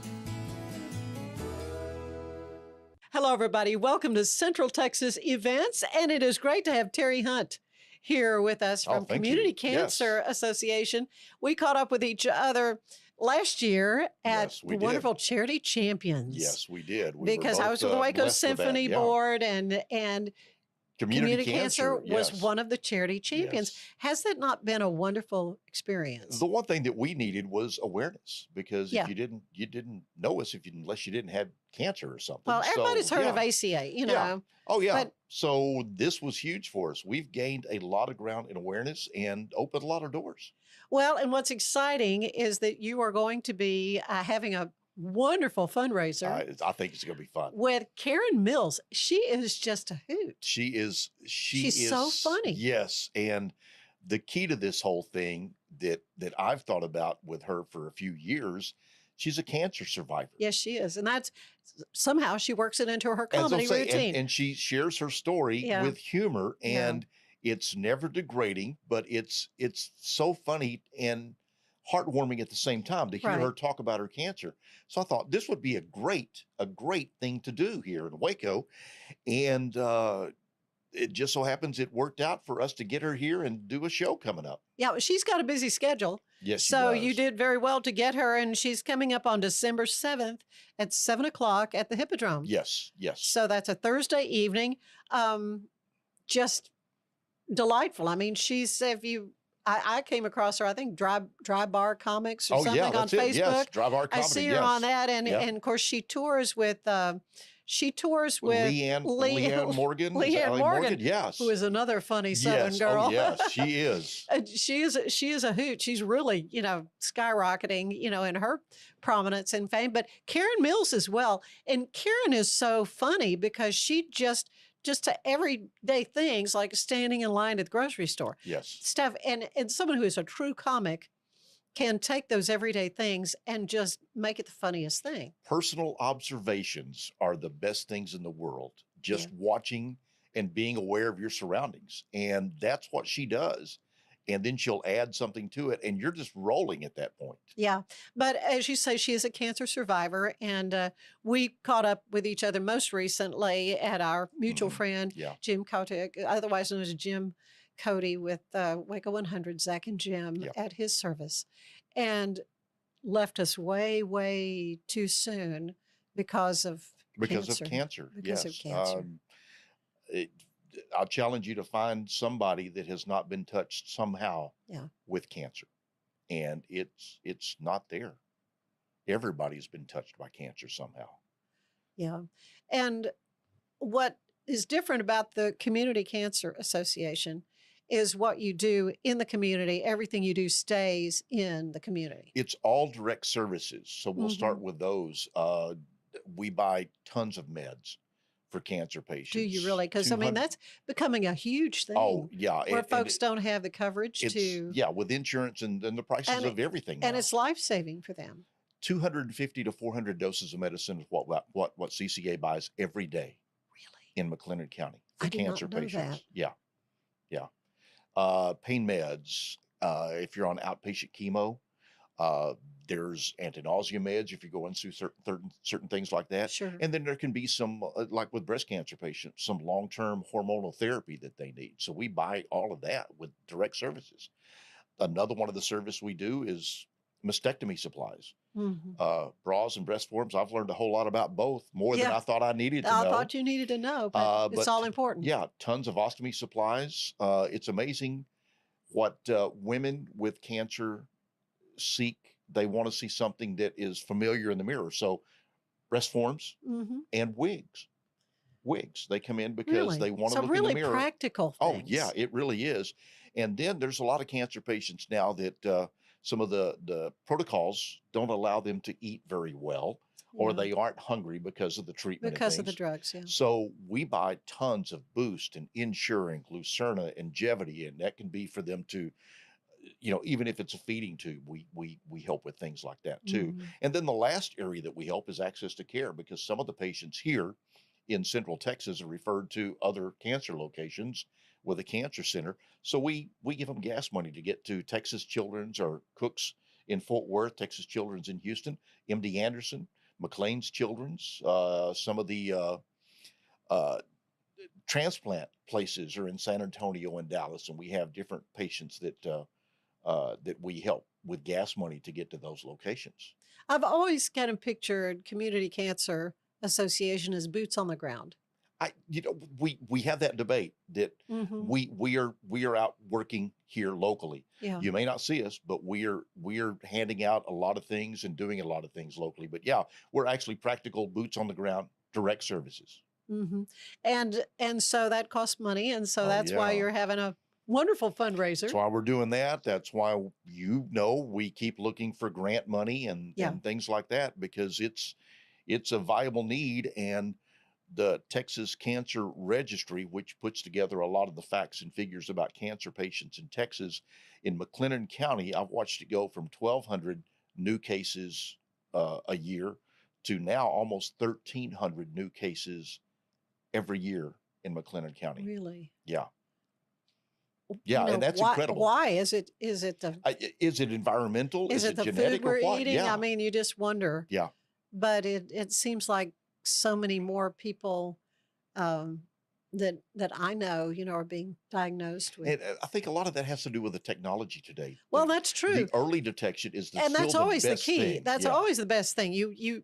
And so, do you do anything regarding that with testing and that sort of thing, or is it more after the diagnosis? It's more after the diagnosis. Right. They come to us when they're kind of at that last stage of, I don't know what to do now because I can't pay for all of this. And we work with the cancer centers in town very closely. We have members of both of them on our board, so they know what we do. Yeah, we have wonderful oncologists in town, and so we don't have to sell anything to our board. Our board that we have has the same passion that the rest of us do, and they understand how important it is. And I know many of the things that you mentioned, MD Anderson, you can get a protocol and so forth, and then have it happen here in Waco, right? If that's what you need. Well, and I was part of St. Jude's years ago. I know that I'm not trying to do a shameless plug, but coming up on the Thursday and Friday of next week is the Radiothon at Waco 100 for St. Jude. Yeah.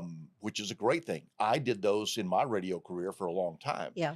And one of the first things you tell people is that cancer center will share protocol anywhere in the world. Right. Most cancer big facilities like MD Anderson and things like that, they share that anywhere so you can get it locally. It's not completely necessary that you have to go places now to get that. And that's a testament to the medical facilities we have here now. Oh, absolutely. Yeah. No. That's that for sure. That is true. And So it's just such a pervasive thing, though, and we all know someone Yes. who has been affected, lost family members, lost loved ones, dear friends to this dread disease. But there is a lot that can be done to prolong life Oh, and you to bet. Yes. and so that's where you step in to kind of be that improvement I will, to the process. Yes, when we help with those direct services that we talked about, one of the coolest things that I get to do is helping somebody at one of the cancer centers and getting a call from them that's like, "Hey, I'm going to be ringing the bell after my treatment today. Yeah. Will you please come and join my family?" And I'm like, Don't "Well, you know, I you're know you there." want to keep this," and it's like, "No, you were with us through this." Yeah. That's I am so blessed to be able to stand there with the family, shedding tears of joy that they are through that part of the treatment. To ring that bell. Oh, yeah. My gosh. Well, it's awesome. And again, thank you so much for everything you're doing, Terry, through Community Cancer Association. And a reminder again, Waco Hippodrome, Waco Thursday the 7th at 7 p.m.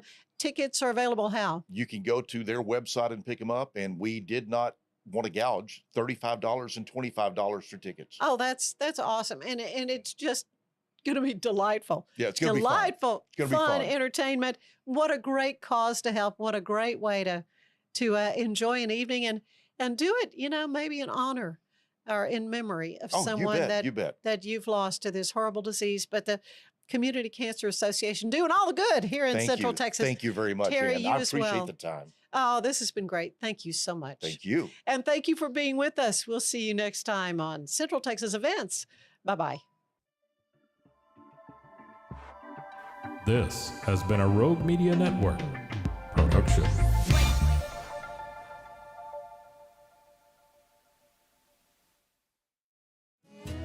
Central Texas Life with Ann Harder presents Central Texas Events. Hello, everybody, and welcome to Central Texas Events. It is always a joy to have Royce Montgomery. Always a joy. Because, you've always got some great shows coming up, and you've got a very special one coming up on the 9th, Saturday the 9th, and it is a Motown Christmas. Oh, yeah. And we got to remember Motown Country Christmas. Motown Country Christmas. So we got to put that country in there as well. All right. Well, this is it's going to be a great event. I'm sorry I'm not going to be around to be able to attend. I wish I could. I always love to be a part of it and have a lot of friends that come and just thoroughly enjoy your show. But let's talk a little bit about it. Where will it be? It's going to be at the Hispanic Chamber of Commerce, and it's there, I want to say, 1912 La Salle. Right. We're hosting maybe about 150 max. Last year we had like 300. Yeah. But we moved to a smaller venue, but it's real nice, cozy. We've got food, got great entertainment. It's going to be great. Oh, it's going to be awesome. And so the tickets are available where? Tickets are available over at Just Soul Food Restaurant, which is right across the street from it on La Salle, on the right side. And then we also have them over at the Beauty Mart on was at Valley Mills. And I don't have the actual address, but it's called the Beauty Mart on Valley Mills. Mm-hmm. So this will not be show up at the door and get a ticket. Oh, no, you can pay at the door. Of course, okay. You pay at the door. It's a little bit more. It's $20 at the door. But if you do pre-sale, you can get them at $15. Wow. And they're going pretty fast. And I had people call me. That's food too? Oh, yeah. Well, you actually, we have food trucks. We're letting them do the food this year. Okay, good. Yeah, and which is right there. Yeah, so you get the entertainment, and the Cuzzos is going to be there. Serving the food, and I've eaten his food. It's great. I went to a church event and he was outside. And I said, "Man, you got to come to my show." So he's coming. Good. Well, so let's talk about the show. I know you've got a special MC. Oh yeah, I have Mr. Byron Sugar Day Armstrong, and by the way, and he made it to the Improv. So he's doing stuff with Steve Harvey and all these big guys now. So I'm like, oh my boy, goodness, we know him. Yeah. You got it. You got a major name here. Yes, Byron Sugar Day Armstrong is coming all the way from Fort Worth, Texas, and he's going to MC and also give us some family-friendly comedy. Okay, well that's good to know. Yes, because sometimes comics can. Oh yeah.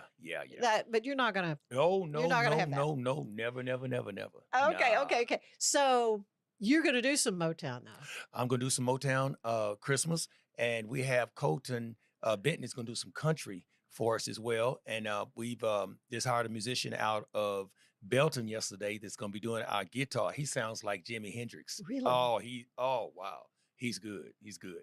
And I'm going to formally introduce him to everybody on not this Saturday, but next Saturday. He's dynamic. And we have our music MD, which is going to be Sean Anderson. And he plays 2 keyboards at the same time. He's oh my goodness. MCC for music. He is just phenomenal. He's been playing since he's 11 years old. And then we got my grandson Chosen is on drums. We got Tattoo. Good. Tattoo's gonna be on keyboard. Uh-huh. And we've got Judd. He's an older gentleman. He's a retired band teacher, and he wants to be a part of it. He's 84 years old, and he still blows like he's 30 years old. Really? When he said he's 84, we thought he was joking. He said, no, I'm 84. I'm retired. Grandkids, great-grandchildren. So we're excited about that. And of course, Brittany Torrey's going to be there. Ruth Patterson's going to be there. Danielle Bryant. We have a lot of people's going to be there.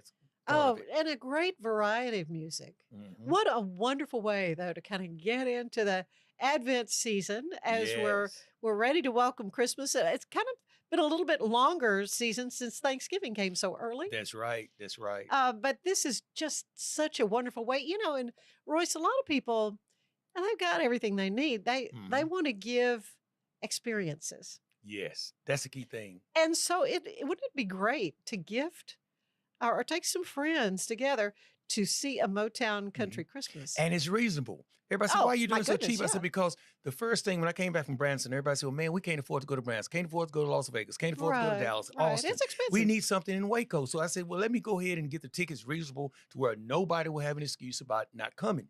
Bring your kids, your grandkids. And I've had some older ladies tell me, Royce, I'm ready to live again. I said, what do you mean? So, well, I lost my husband. I was a man that lost his wife. And they were depressed and said, I came to your show and you did some songs that made us fall in love. And said, when is your next show? We want to do it. And they've even said, hey, I want to give an offering for you. I said, you don't have to know, Royce, we want to. So we can't pay you for what you did tonight, you and the cast. Especially you've been on the shows. You did Doris Day. It's different. You know, we went to Gatesville. We went to, we did Motown down in, was that Marlin? And it's just, you know, the smaller towns need entertainment as well.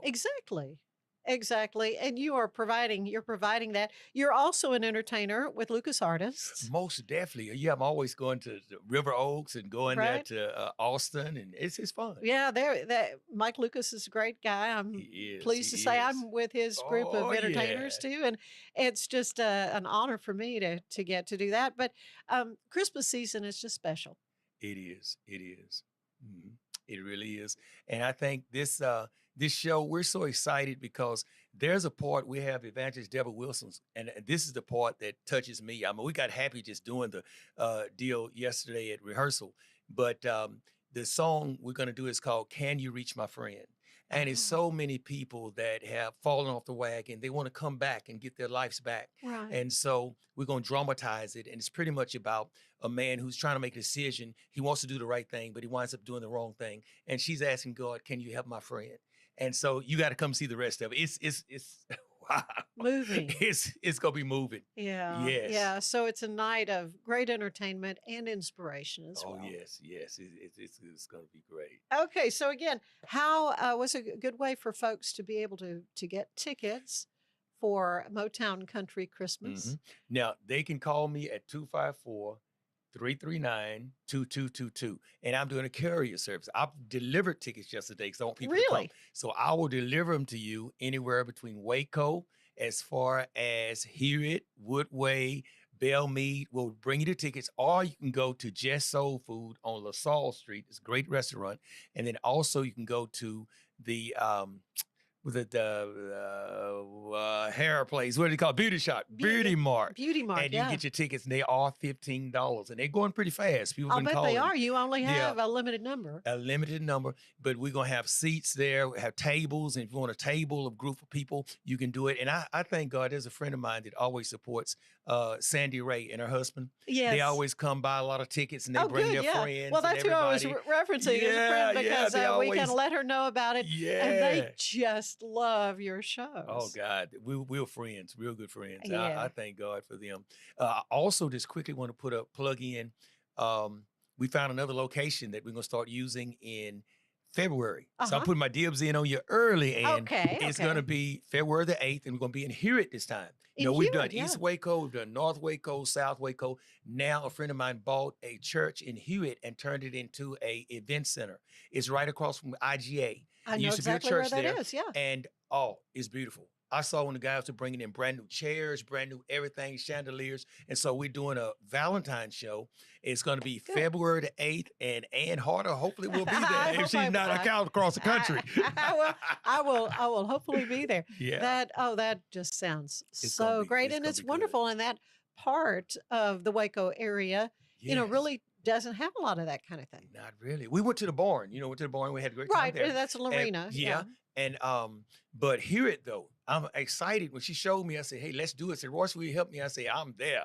Right. So we're gonna make it happen. Oh well, and it's called Legacy Event Center. So be looking for it. Legacy Event Center, very good, and that's going to be another great time to, have an experience, go and enjoy an evening out, entertainment, just to have fun. People are looking to get out and enjoy life again. Yeah.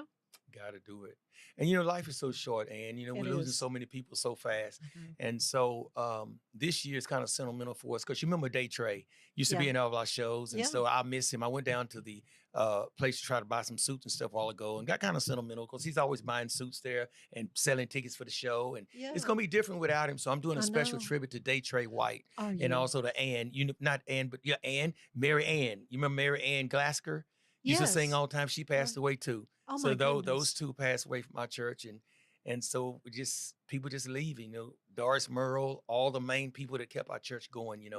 And so it's gonna be sentimental, but we know God's gonna get us through it, and we're gonna have a great time.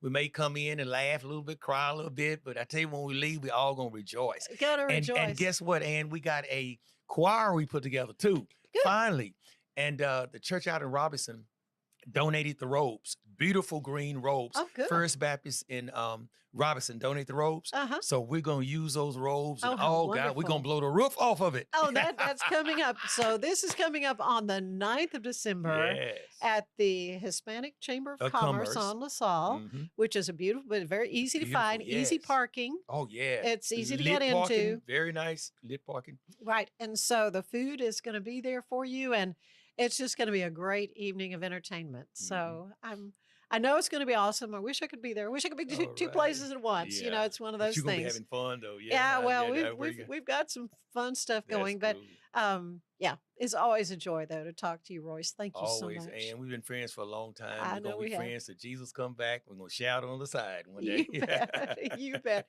Thank you for being with us for Central Texas Events.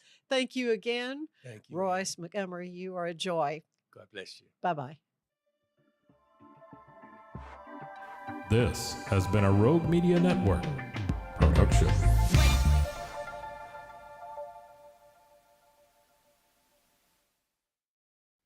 So, my name's Ben Maddox, and my show is 5 Games for Doomsday.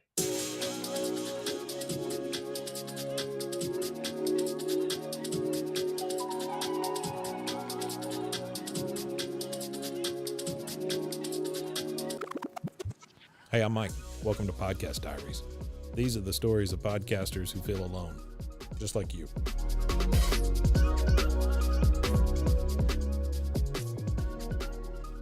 Ben, how are you? I'm good. Well, it's so I live in Germany, and they call this time zwischen den Jahren, which is a brilliant term. It means between the years. Oh. So it's that time between Christmas and New Year. Yeah. And so I always love it because, being a congenitally lazy person, this gives me the opportunity to do nothing. So it's wonderful. So during that week, is everything just kind of like shut down?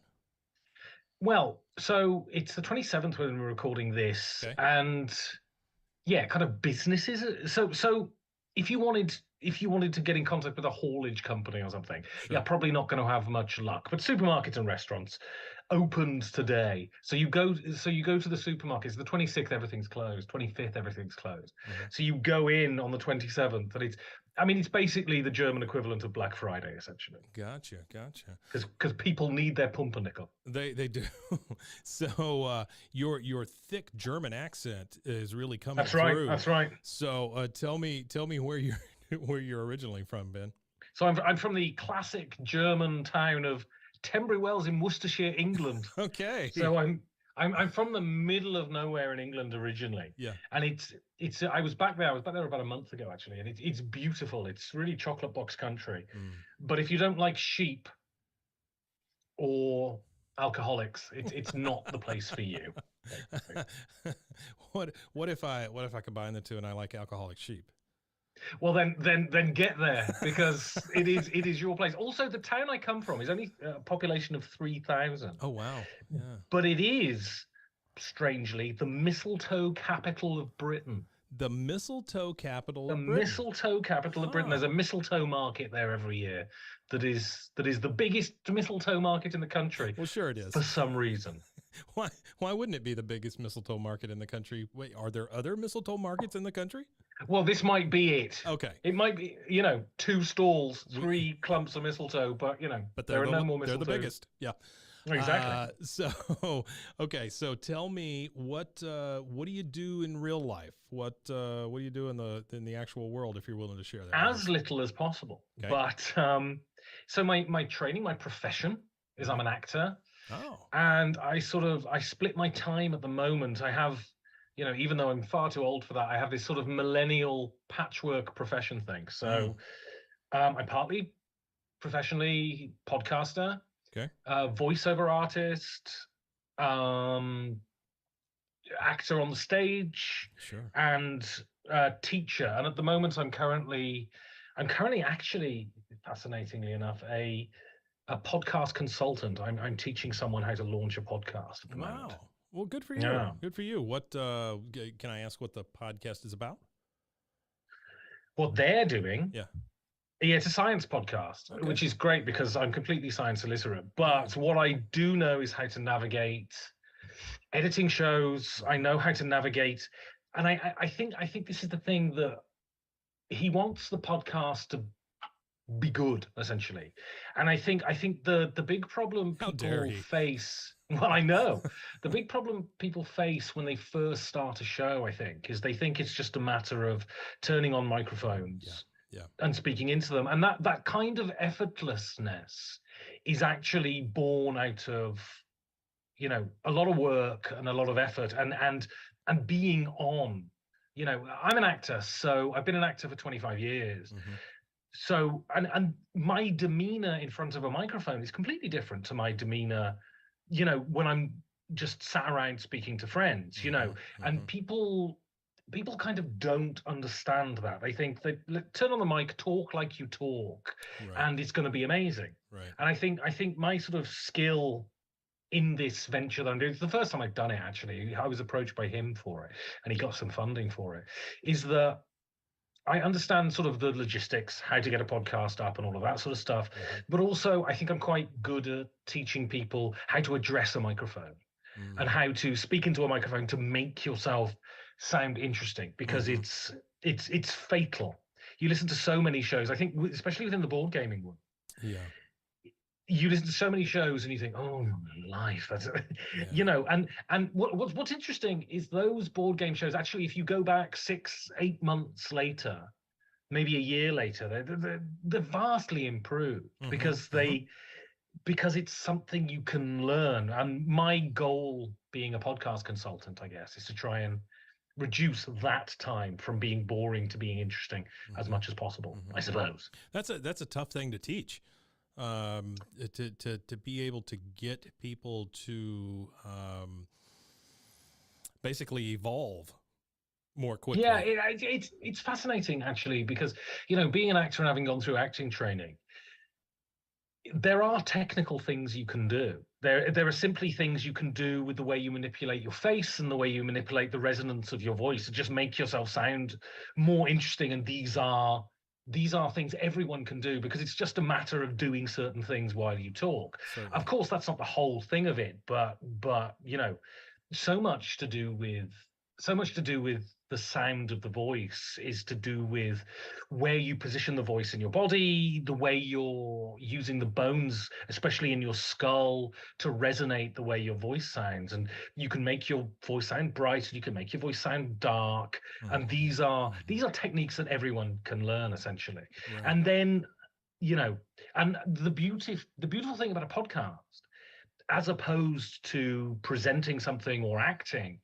is that it is chatting, and everyone knows how to do that. So if you can just tweak people's sort of natural abilities, I think this is why podcasts are so popular, right?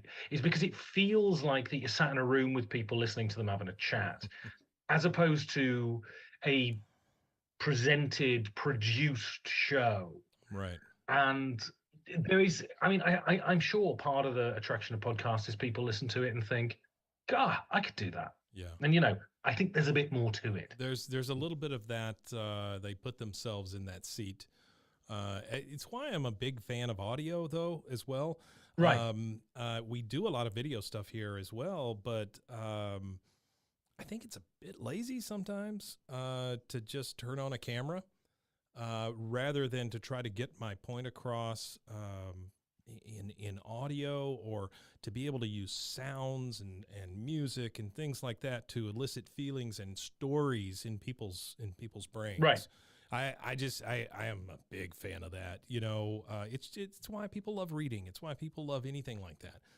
It's much easier to watch a movie than read a book. It's that big thing, right? I think certain art forms are very prescriptive and certain art forms aren't. It's the difference between a movie and a novel, right? The reason so many people, I think, are so disappointed by movie adaptations of novels is not necessarily because they've done a bad job of adapting the novel. It's just you watch it and go, no, John doesn't look like that. That's right. Because you've built... So the beautiful thing about the written word is the written word, the book itself is the scaffolding. You put all of the flesh on the bones. You give the colors and the smells and the looks of and the sounds of all of these characters. And yeah, I think the audio, I grew up listening to a lot of radio drama, and it can... I guess I wouldn't say it's better or worse, but what it does do is give you an ownership over the experience of that more than other things do. Yeah. If you watch a movie, you know how it sounds, you know how they look, whereas if you listen to a radio play, you know how they sound.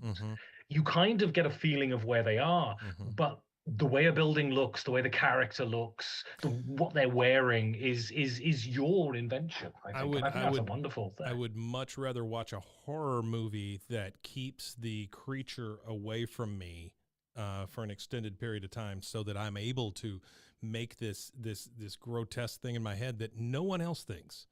Sure. You know, sure. I know what the monster looks like because it's in my brain. But until it shows up on the screen, you know, that's a whole different thing. So The Shining is scary because it is creeping insanity. Yes.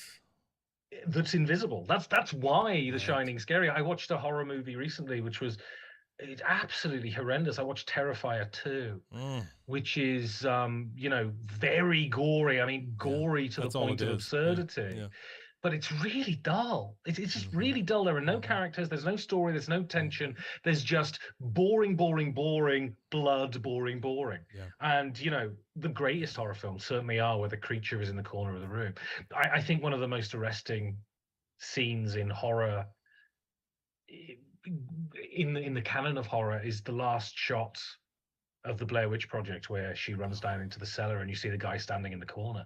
That's horrific. It's horrific. I got to tell you, Ben, I saw that in a theater. So I'm 1,000 years old, but I saw it in a theater where... me too. I don't know if they actually timed it this way, if this was instructions by the company that was distributing the film, or if it was just some smart projectionist. But as soon as that last scene hits, boom, the lights came up, and it scared the crud out of me for about a week. And I was an adult, You know, it scared the crud out of me. And you never saw the witch. That was what really, really got you. And the beauty of the human brain is no one. I mean, especially if you get into middle age, no one can be as neurotic and paranoid and fear-inducing as your own brain. Yes. And that's what great writers of horror, great creators of horror understand, right?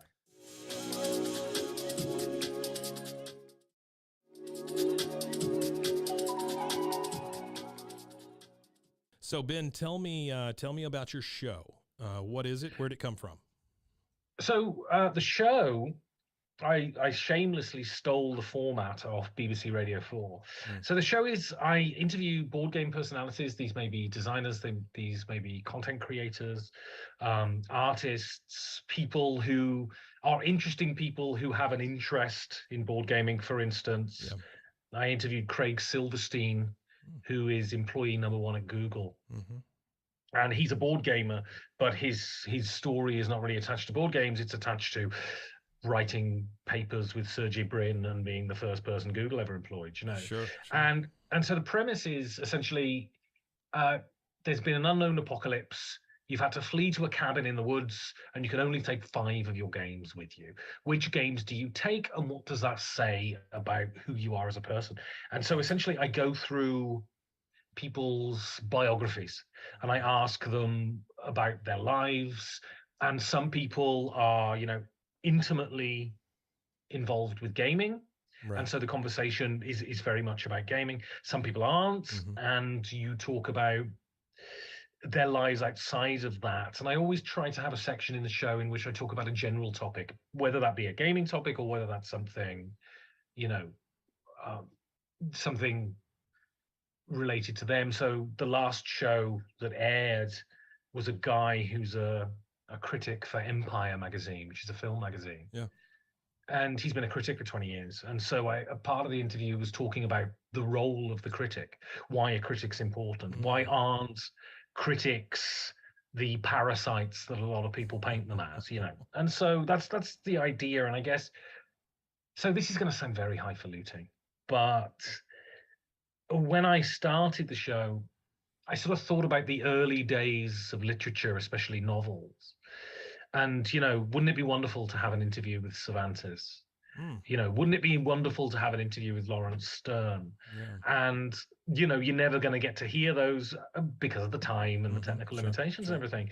And I feel like within board games, we're in that beginning phase where the art form is really being formed, where you have true, genuine trailblazers who are breaking open the form, you know, with every game they publish. Yeah. And I consider my role to have a record of who they are, what they do, and why they do it, you know. We have an owner here that is involved in escape rooms. And so I'm able to talk about those a lot with him and his partner that's in another part of the country. It fascinates me how they're able to come up with these puzzles that people actually want to go play, which basically they're real life board games, you know. You let somebody in a room for an hour or whatever. So where does this fascination with games come from? So it's It came from encroaching age, essentially. Okay. So, you know, I enjoyed my 20s. Mm-hmm. It's safe to say. And then I was in my 30s and I realized the kind of things I did to enjoy my 20s are just not feasible when your knees start to creak and your back starts to ache and you feel the effects of intoxicants the next day 10 times more than you did a decade before. So I kind of wanted to do something and I was moving to a city, so I was moving to Berlin. And I wanted to do something that would get me in a room with people, that would allow me to meet people, develop a new network, but didn't involve sitting in the pub every night, you know. And so, and I just sort of fell into a YouTube wormhole. I watched the Dice Tower, which is a big, you know, board game YouTube channel. And, you know, I sort of fell into it harder than I could have ever expected. And then I guess, yeah. And so I got really sort of entranced by the whole thing, I find out when I started playing them that they were essentially very, very different from what I'd assumed in the past, and incredibly innovative, and they were able to elicit kind of reactions and responses in the players that were incredibly surprising. And as soon as that became a thing, I realized I wanted to talk about them and in some way to try and sort of relate my experiences to other people, I guess. Have you been able to do, and this is a selfish question on my part, is it, we started as a board game, card game company. Right. We made board games, not successful. We made card games, not successful. But we did make a lot of them. So I guess there's something there. But the thing that you quickly learn when you decide, hey, I'm going to make a game, is how valuable playtesting is. And amongst very different groups you need. You don't necessarily need, from day one, you don't necessarily need the people that play games all the time. You need people from the outside world that go, this is stupid, and walk away. Because you're never going to get an intriguing game if you can't appeal to a large audience. Unfortunately, it's not as niche as something like podcasting. It does have to be a little more inclusive. You know, your audience size does matter when you're trying to sell something at retail. So have you been able to do any play testing and things like that? Have you gotten in any of those groups?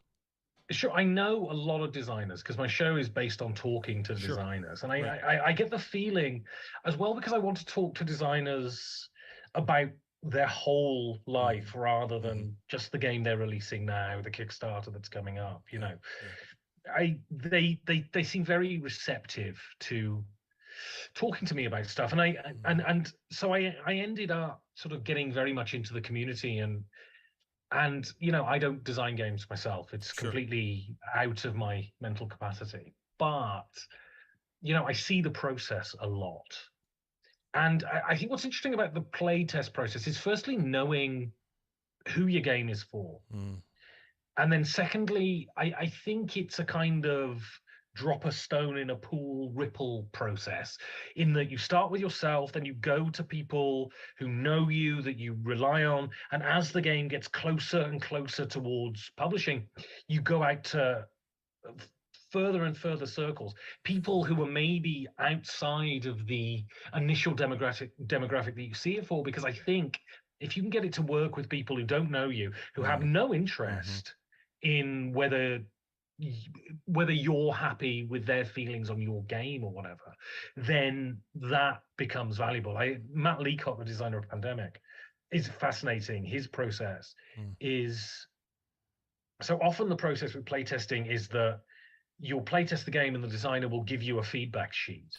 Matt Leacock doesn't bother with the feedback sheets. He will give the game to the group, and then he'll just sit and watch them play it.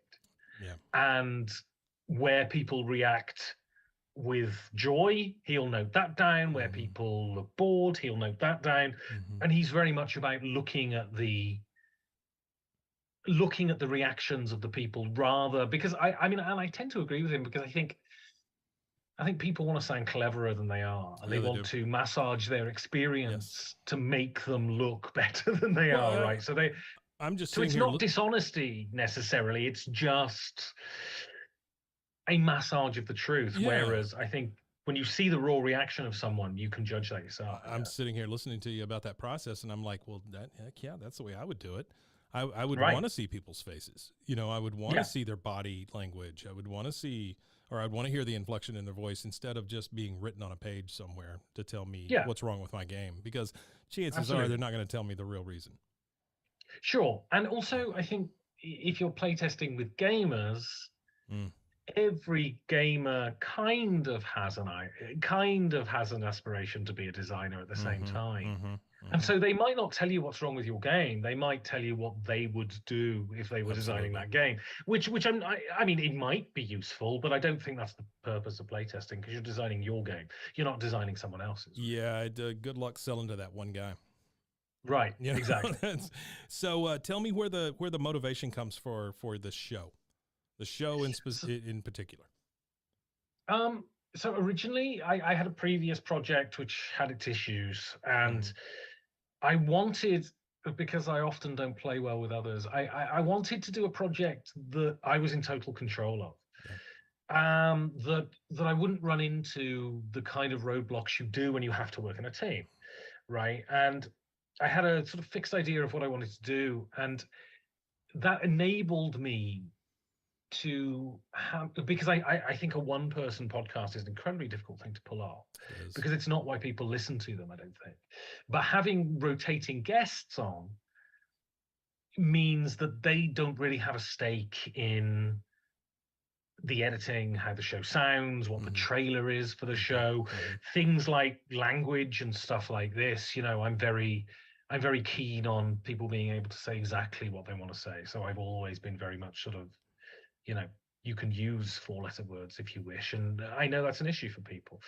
And I mean, the motivation, and it's one of those things, the creative process is really difficult, because it's just a vicious circle of, enthusiasm and despair in many ways. And so I've been doing the podcast for nearly 5 years now. And I have times where I think, what am I doing? And I have times where I think this is the only sort of, the only consistent pillar in my life, but I mean, what does it for me? I think the real motivation that does now, sort of 5 years on, is firstly, when you look at that huge back catalogue of stuff you've done, it's really quite comforting to think that you've, because the podcast has led me into many other areas, into writing for a living, which is something I've always wanted to do, but never quite felt I had the confidence to do it in it. Writing for the podcast built up my confidence enough to apply to places and pitch them ideas that subsequently got picked up, and so, and it's become a really healthy habit for me doing the podcast. That's a great answer. That's a great answer, though. Yeah, and I find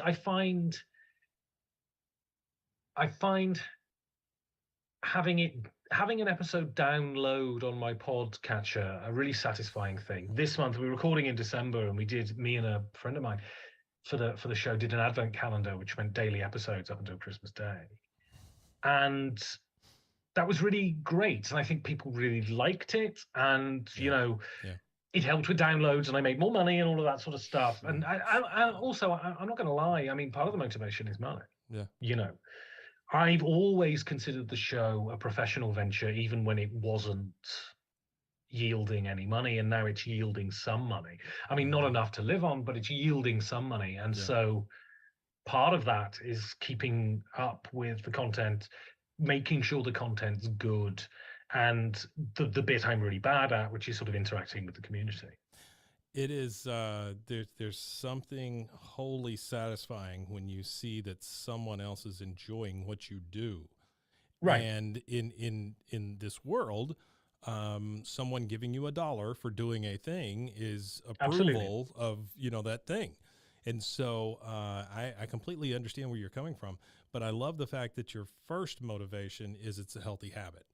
It's something that keeps you regulated. It's something that keeps you on task, on balance, all of that. And I can see that. Having deadlines is really healthy, I think. And knowing I have to upload a podcast on these days and I have to have that done gets you out of bed, even when you kind of don't want to. And I think that's a very valuable thing. Yeah, even self-induced deadlines, which are the easiest ones to break. Yeah. Absolutely. Yeah. And one thing I learned in my drama school training was be on time. And so I'm on time with uploading my shows all the time, and I think that's vital. It is. If you want a successful show. It's one of the things we teach here at the network is consistency. Consistency, and you can outlast most of them if you're just consistent. Absolutely. Okay, so I think we've already kind of talked about this, and I'm going to let you go after this question. But what does success as a podcaster look like to you? So it's not something I've achieved just yet. Okay. Although I'm very satisfied with the show and I'm very satisfied with what people think.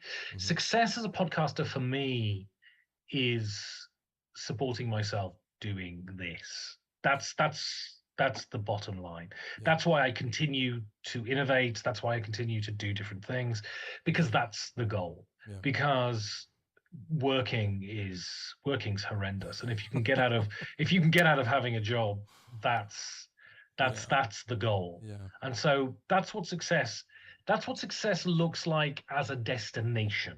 Gotcha. As a journey, it is getting feedback, people telling you they like what you do, having the respect of your peers. It sounds incredibly vain, but I think it's absolutely vital. The people who you respect you too, and lots of little steps along the way. And if anyone's listening to this thinking about doing a podcast, or they're doing a podcast in its embryonic phases and they're not getting what they want, you will have moments. You'll have days that are just brilliant. For whatever that means to you, you'll get an email, you'll get a job offer, something will happen. You'll make a new friend, as soppy as that sounds. You will have days where you'll go, wow, that was amazing. Then you'll have gaps where you won't hear anything, and just remember the small victories because they're worth it, I guess. That's wonderful. Ben, it has been a pleasure getting to know you over these few minutes. I've really enjoyed listening to how you got here, and I will certainly be on the sidelines rooting for you from here on in. Can you just kind of one more time give us the full name and the name of your show so that they can go find it? Sure. This is what I say whenever I do these things. So it's 5 Games for Doomsday. That's 5gamesfordoomsday.com. And also, the Patreon is patreon.com/5G4D. Frankly, to back the Patreon, there's no requirement to listen to the show. So, if you want to just give me $100 for no reason because you like the sound of my voice, wow, I'm good with that. That is big of you. I appreciate you including everyone. That's absolutely very inclusive. Really great. Well, Ben, thank you so much again, and we really appreciate it. We'll be listening. Wonderful. Thanks very much. Thank you. Check out more Podcast Diaries and plenty of other shows at RogueMediaNetwork.com. If you have a story to tell, reach out to us. info@RogueMediaNetwork.com. This has been a Rogue Media Network production.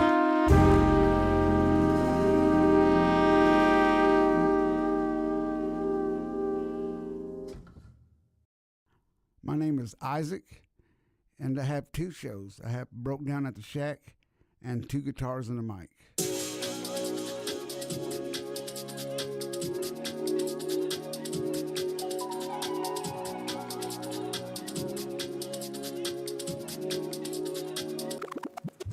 Hey, I'm Mike. Welcome to Podcast Diaries. These are the stories of podcasters who feel alone, just like you.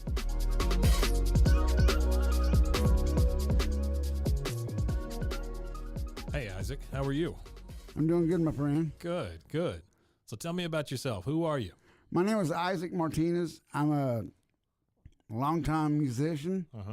And been podcasting, I don't know, whatever you can consider 7 years, whether a long time or still new to the game, but I've been doing that for a little bit, and that's turned into something that I love just as much as music. Oh, really? And I'm a musician through the core, but the same thing with podcasting, have that same love. So tell me about music. How long you been doing that, and what do you play, and what kind of music do you play? I started off when I was about 13. I was a deacon's son. Okay. Started off playing, learning songs in church. And right now I'm in a Texas blues band called Los Roaches. Oh. And I love that name. That's thank great. you, my friend. Yeah. And the band is a bunch of guys just like myself, longtime musicians that have been there and done that, and like to settle down, but still love to play. Yeah. And we become just a great band because we have, of course, the experience, but we're all friends, and that's another thing that you figure out as a musician along the way. You spread out. You start off as friends, and then later on as a working musician, you spread out, and we're all on different bands and we're different personalities. Sometimes it works, sometimes it doesn't. But it just so happened we wound up now to where we're, we're back together, friends, and we're jamming. So anyway. Yeah, that's great. So and you play guitar? I play guitar, yes, sir. All right. And so tell me about your podcast. You say you have 2 different shows. I do, sir. Tell me about those. The one with, I have one called Two Guitars and a Mic, and that's going to be my main podcast. Okay. And we started, and we took a halt because one of my co-hosts' mother passed. So, but we're going to start back up in January. Yes, he's like my brother, and she was like my second mom. Sure. But anyway, it's called Two Guitars and a Mic, and it's me, my co-musician, co-host, Sam Kalunga, and the singer of the band, John Maxwell. So Two Guitars and a Mic. Sure. And my father-in-law was had a radio show for 39 years. Really? I was a big Howard Stern fan, so this one's going to be like a radio show kind of style. Yeah. For musicians, basically. Sure. What and what's that? Tell me about the father-in-law. You said he had a show for 30-something years. He was a staple of this community, in the Hispanic community, called Mi Favorito on Sundays. Okay. And he would he just had no experience besides just getting up there and doing that, and wound up becoming a guy who just interviewed the who's who of Mexican music, like Los Tigres del Norte, who those guys are like the Van Halen of Mexican music. Of course, Selena numerous times. Yeah. Stuff, so anyway, he became, if anybody around Central Texas remembers, on Sundays, a Hispanic station on AM at KRZI called Mi Favorito. That was my father-in-law. Yeah, absolutely. Yes, him and his longtime friend Ron Hall used to rock those microphones over there. Ron Hall's been in here a couple of times. Really? Because, Ann Harder does her show here. Oh, yeah. That voice. Yeah. Is like the same thing as Casey Kasem's voice. As soon as you hear he it, has bam, that's Ron voice, Hall. Yeah. There's a story I tell about Ron Hall that I grew up hearing his voice, and I really liked it a lot. Oh, right? for sure. I kind of identified it. I wanted to be like that, right? I wanted to have that kind of voice. And then I went to a garage sale one day, and I'm just kind of browsing around, right? And from behind me, I hear, "Would you take a quarter for that?" And I turn around, and it's Ron Hall trying to negotiate something for a quarter. Yeah, sounding like it's coming out of an old Telefunken mic. Yeah, he just has that voice. Yeah. Yes, great guy though. Yeah, he's been in here a couple of times. It's really nice. So so we got 2 guitars and a mic. Tell me about the other show. That was my first one, and I have a recording studio. Called The Shack. And I knew as soon as I built that studio, that was going to be a recording studio / podcast studio, because I was already hardcore fan of being a talk radio host and Howard Stern, Joe Rogan. Anyway, so from The Shack, my name of my podcast was going to call Broke Down at the Shack, and it still is. Right. And basically, I started off just not really interviews, having conversations with my friends, which is all the musicians. And then from there I started going to, I'm a big martial arts fan, so all the awesome martial artists and boxers, I was getting all those guys, and I was getting ghost hunters and UFO enthusiasts, and it just basically it was just whatever, not to be selfish, not what the audience wanted, but something I wanted. Yeah, sure. Sure. And because I think those are the best kind of conversations, right? Because you really buy into it. That's it. And I really have questions, Yeah, And anyway, so I'm still going to do it, but I'm going to do it under the same umbrella as 2 Guitars and a Mic. Okay. Presents Broke Down at the Shack. Gotcha. That way it's more content to spit out to YouTube and Instagram and TikTok. Sure. Now it's all the content just kind of under one unifying umbrella. it Correct, under one banner. Correct. Yeah. Well, that's great. That's great. So, Broke Down at the Shack. The Shack, I'm assuming, is referring to your recording studio. Correct. Right? And that's out Beverly Hills? That's right in Beverly Hills, correct. Okay. All right. I've run across a lot of folks who have been on your show. Oh, awesome. Prescription. Oh, yes. He's definitely been on your show. He's a good great. friend. Yeah, good friend. Him and the Gomez dude. Yeah. They were on there and they rocked it. And those guys just got. Even the Gomez guys, like, were you a DJ? Because that voice is like. Yeah. That is such a gift to have a voice like that. It is, isn't it? Yeah. Well, you've got a real identifiable voice, though. I mean, thank you, my friend. It's not what you would think of as traditionally a radio voice, right? But it's very identifiable and very, I think it's great. I've been getting that since I was a little kid. Yeah. I remember one time I played Santa Claus. Okay. And then I walked in the door saying when that. You were he a goes, kid? "Yeah, no, this was I was an adult, but I was in my 20s. I came in as Santa Claus, and all the kids go, Isaac." So anyway, it is what it is. That's pretty funny. I'm from a small town, so I think we all talk like this. So. Yeah, I got you. So tell me, you've kind of touched on it a little bit, but let's talk about podcasting in general. What is your motivation to keep doing this? Or what was it to start, and what is it to keep doing it? Start, man, was something, I don't know if you'd say selfish or what, but I liked podcasting. Yeah. But people weren't really doing something that I wanted to do here locally. It's like, why does anybody do that? Because I'll help them, I'll record it. Cause I was just trying to get clients in my door. Yeah, absolutely. So I figured that'd be advertising for my studio. It's wonderful. And then, lo and behold, it becomes something that I loved. It's like, man, I need more of it. and I think the question was, what's my motivation? Yeah. It's just still getting to know people. Really? I have so many questions. Yeah. So many more questions about it. Even stuff that I've already know about, I can get into at least from what I like.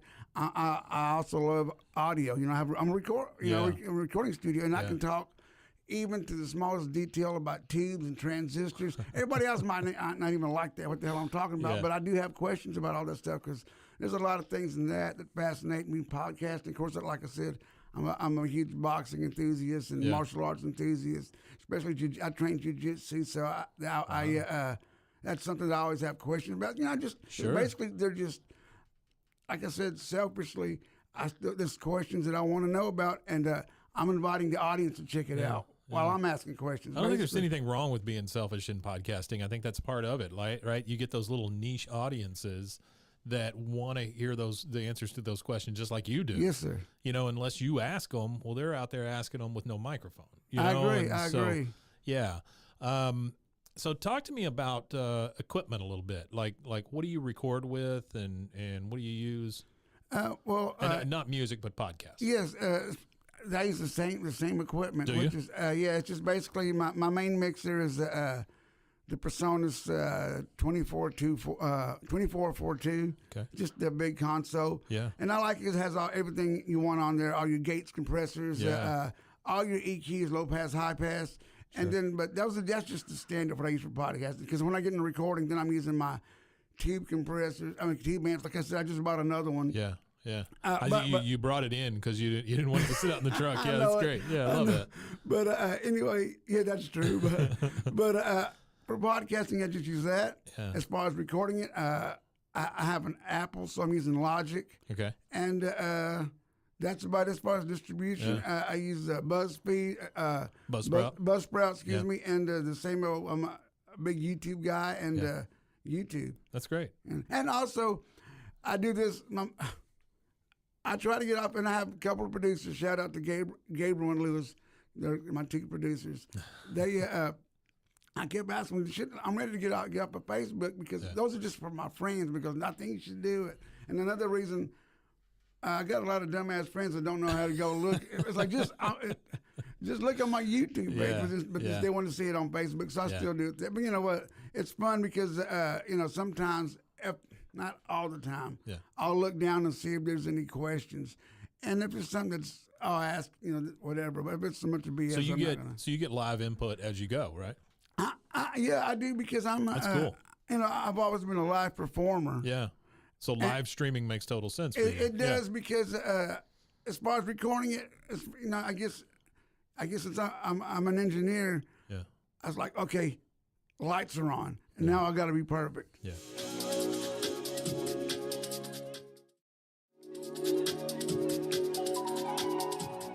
where like if I'm live streaming, it's like, oh, I'm on stage. It's time to rock. Yeah, sure. And that's where I come to life. So. I think a lot of people aren't prepared for live streaming. Right here, you know, they turn it on and then it just kind of whatever. You know, yes, they're not. They haven't prepared. They're not ready. You see a lot of that. Yeah, I was just been on stage since I was like 13 years old. As a musician, I'm sure you're yes, constantly prepared. When yes, those lights sir. go on, you're ready to go. It is. It's just so exciting, and yeah. And I've been told I turn into a different person because you know, I'm kind of somewhat kind of shy. I mean, just to myself, dude. Sure. But when I get on stage, I just become not like an alter ego because that's just stupid. It's just a boost. It's like, this is what I do, and I'm fixing to do it. I get it. I get it. I was watching Saturday Night Live the other day, not on Saturday, and the guy that was hosting, I can't for the life of me remember his name. I'll remember it and put it in the show notes. But it's the guy that played Elvis in the newest Elvis movie. Okay, I haven't seen it yet, but okay. But he said, you know, when he was a kid, he was so shy that he couldn't even order food for himself at a restaurant. His mother had to do it. Wow. And he's worked his way into standing on stage at Saturday Night Live, you know, being able to perform. Well, my knees would be shaking on that one. That's a different stage. But you see what I'm saying? I mean, it's a stage, though, for right? Sure, yes, and a stage definitely. is a stage for the most part. True that. Yeah, I think it does bring out different parts of our personality. Maybe they're always in there and they're a little dormant. Right, you know, right. But, I agree. They turn those lights on and boom, there you are. I agree. And I don't know what it is. It's not something like I talk myself into. It's just something that just, and it wasn't something like, bam, once I got on stage, it hit me. No, isn't that something that's gradual? Yeah, sure. It's just like a mechanic. He knows what he's going to do under the hood already. Yeah. I already know what I'm going to do on stage. Yeah. Whether I do or not, kind of, sort of. Sure, you know, sure. I get it. Yeah. Best laid plans, right? So tell me about, and I'm very interested in the music portion of it right this minute, but tell me about maybe like the biggest performance you ever had. You know what? It's really like, it can go, there's like a few of them because they're not like are we talking volume? We talking experience? No. I'm talking about the one that means the most to you. Okay. One that meant the most to me, I tell you what, man, I moved to Nashville. Yeah. I did the Nashville thing. At first I was coming and going, then I lived there, and then I did some more coming and going. Yeah. And I knew how difficult it was. And you know what, so another time we had some meetings with some record labels, so we went up there. Yeah. We had a gig at Tootsie's. Oh.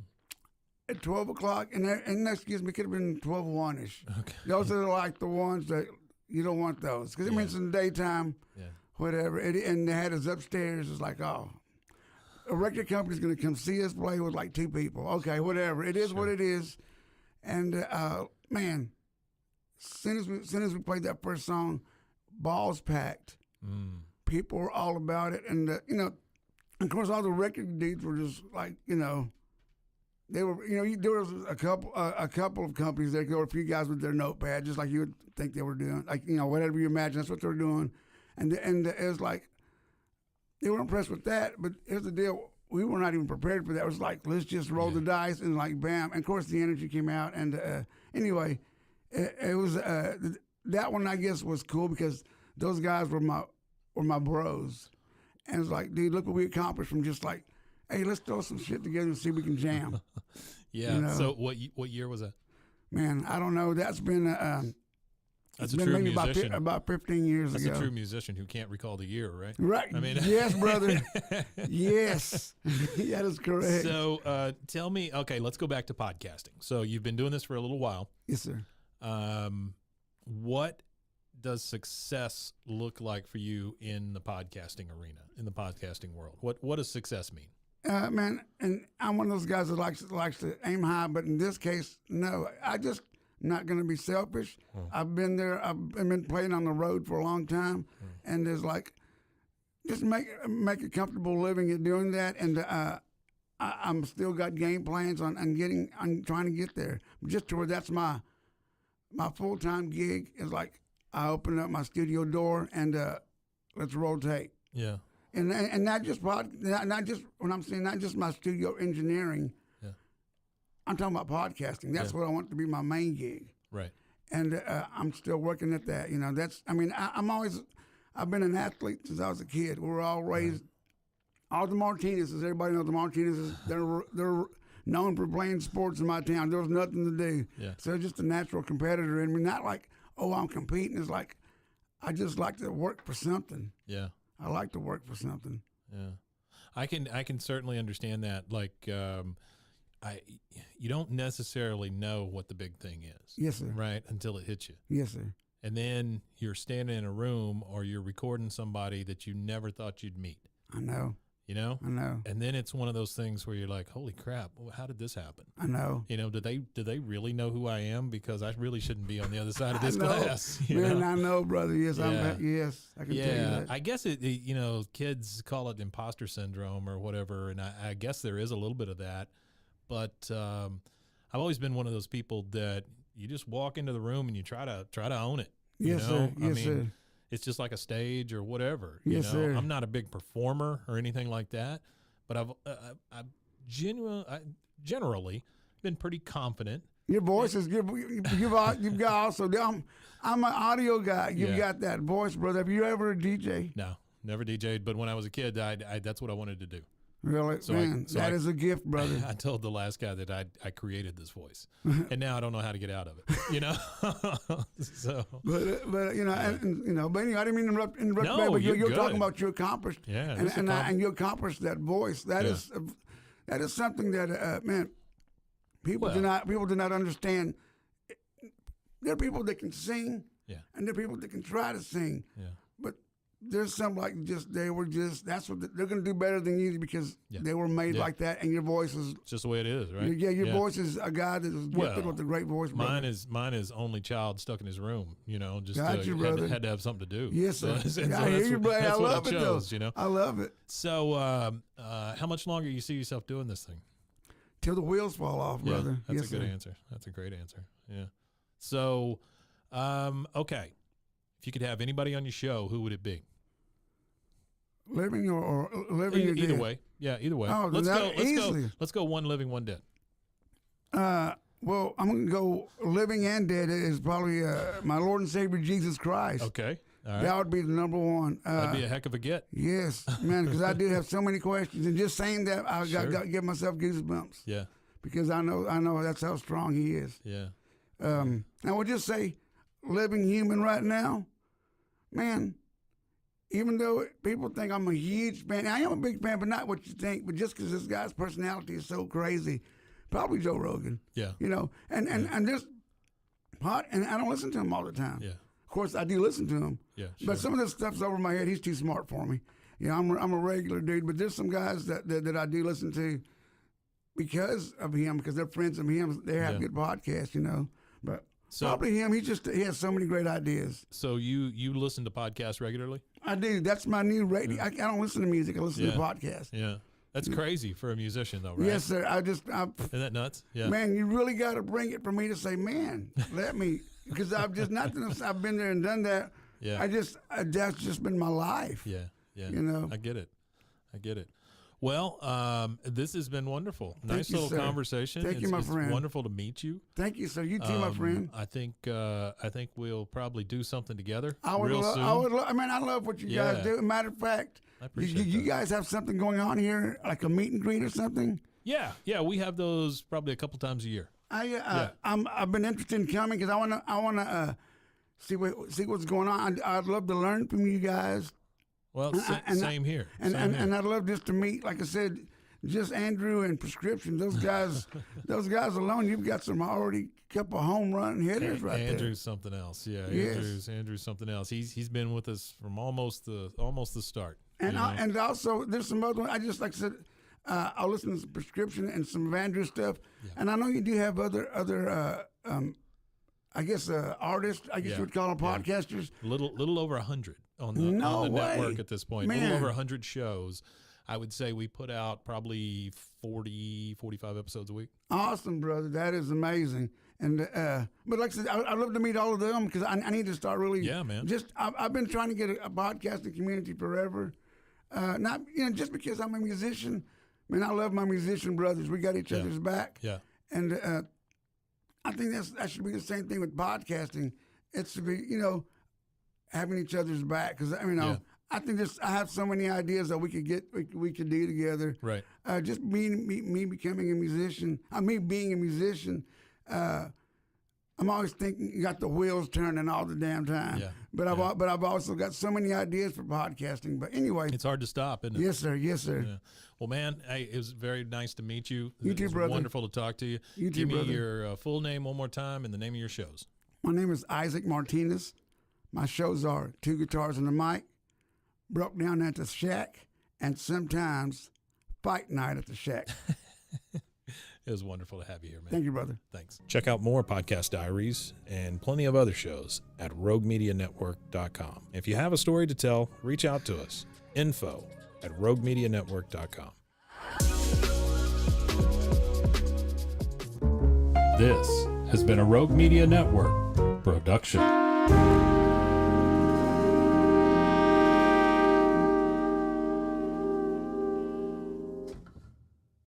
Yeah, my name is Ben Bruton, and my show is called Terroir, Terrwar.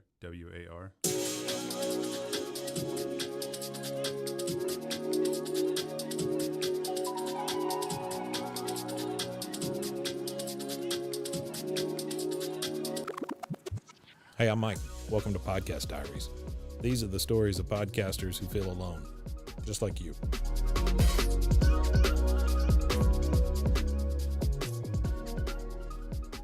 Tell me about your show. Yeah, so it was a recent inspiration, I guess. I'd seen this word terroir, Terrior, which is a French word that describes all of the environmental conditions that make the taste profile of wine. Okay. And that was extrapolated to other things like coffee beans. Yeah. Sure. Marijuana, everything. They're like, what if it's what's in the soil, the runoff water, what kind of flora and fauna are around. Gotcha. All of those things go into the taste profile. And it's like honey for bees and things exactly. like that. Yeah, honey sure. is exactly the same. I have bees. Oh, so great. That's another cool. great analogy there. But yeah, so I thought that was a perfect idea because I'd had this idea for that I wanted to interview artists. Okay. And not so much about their art, but their process of creating art. Yeah, I like that. And everything that goes into that. How how they were raised. There's some personal topics in there. Absolutely. Things that affected them, their inspirations, their influences. If they had, alcoholic family members or just it could be anything. I have some rough past with things like that, and I wanted to know how that affected other people, and that because I used to play musical. I'd played a lot in a few metal bands and stuff, and I think there was that that being drawn to aggressive music or something, just because there was something to get out. Yeah, and I wanted to get that perspective from other people. Gotcha. From all arts. So how long have you been doing this? I've had 3 episodes up. Okay. And I have my 4th interview will be this week. Okay. And who's your next interview? His name is Dustin Brown. Okay. Dustin Brown Music. He's right. Probably my favorite regional Texas artist right now. Okay. He's got real grit in his vocals and he's a fantastic storyteller. Yeah. And I reached out to him and he saw my first pilot episode and he was like, "Dude, is that the dude sweater?" And I was like, "Yeah, I'm a dudist priest, so I love the dude." And so we started talking about books and things, and he's very well read. And I was like, "Man, I got to have you on my show." So he's going to be my New Year's show. So this is video, right? Yep, I do video on YouTube and then audio on everything else. Okay, and you release the audio everywhere? Pretty much. There's so many of them now. It's hard to keep track. That's true. Yeah. Before we started this, I was emailing one of them because their site don't work. So, what's the motivation for you? I mean, I understand that you wanted to investigate this kind of everything makes up a thing, but what's your personal motivation to do this? Yeah, I think I've always had a draw for towards the psychology of humans. I'm just always I've always been interested in what makes people work. It's like with true crime podcasts and things like that. When I was a teenager, I just like dove into serial killers and things like that, Right, and, sure. And I read a lot, and a lot of the books I read are just about like how people work, like what Right. makes us do certain things, and so it made me kind of think about why I do things, and there's a book by Viktor Frankl, Man's Search for Meaning. Okay. And at the end of it, he writes down what gives him meaning in life. Mm-hmm. He puts it in an envelope, and then he asks his class. He was a lecturer. Mm-hmm. He survived the Holocaust. He's crazy, Right. insanely inspirational person. But he asked his class, "What is in this envelope? What is my meaning in life?" And one of the students said, "Well, your meaning is to give other people meaning."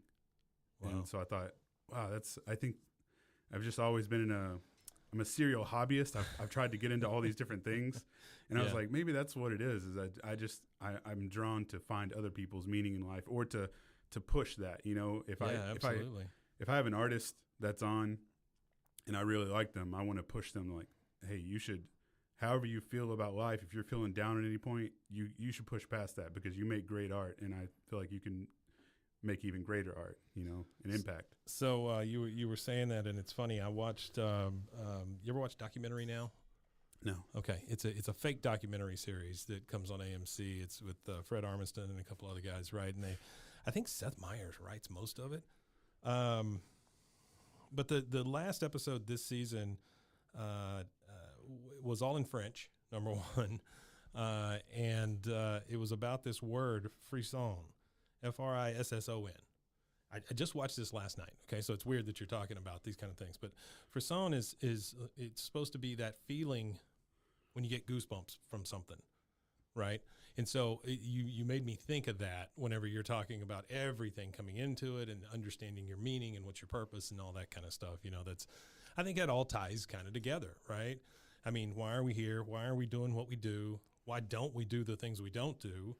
And what gives us that oomph, to keep going. Yeah. I don't care what you call it. But we do it for a little bit of a thrill, Yeah. Just definitely. to that next thing. Yeah. I have a very, very addictive personality. And so, I stopped drinking and all of this stuff, because I realized, it doesn't matter what I point myself towards. I'm going to get addicted to it. Right now it's work. Right. I was telling you, I think a while ago that you're probably number 20 in the last 2 days of this show that I've done. When I set my mind to something, or I decide that I'm going to do a thing, I do it way too much, so whatever it is. But when I don't do it, I do it zero. It's either all on or all off. So your motivation, you say, is to find out about others, basically, right? Yeah, it's to maybe extract their meaning, and then push that. Do you want like a little part of that, like what they have? I mean, I don't want to call you like a vampire or anything, but I mean, do you want some of that? Yeah. I mean, like I said, I've always been a serial hobbyist. I've gotten into so many different things. I'm always interested in everything. Yeah. And sometimes when I hear someone talk about something, and if they're really passionate about it, I'm like, oh, maybe I should do something like that. Yeah, sure. Maybe that's what gives Is passion. that where like bees came from? Yeah. Yeah. I don't remember exactly. I read a book or something, and I was like, I'm going to get some bees. He was like, I've always had bees. Yeah. Sure. So I have friends that live out in Axtell. It's where I grew up. And so they have some property. So I got with them, and I was like, hey, man, we should get some bees. And he's like, yeah. Right. I hyper focus on things. I'm the same way. I'm like, I got to do this, And if someone pulls me away from it while I'm in the middle of it, I get agitated, Yeah. Like, you need to let me work. No, I absolutely know what you mean. Yeah. So absolutely. I love that word though, because when I would tell people kind of the premise of my podcast, I would get goosebumps. So that's perfect. Yeah. Like, Isn't that cool? Yeah. You should look that up and watch it. Even though it's made up and all that, it's just a good little story. I love Fred Armisen, so I don't know why I haven't even. Oh, it's great stuff. It's great stuff. There's 4 seasons. I mean, so you got a lot to catch up on. Yeah. It's good stuff.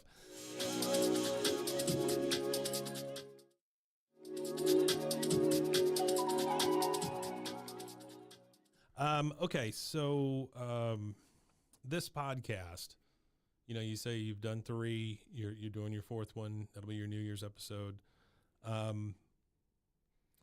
What do you have to do, or where do you have to get to see this thing as a success for you?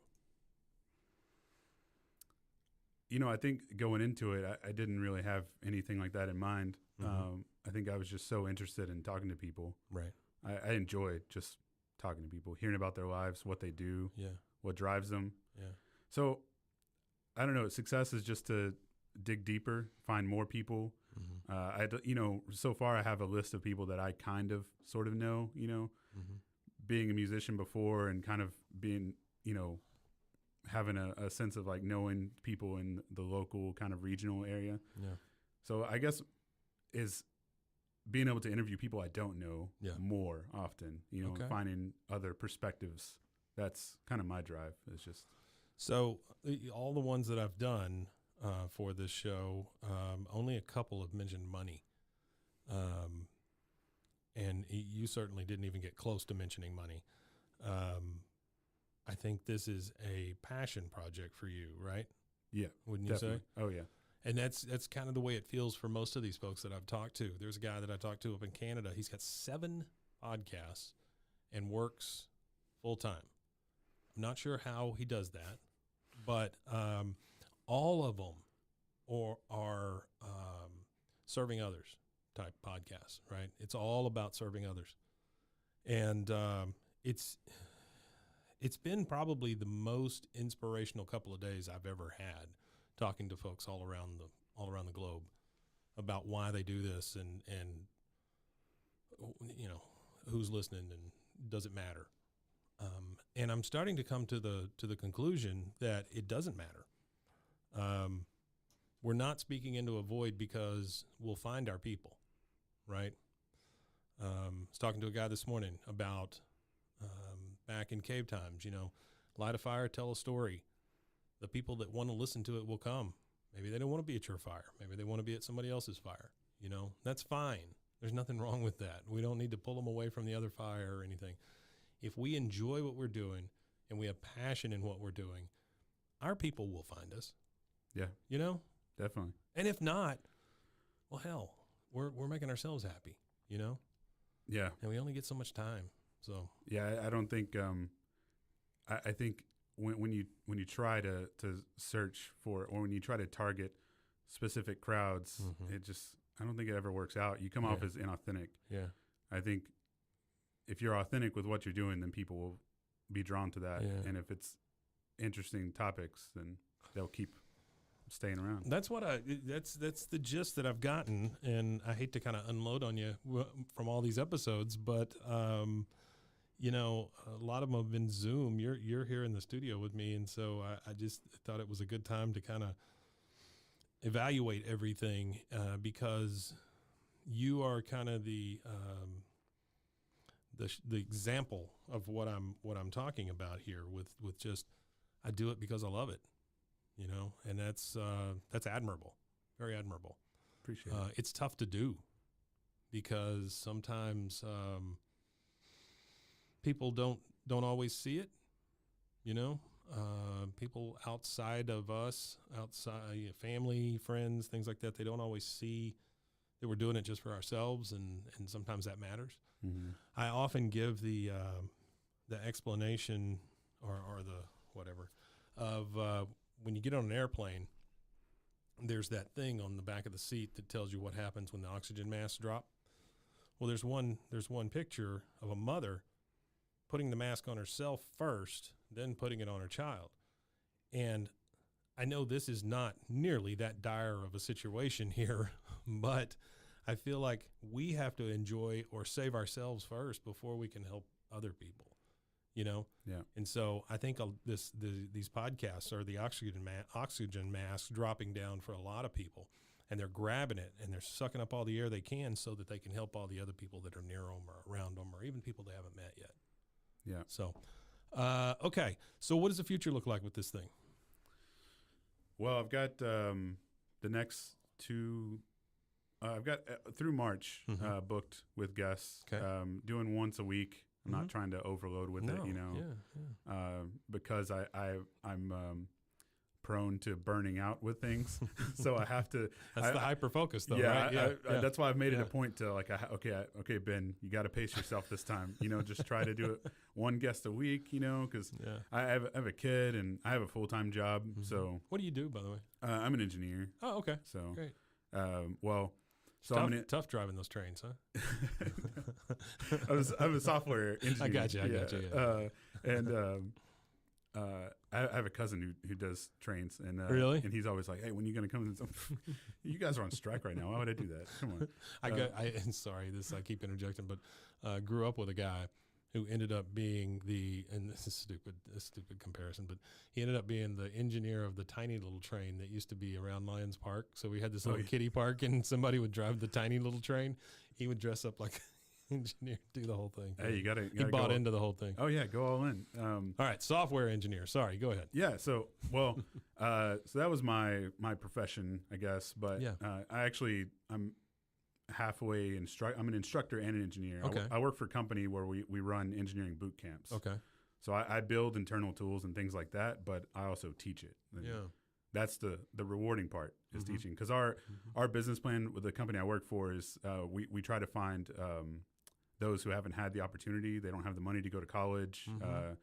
Our programs, we pay them to go through it's not a traditional boot camp. We pay them to go through it. They're kind of like consultants.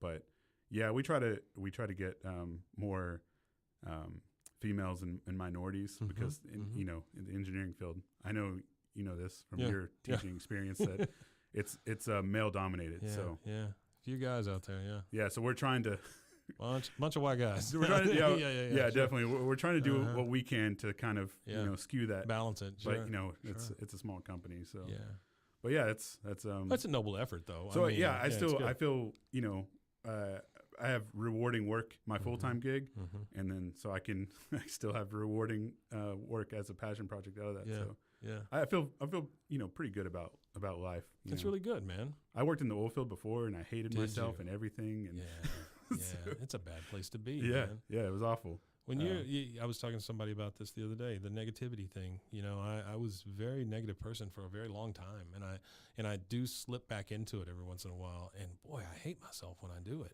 You know, same way. Now that I've identified it, but now that I have identified it, I can feel it when it comes on. Yep. And sometimes I can stop it, and sometimes I can't. But I credit my wife and just life, to finally crushing me down to the point to where it said, "No, it's you, idiot. You're the one that's being mad all the time. Nobody else is." Yeah, and the same way, I actually had a podcast years ago.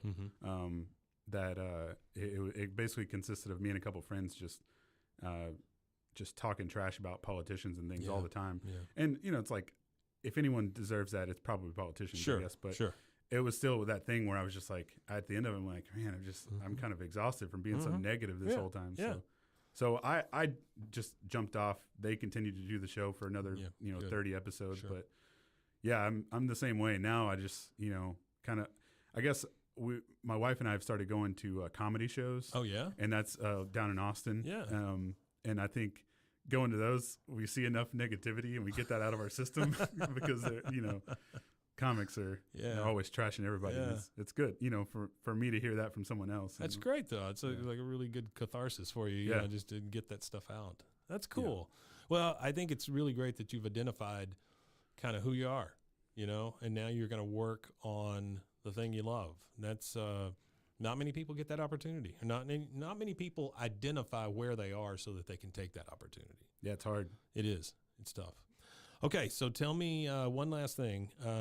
Equipment, surroundings, where you do it, that kind of thing. Yeah, it's in my home office. So I have a couple really large bookshelves just full of books. So I kind of get that sort of a studious feel to it, It's like he's in the library. Yeah. Well, I try to as hard as I can to look like a wizard. Just full of sage knowledge, and I'm in there. You got a staff. Yeah. Sure. I need a staff actually. Yeah, I have this old piece of driftwood that looks like a staff, but I wanted to carve the head to look like a dragon kind of. There you go. What I would do is I'd get on Amazon, order a small dragon, and just like tape it to it or whatever. You know, that's save you a lot of time. Duct tape it on there. That's right. This is my dragon staff. But yeah, I just I use a couple of Rode podcast mics. Yeah, I think it's the Rode Pod. Yeah. I think little black ones. Yeah. Mm-hmm. I use a couple of those, and I run it through a Zoom. It's the QT8. It's the camera. It's like a 4K camera, and it has two XLR inputs. Yeah. That's so awesome. yeah, it's pretty cool. All in one. Yeah, I covered everything because I was looking at the Rodecaster, and I was like, dang, that thing's awesome. But it's a little like I have a bad habit of like I get into a hobby and I just spend money on it and I get all this stuff and then I just overkill. Yeah, get rid of it later. You got a closet full of crap. Yeah, just sitting there. Yeah. So this time I was like, okay, just take it easy. I don't need the Rodecaster now. Maybe later. But so I have those. I have the camera, and it's just I mean it's at my desk where I work at. So it's cool, just, man. I just pull up an extra chair for the guests to sit in, and that's just got my gaming laptop is what I use. I use it for podcasting more than gaming. Sure. And I podcast once a week. So I don't game anymore. Yeah, same here. Yeah. And I I'm an investor in Nexus, esports and I used to own a gaming center. Right. So I used to love gaming, but that was part of that you were talking about the addictive personality earlier. Yeah, for a while it was gaming for me. I get it. And sure. It doesn't matter what it is. It's just a thing. No. Yeah. It's you like find a thing and you just go, oh my God, this is it. It's the only thing. People always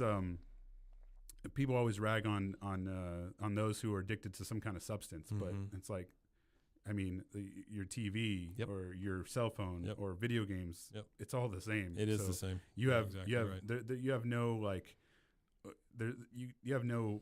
You're not in a place to like look down on other people who are addicted to something else just because it's a different addiction. It's that old glass houses thing, Yeah. I mean, look at your rocks. I mean, we're all addicted to something. We are. It's just I think now I try to channel that addiction to more positive outputs. So. Well, this has been great, man. I really appreciate it. Give me one last time, full name of the show, where they can find you. Yeah. Ben Bruton. The name of the show is Terroir, TERRWAR. And if you just go to the site, www.terroir.com, that has the latest YouTube episodes on there. Otherwise, you can find it under Instagram is TerroirCast, Twitter is Terroir, Spotify is Terroir. The others, I say the others because I can't remember all of them. Because I go on, I use RSS. To do it, and then they're like, "Oh, use all these integrations." I'm like, "Yeah, click." I don't even know the Stitcher, exactly, things like that. Yeah. So just you can search for Terroir, pretty much any platform. Okay. Well, great, man. Well, lots of luck to you. I'll be watching, and thanks for coming in. Thank you for having me. Appreciate it. Check out more Podcast Diaries and plenty of other shows at RogueMediaNetwork.com. If you have a story to tell, reach out to us. info@RogueMediaNetwork.com. This has been a Rogue Media Network production. All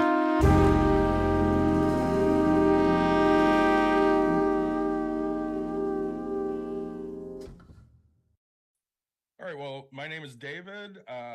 I'm Nick, and we host Bucks and Brews, which is a financial podcast that we come on and we talk about different financial subjects while we drink beer.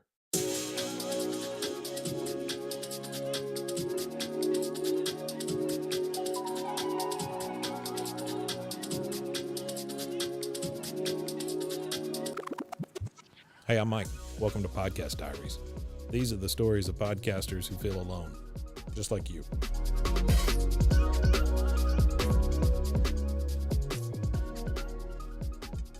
Well, hello, gentlemen. How are you? Well, good. Let's say I was running behind, and then, before we started this, we were talking. Yeah. This is the moment to relax. I was running behind. I normally try to get here by 6. I think I showed up at 6:10, and I'm running upstairs with my case of beer. Going, all right. David's got my glass out. He's ready for me, and he's like, "Let's go." So how long have you guys been doing your show? So when the pandemic hit, this is probably normal for a lot of podcasters. When the pandemic hit, Nick and I were used to getting together every month or two, talking money. Right. You know, what are you doing that's new? What hot stock tip do you have? You know, what new real estate you're buying, whatever. And we couldn't do that, obviously, because everybody was locked in place. Sure. So I'd said to him, I'm like, what about hopping on Zoom for like a couple hours one night? Yeah. And he goes, yeah, it sounds great. So I put it out there on Facebook, and I had a coworker of mine that joined us for that first one. And hell, we had to talk 2.5 hours. Yeah. Didn't record it because we were just doing it to have fun. Sure. So Nick and I talked, and we're like, I think we had some really good information. Maybe we should record that and just, throw it on YouTube. Mm-hmm. So we did that for, I don't know, 5 months maybe. By September-ish, we had decided, okay, I think this should be a podcast. So I talked to an artist friend of mine, I sent Nick like 3 different names. Mm-hmm. And he loved Bucks and Brews. So I talked to an artist friend of mine who came up with our logo. Mm-hmm. Made a website, joined a podcasting service, and really the rest is history. We have over 124 episodes that we've done. That's wonderful. Yeah. We take breaks at times, like, we were talking a little bit ago about when I tried to die. We didn't do a whole lot of episodes the summer of 2021 because, Gotcha. I was trying to recover. Sure. And there are other spots here and there where, we might only record a couple episodes every 6 weeks, but for the most part, we're weekly. Yeah. We try. I mean, like every podcast starting up, right? And the first thing that came into our mind just a couple weeks in, I was planning a pretty big vacation. So I was like, hey, we should probably do 2 of them to have one just in case. And then literally that bit us right in the butt 2 weeks later. Yeah. And then all of a sudden we're like, we're out. Crap. We can't, we just can't keep up with making sure we get one out every week. So, been a fun couple of years. Do you guys do the recording, editing, everything? We don't believe in editing. Gotcha. We really don't. Sure. We do everything. My edits are very quick. I cut out the dead air in the beginning. I cut out the dead air in the end, and I've cut a few things here and there. So we also do a kids episode, which we try to keep to about 10 minutes. We call it Pops and Pennies. Really? Yeah, and I cut a few things out of there just, because we're trying to keep it as close to 10 minutes as possible. And sometimes sure. Nick and I love to go off on long tangents. Yeah. Our average episode is probably 2 hours. Really? Wow. On a normal basis. And if we're having fun, like last Thursday, oh my gosh, they go about 3 hours and 20 minutes. Wow. Yeah. Okay. And we could have kept going. So one of the things I ask these folks when I talk to them, like yourself, I ask them what their motivation is to keep doing it. And it sounds like to me that it's the friendship and the time that you get to set aside. There's a lot of that. Yeah. And I say, like, our episodes are so, I want to say customer focused, but listener focused, right? I'm pretty big on Facebook. David will do a little bit, he'll do some Facebook, but he'll do Twitter and LinkedIn and all these types of things. And we ask, hey, what do you want to know, right? And so if anybody gives us an answer, man, we fill that in. And so we've done some Dave Ramsey-esque shows, right, where we get people to talk about their debt, and then we've had people on 3 times talking about, hey, I was here. This is the advice I took. This is where I'm at. And then here's the next step, right? Yeah. We're doing those types. So really it's being able to see people succeed off of the advice. We did a real estate episode that I gave pat on the back, right? Some of the best advice I've given, and they took 90% of it and nailed it, right? Like bought a house within like 6 weeks. Yeah, within 6 weeks, and got out of their lease without that they had just re-signed. When you say they and their, who are you talking about? Our viewers, our listeners, and things like that. Yep. So any, it could be our friends on Facebook. It could be people off of Reddit. It could be so many different things. Yeah. So, we post, hey, we're looking for, I have an idea of I want to own a food truck. Well, what better way to figure out if I want to own one than interview one? So anybody know an owner of a food truck, and then we have them on. Yeah. So, yeah. What a great approach. Yeah. One of the things that Nick and I have always been passionate about is helping people. Mm-hmm. So we've coached together.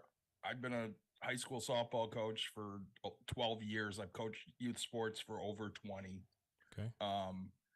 And him and I are always really passionate about just bringing our knowledge to people. We don't know everything, but we know a lot of things. Sure. And if you want to learn, we're happy to sit there and tell you the things we know. Or try to find a professional that knows it. Right. Right. So you bring guests on as well, like people that maybe know something you don't. Oh, absolutely. Yep. So one of our favorite episodes, we talked about valuation with Bharat Kanodia, he's got a pretty big following on LinkedIn. Okay. And we just sat there trying to learn everything we could from him on valuation. He did a valuation on the U.S. National Park Service. Wow.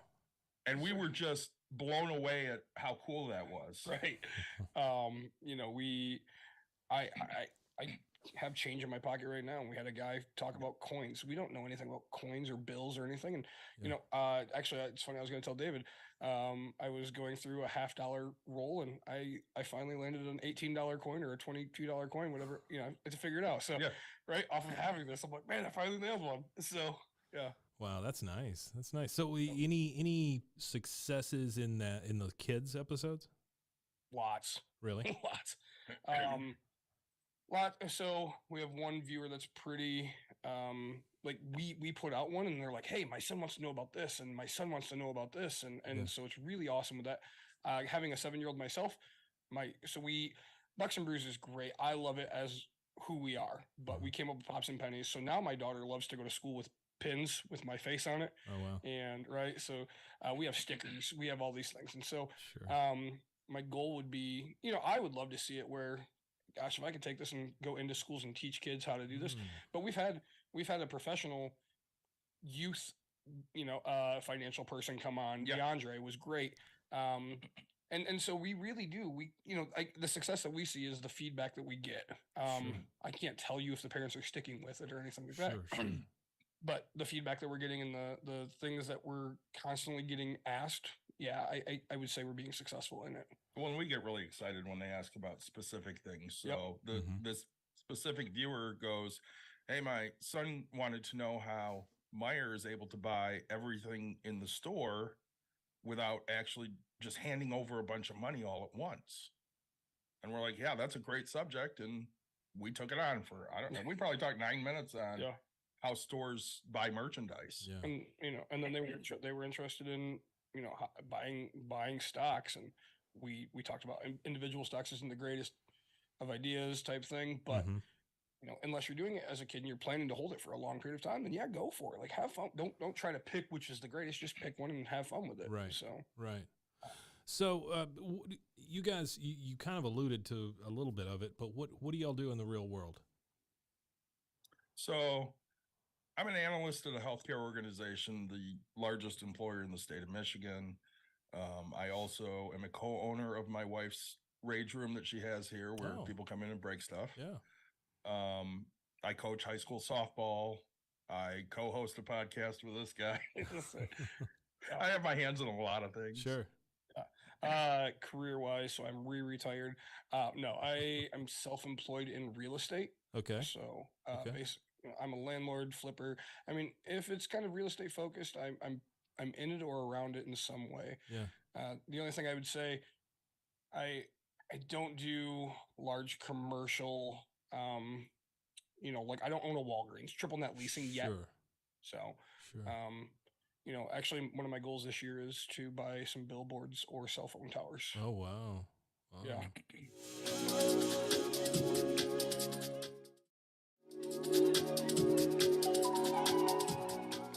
So do you think it's the state you live in and knowing it really well and like the surroundings? Is that where you're the most Like, I guess I should ask a question.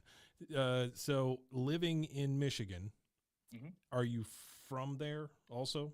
We are. Okay. Well, David's from Chicago area. I was born in Chicago, but I was raised in Southwest Michigan, and okay.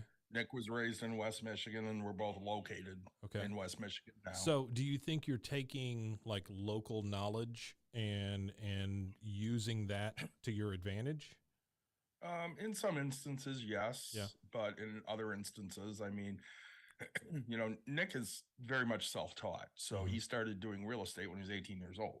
Wow. So you've been doing it, what, like that's about 16 years now? Something close. Yeah. I have a degree in finance, so it was always a passion of mine. Right. And where I really started was my daughter had some money when she turned 18. Okay.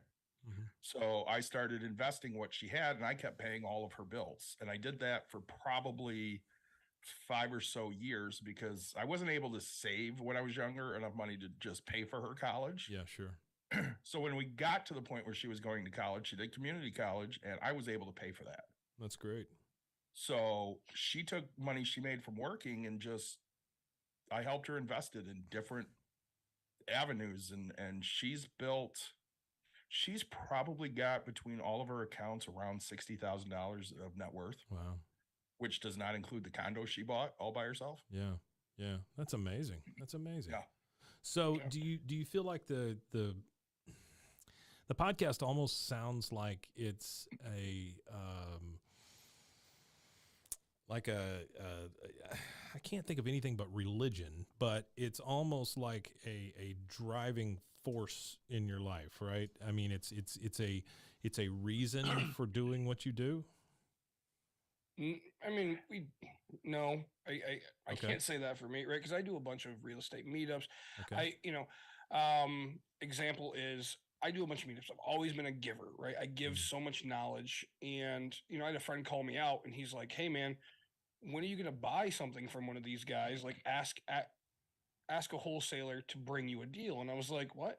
And he goes, "Look, you get all these new people that come to you, and you get all these people that come to you and ask you for advice and ask you for this, and you give them hours of time for a beer at a time. When are you actually going to ask for something for yourself?" And I was like, "Huh." Right. So then I started making it a goal to be like, "Hey, I want to talk to wholesalers to make sure I'm on your list to do this." So we don't do the podcast for it.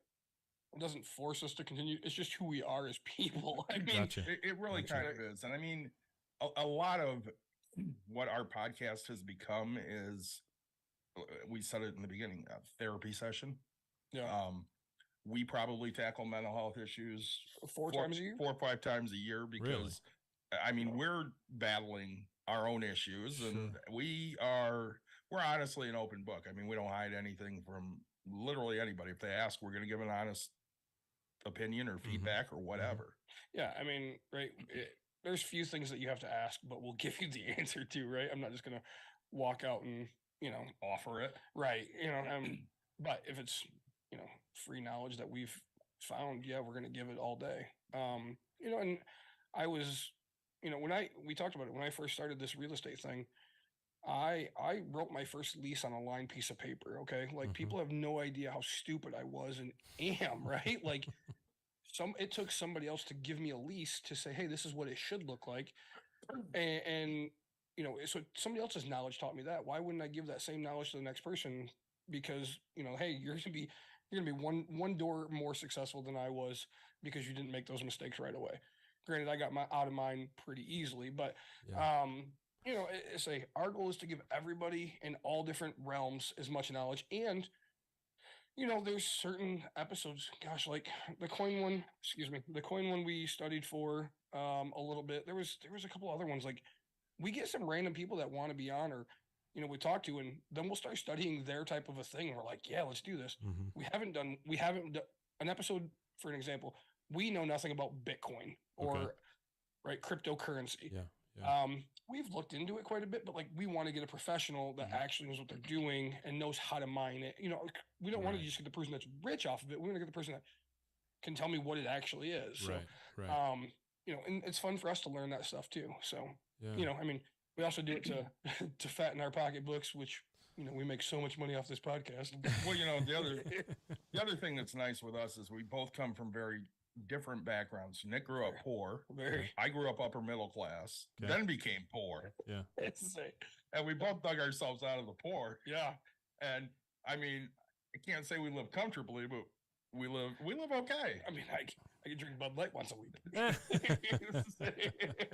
And that's what it's all about, right? So one of the questions, I've got two more questions for you guys, and then I'm going to let you do your thing. But thinking about new podcasters, or maybe podcasters that are doing it and they feel kind of alone, or they feel like they're just talking to no one, what's your best advice to get to 124 episodes?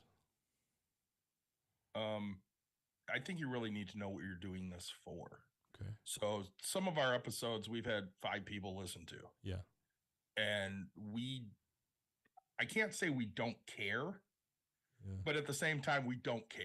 Right. I mean, we're putting the information out there. If they want to listen to it, great. For the most part, our episodes entertain Nick and myself. We have a buddy that joins us quite often on the episodes because he's looking, to also learn whatever we're talking about. His name happens to be Mike. Right. When he's not on an episode, he'll listen back and give us his feedback on, hey, that episode was really good. Yeah. And that's really all we're looking for. So you know what you're looking for, and then tailor yourself to that. Because if you're just looking to make a ton of money off a podcast, that's a long road. Mm-hmm. Yeah. Mm-hmm. I say my other advice to get through it is, right, we didn't start this journey trying to get rich. So for us, it's have a passion for what you're talking about, right? If you the guy we talked to last week, they do a Marvel podcast, and gosh, David and him and all them, like, they're just, he dresses up as a Star Wars character, right? Like, these guys are so passionate about this thing. And so that's going to make you go on forever. You could talk about something that you could talk about for days, right? If I did a solo podcast, and I would talk about some money, but like, it would be real estate, because I mean, I literally probably go to 20 meetups. That's not, my wife will tell you it's 100 meetups a month, but like, I go to these meetups and I'm there for hours upon hours, and she's like, how do you just talk about this all the time? And I'm like, it's my life, it's my business, right? Like, it's your passion. Right. What used to be bowling, has turned into real estate. So one of them makes money and the other one's just a hobby. Sure. So like, if you're down and thinking, hey, no one's listening, you have to stop worrying about if people are listening, and do it for yourself. Well, right? Not to go off on a tangent like we like to do, but we had an episode 3 weeks ago, and somebody hopped onto Twitch watching us, and literally this young person, I don't know if it was a guy or a girl, was talking about being suicidal. And we switched the entire episode to making sure that they were okay. Yeah. And then, we ended up getting their email and reaching out even more. And then they joined us on another episode. And that's great. We talked. And so, like, to us, that's a victory, right? Like, find that victory. I mean, it's funny because everybody made fun of us, because I remember going home to my wife, and we jumped on TikTok. Yeah. And TikTok, you can send gifts, right? Sure. And somebody sent us a penny. And I shit you not, David and I were the happiest people, right? Like, it's immediate feedback. It's approval by an audience, right? We also do it for the beer sponsorships, which Bud Light, Bush has still not come through. I keep drinking it hoping. Dust Bell Brewery, gave us a 6-pack. We've had quite a bit of local brewery sponsorships. We've had quite a few sponsorships from people, and it's awesome to have that type of a thing. So like, we're at a point, I guess, where we get that, but really do it for yourself. I mean, that's whatever your podcast is about. I mean, there's a million different themes, but do it for you and hope that the world will love it. Right. So what is different from episode 1 to episode 1? What'd you say? 124? Yeah. I guess we're a little more polished. Honestly, it's 2 big guys that like to drink beer and talk about things they know. Right. And we know money, so we talk about it. Yeah. And if somebody wants to join us and we don't know about what they have, we're going to sit there and ask a million questions. Nick will have a piece of paper next to him. For example, when Brent was on talking about coins, he wrote down 20, 25 questions that we just didn't have time to get to. Yeah. Yeah. And so, we don't do pre-written questions. We come up with them because we want it to be, more spontaneous, fun, right? Say more fun and just, we want to know who the real you is, right? Right. And then, so I would say from the beginning, we had the first, I don't know, few episodes that we knew what we were talking about those weeks. Now the difference is we don't. We show up and we're like, hey, what do you want to talk about today? Yeah. Or what's going on. So, but I would say, adding a few things to know, hey, we need to when to wrap it up a little bit more. Yeah. Is kind of a thing that we've done well at. Again, we will talk, as you can see, this is going on forever. Sure. We will talk your ear off. Yeah. It's just a matter of going, all right, hey, we're running out of questions. It's time to get it done. So, easy question here. Tell me about your setup, like equipment, software. Where are you going out to? All of that kind of stuff. Yeah. So we have microphones and headsets. No, I'm just kidding. Sorry. Things you should know. When it comes to this podcast, David is really the podcast guy. Okay. Nick just shows up and talks. I'm here for the voice. You're the talent. Yeah, I got it. Sure. We have a Zoom H8 recorder that we use. I don't remember the name of the headphones or the microphones. Mayano.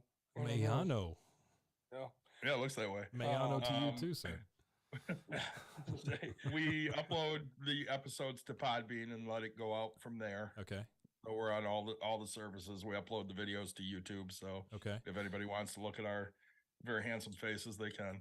You said something about Twitch earlier. Tell me about that. Yeah, we decided to start broadcasting live on Twitch while we're doing our thing because, again, we don't edit anything. So honestly, we in 120 some odd episodes, we've only had one that probably should never be seen again.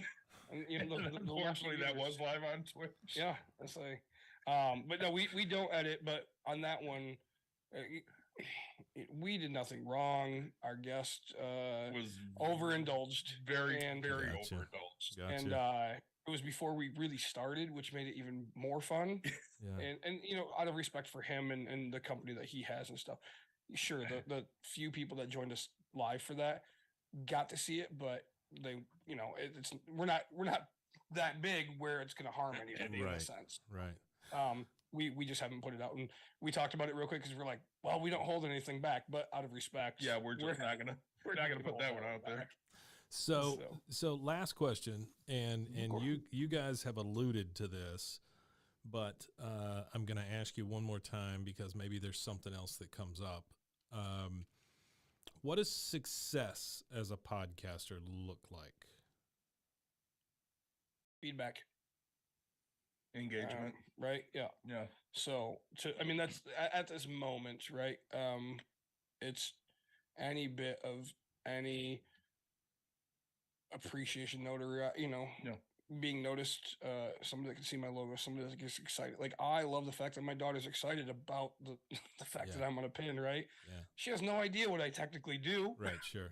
Say, just the viewers giving input. Like, if I ask a question, somebody actually takes interest and wants to learn that, it gets my heart running. I'm like, oh man, this person wants to know what a savings account is. David, let's go. And like, to us, it's, hey, it's a savings account. It does this, but like, we're gung-ho as crap to teach you about this. Yeah. Well, I think success is, Danny and TJ buying that house. Huge. I mean, they listened to what Nick had to say. And 6 weeks later, they bought a house. It's Vanessa sitting down with me and opening all of her financial history and paying off 2 huge bills within 18 months. Now she's still got a ways to go, but that's huge. Well, I was saying getting rid of the credit cards, and has one left that we know of, right? I mean, we'll get an update, but in our opinion, we're not going to put all of her stuff on, but like, right? We asked if she wanted to do an update. Yep. And her response was, I've been to Texas 5 times. Like, I'm not mad at you, but like, without the stuff that you did and the steps you took, you would have never been able to go to Texas. Very true. Right? Yeah. You would have been, and so like that's success to us. Like you don't always have to go rolling downhill forward. As long as you don't go into any more debt and you come back and you're grinding away at this, like that's success, right? What's amazing to me, and I've interviewed, I don't know, probably 30 different podcasts at this point, right? I would say maybe 3 or 4 of them mentioned making money. Really? Yeah. And it's amazing to me that that's all you hear about, right? You hear about, oh, I'm going to start a podcast. I'm going to get rich. I'm going to do this. I'm going to do that. I'm going to get sponsors and things like that. In my circle, at least, that's what I hear, right?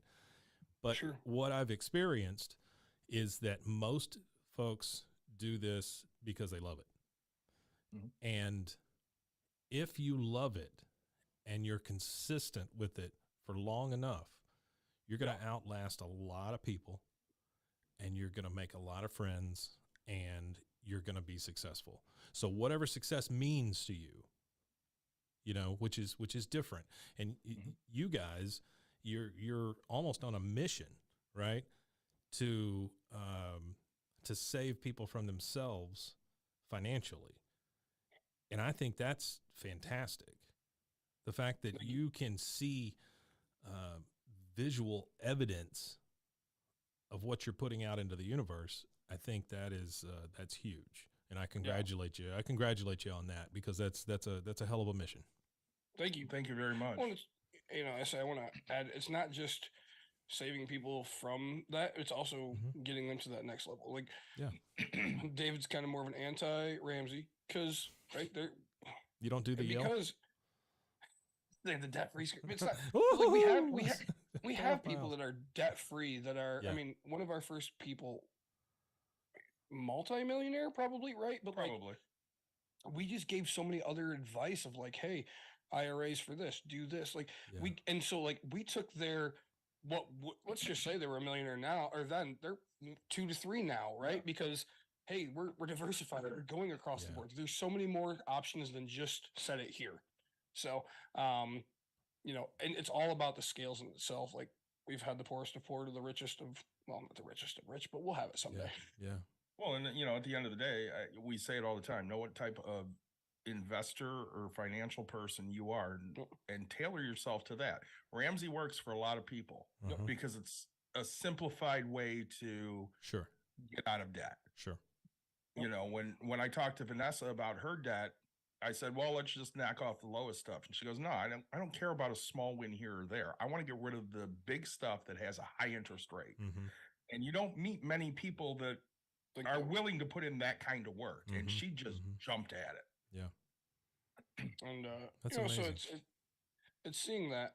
Yeah. I mean, really taking, you know, and Ramsey's so anti in our realm, right? So Ramsey is so anti credit card, which I'm not a credit card guy. Right. But David is so much about this credit card hacking thing, and he's willing to put in the effort of pay this to do this, the penny, and you get these miles, and it's awesome. It's great. To me, it just sounds like too much work for what it's worth. Granted, I'd pay for 3 trips a year if I actually did it, but I don't. Capital One paid me $1,050 last year to use their credit card. Like that's insane. That's insane. And I'm one of those guys that I track everything. I have a huge spreadsheet that has everything. And between the two of us, like, I probably spend. You spend way more money than I do. 5 times, if not more, more than you. Imagine how much money you could have. Right, like, say, you know, I think last year, honestly, if I had to put a number on it, like in materials alone, like $700,000. Wow. Just in materials. Yeah, and times that by 0.015, that's what you would have gotten. Right. Say, well, and we talk about it, like, I don't do the rebates for Menards. Oh my God. Drives my wife nuts. Well, gentlemen, I will tell you this: you've picked up a new listener in me, and I will. We appreciate it. I will be following you guys, and I am very happy to know you now, and I hope that you continue with your success, and I think helping one person is enough, right? And you guys have helped many, so thank you. thanks for doing what you do. I appreciate it, and I think this will be very encouraging to a lot of folks. Thank you. And sorry, I know that you're finishing, but I want to real quick. Yeah. Things that are awesome for us as well. Like we talked about, an artist friend gave us the design work. We're not artists. He created this. Sure. We now have an intro for music from another friend that's like, hey, I want to build a theme song for you guys. MLVC. I did. So Slide Bass Bobby and DJ Gweed, right? Very good. Nailed it. Right. So that's those gifts mean so much to us, and that'll get you so far. I mean, we get so proud to put our shirts on. We do. As often as I'm proud to forget mine, but we have glasses. We have and so it's awesome. That's who we are. We enjoyed the merch because we just like seeing our faces on things. That's super cool. Yeah. Even if it's your mom. Even if it's your mom listening, she'll give you some feedback, and say, and she does. For us, anytime we get a case of beer, we're the happiest freaking people. Well, gentlemen, we can be bought very easily. Do this for me. Say your names one more time and the name of your show and where they can find you. Sure. I'm Nick. And I'm David, and we are Bucks and Brews. You can find us on all your podcasting services or www.bucksandbrews.com. Yeah. That's wonderful. Well, thank you, gentlemen. I appreciate the time. Thank you so much, Mike. Check out more podcast diaries and plenty of other shows at RogueMediaNetwork.com. If you have a story to tell, reach out to us. info@RogueMediaNetwork.com. This has been a Rogue Media Network production.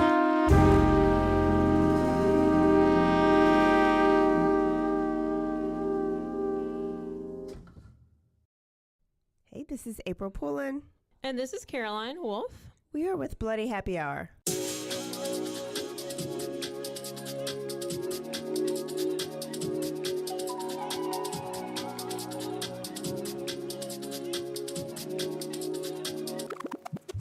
Hey, I'm Mike. Welcome to Podcast Diaries. These are the stories of podcasters who feel alone, just like you.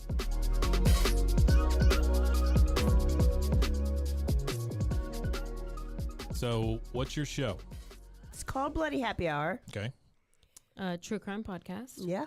We do little shows that talk about what's in the news, what's latest, what's happening now. So we can kind of stay current. Mm-hmm. And then you also want to talk about, previous stories and what's kind of maybe the more infamous or well-known stories. Yeah. But I always find that I'm looking to see what's happened recently right now. And it's hard unless you're like recording a podcast right there at the moment at the time to get the latest. But I like that we had recently just started doing what in the news, quote unquote, to kind of keep people updated on what's going on. Yeah, so that we put 2 episodes out. A Tuesday, we call it Turn Up Tuesday. That's the in the news you talk one. About turnips. We talk about turnips, and we actually turn up because we're always drinking. It's a happy hour. Yeah. And then our Thursday is our full episode. So that's the other thing that I'm a little scared of at this point because you've been in there for 2 hours drinking. I have a driver coming to pick me up. So does Caroline. So does Caroline. No, actually, I've. Oh no! Yeah, and then she's the one who dropped her. Yeah. I'm a professional. I'm actually a professional drinker. Yeah. So I grew up. I think when I was breastfeeding, it was basically whiskey. So she is from West. So West Texas. West, Texas. So that is a big thing. That West, Texas, because whenever you're looking for a job, which I've done many times. It comes up as West Texas, and then you're like, that's not in West. No. Yeah. No, you're like, no, that's not where the check stop is. Yeah. That's not where the sausage is. That's not. Speaking of many jobs, I've often wondered, were you part of the witness protection program, and that's why you've had so many jobs? Well, I wouldn't be able to tell you if I was. Oh. Right? I think I figured it out. Your life might be in danger.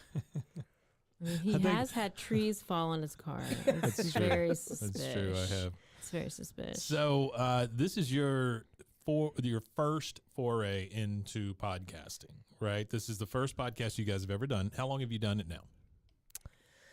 A year and a half. Wow. Yeah. Year and a half. Basically Feels like much professional. longer. Yeah. No, I'm just kidding. It's just- We're basically professionals. We have had 2 live shows. You have. And they were both very successful. They were. We go into this live show. We're like, we don't know what we're doing. I mean, we all did it together. Yeah. Sure. We're just figuring it out. Well, I stood to the side and watched you. I mean, but sure. yeah, you did. You made sure the lighting was there, and you made sure that we had true. music that was able Microphones to be that played, work. and the microphones worked. Sure. So, tell me about the live shows. How did that impact what you do? I mean, did it make you want to do more? Well, it made me want to do more, but it made April real nervous. Well, what I'm asking, I guess, really is, did it make you want to do more podcasting? Did it make you want to keep doing what you're doing? It does help to know that people listen and they're fans and they want to support, and that if we do have something, that it would be supported and attended. Yeah. I think it's anybody's biggest fear to throw a birthday party and nobody shows up, right? Yeah. And so I knew that wasn't going to happen. I think we just have a following or at least a network to where at least our mamas and daddies and best friends will be there. Yeah, at I least. mean, you're like, when you're podcasting, you're just like talking to the air. You're just shouting into a void, right? And whenever you do a live show, it's like, oh God, there's faces. There's actually human beings. Yeah. And I have to talk to them in their face. You guys but they show up, so it's nice. Yeah. And it is pleasing to know that this is a lot of work. Yeah. And so people love it, so then that's good. Yeah. So it makes us want to do it a little bit longer. Your husband's outside the window staring at us. Okay. It was a little creepy. Big black guy in a cowboy hat Yeah, comes by. yeah. Hey, Daddy. He thinks he's John Dutton. So, one of the things I ask people that come in here talking about their podcasts is what equipment they use and things like that. You guys don't necessarily do your own equipment and those sorts of things. So tell me maybe about how you get your stories, how you do your research, things like that. So my Wing it. main ways are I just make shit up. yeah. I just make up a whole Actually story. not true and then crime. I'm like, oh shit. I think this sounds good. No. Yeah. No, it's documentaries, it's other podcasts, it's articles. It's What are those podcasts? I don't have a favorite anymore. I now, like, if I have a story inspiration, I'll look for podcasts on that person. Oh, okay. So I don't listen to one podcast and redo their stories. Sure. I get inspired. I always say, Carolina can't get inspired, but I have to get inspired for a story. Then I look to see if there's other podcasts that have done it. And that's mainly to see how do they set up the story. Right. Or I'll watch a documentary. But a lot of times I'm reading a book too, or listening to a book. So just like you would do a paper or anything that you research. Is it that much work? It is. Is it? It is. It is. It's writing a thesis every time you do a story. A dissertation. I don't know if it's a thesis, but Oh, okay. It is. Yeah, sure. Like, I was like, It's a short essay, did research you know I paper. was writing book reports every podcast? Yeah. But And one day. And a when we minimum get is giant- 5 page. Really? Yeah. Oh, yeah. But like. Wait, you y'all know, set a minimum for each other? No. Oh. Like that is a short quickie story that we can Okay. get in like 45 minutes. We're not writing word for word, but Yeah, there's sure. facts. Yeah. And being from the true crime world, I know when other podcasts half-ass it, right? And it aggravates me. So I don't want somebody to listen to ours and know this story and think that we half-assed it. Yeah. What about you?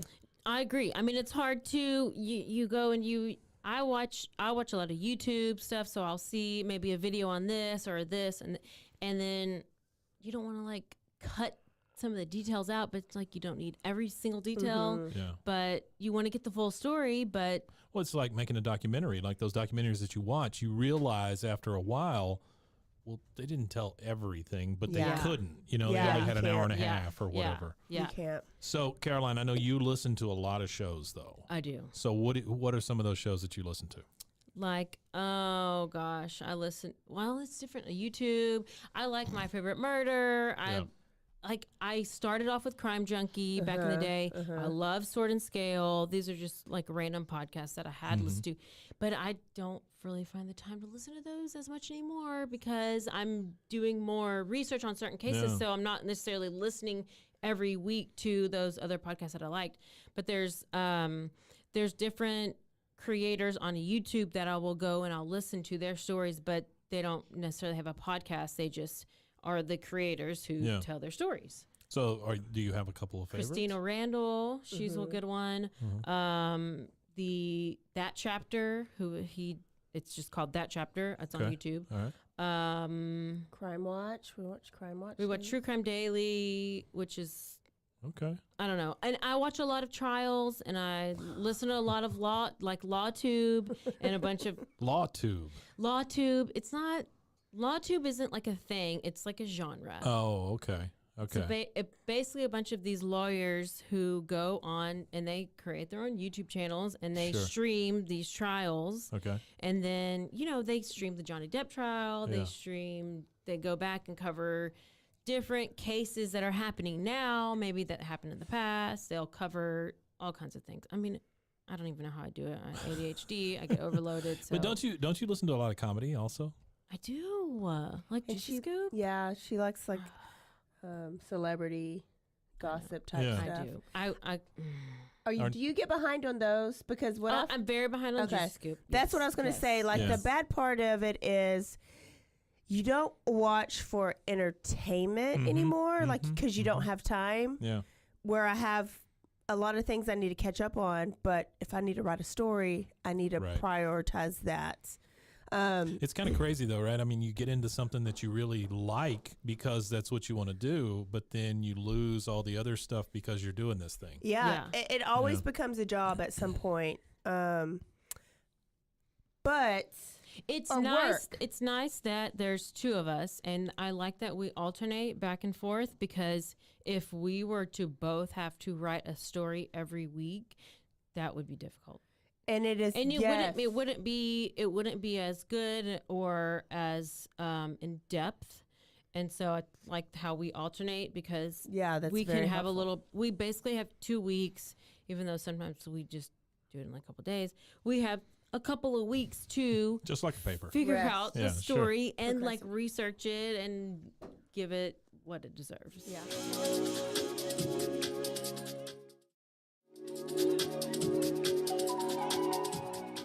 And it that helps with consistency. We've never missed a Thursday. Yeah, no. And it helps that we have you guys, we have Rogue, to do the hard part. Right. And we sound well. Podcasts who just start off don't usually sound well. Yeah. And so we have you guys to do that hard part, and I think that's why we've been able to stay so consistent. Well, I've been able to be here for most of your stuff. And you guys have grown immensely. And I don't mean just your following or anything. I mean in the way that you do it, the way you dedicate yourself to it, the quality of the story, the quality of the storytelling. I mean, it's gotten so much better. Yeah. And we've also just like increased we've added. I mean, we started doing the Tuesday episodes in the news, so we've kind of just tell people why you did that though. I think because I know why. Oh, yeah. How do we do it? Because our episodes were getting really long. Well, they were getting long, but wasn't that? There was a lot of, I know what you're saying too. Multiple reasons. One reason was we were having a lot of, what's it called at the beginning? Just chatter. Banter that you guys were some people catching don't up, like. you were talking, you were doing all the things. Yeah. And it was our warm up before we started the episode. But I know as a podcast listener, I don't like that. Caroline loves that. So we would try to reduce the banter. But we created that second one to kind of get some of that banter out and all the news to keep everybody in the updates. Yeah, and we were trying to be blah because we've always been the number one podcast, and then freaking King of the Hill podcast comes out of nowhere. Those guys. And somebody who started listening to them. Yeah. Some Everyone. losers around town. Everyone obviously loves Boomhauer. Yeah. And so then we had to put out some more podcasts so we won't be losing. Well, I from my perspective, it was we would come in here to record your show and we would spend 30 to 40 minutes just getting ready. Yeah. Right. Lots of talking, you guys catching up, talking about what you're going to do, what's happened in the news. A lot of Johnny Depp talk at the time, and things like that. And I was like, why don't we just put out a second episode? Let's just do a short one. Yeah. And, I was like, and you yes. guys have she was on it. Well, we recorded that night. You guys have embraced that, and you've done a really good job of the separation between those two episodes too, because I feel like the first episode is more you, Caroline, talking about stuff. Because you come in here just ready to explode about things. Yeah. Yes. She's making all the hands and all the things. Yeah. She needed that. Yeah. I like knowing about it more, but it also kind of keeps me on my game of like paying attention to like what's going on in the news, because we take turns at that too. Yeah. If she has the story for the week, I do the quickie. If I have the story for the week, she does the quickie. And either way, on Instagram, I'm like, we have our Bloody Happy Hour Instagram and there's stories, right?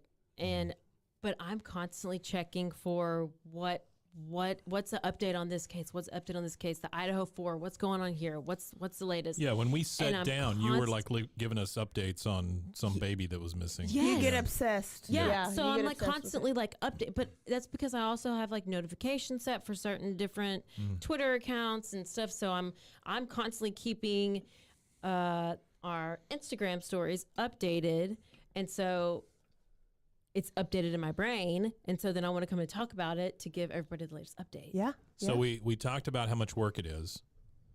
What's the motivation? That it's still fun right now. Good. And the small amount of fame can take us real far.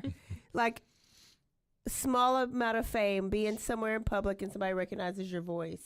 Yeah. Or which happened in the Isn't that bathroom amazing? the other day. Yeah. Isn't that amazing? Somebody and HEB having on a Bloody Happy Hour shirt, right? Yeah.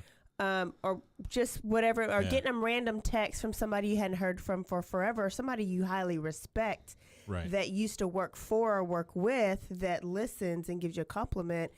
You get a little scared, like when my bosses told me, "Oh, we binged Bloody Happy Hour," I get a little scared. Yeah, sure. But then I'm like, okay, well, they keep listening for a reason, and to know us is to know our personality. Like, there's nothing to hide with it. How we are on the podcast is how we are in real life. Some professional situations. The scariest thing has been that you converted my wife. Oh, that has been the highlight of actually this, because Mike has officially been nicer to us because his wife loves us. And how many podcasts does she listen to, Mike? She listens to just one. Oh, and which one is that? That would be Bois. Oh. She listens to Bloody Happy Hour. We popped her podcast cherry. Yeah, you did, and she's big on it. We popped it not based on the podcast and that it was true crime, but she met us in person. Yeah. And we were She's so always been amazing. a bad judge of character, so. But it is good, and what I need you to get from her is true feedback. Like absolutely. All the good and all the bad, because that's the only way that we get better. I think that's what people don't understand in this. We want all the feedback. Tell me what's wrong. 33. Yeah. What does that mean? Say. We always ask people to 33 is give us the 3 good, 3 3 bad. good, Yeah. 3 bad. We work on those bad and try to make it better. Yeah. I want the bad feedback. Yeah. I want to know what I'm doing wrong, right? Because how else are you supposed to improve? Well, my thing has always been that you learn more from failure than you do success. Yeah. And I'm too close to it to know what we're not doing right. Yeah. Right. You know? Yeah. I mean, I'm not on the outside. I don't know. Yeah. So you tell me. Okay, last thing. What do you see, and we've kind of touched on this, what do you see as success as podcasters? What are you striving for? What's that thing, if you reach it, that's going to be your success point? I mean, we talked about people wearing shirts, recognizing your voice. Podcast charts. Yeah. I want to go to Spotify and I want to see top 10 or top 50 on the top 50 list. True crime. I want to see Bloody Happy Hour. Why'd you go backwards from 50? From well, 10 I to was 50? just thinking because that's how they list it. They list the top 50. Oh, okay. And then I at least want to be on the top 50. I mean, let's just start at 50. That's a big deal. Yeah. Yeah. I just want to be able to see it on the thing without me typing it in. Or maybe get a recommend or something, you know? Yeah. Like Bois did the other day. I think that's a big deal. I think when I travel to anywhere, Tennessee, like anywhere not Waco, that people listen or that I see a shirt or they recognize my voice. Like Waco famous is decent. I've been Waco famous for a while.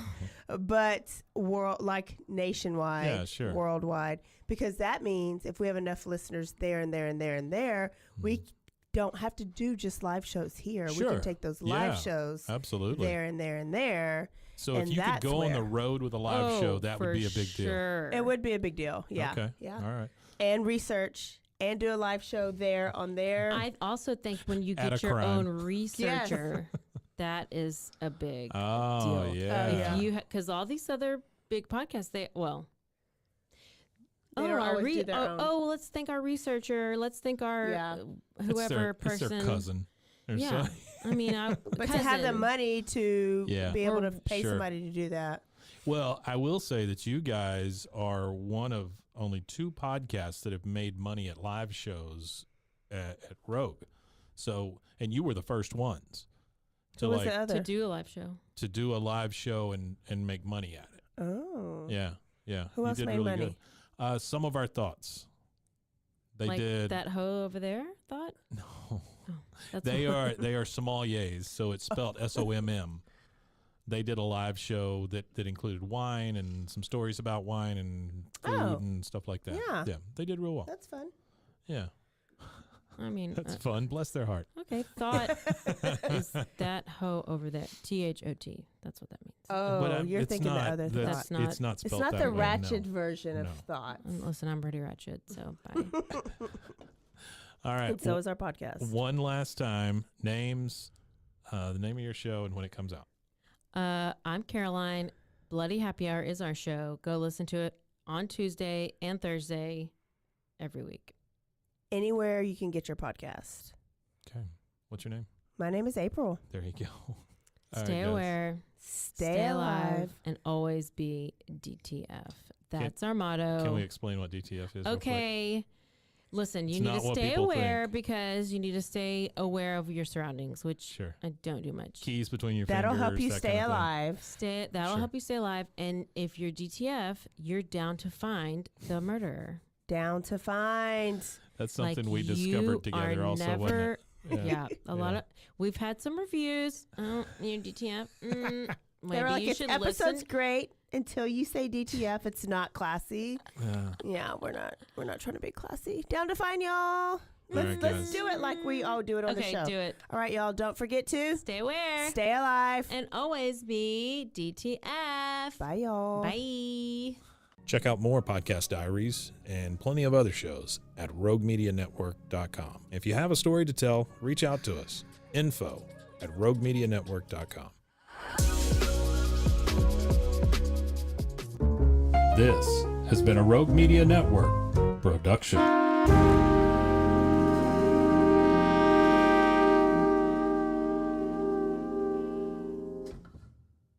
Hi, my name is Matt, and I'm Mike. We're the hosts of All Too Real 2 podcast. Yes. It's actually a sequel series to another series that doesn't exist anymore.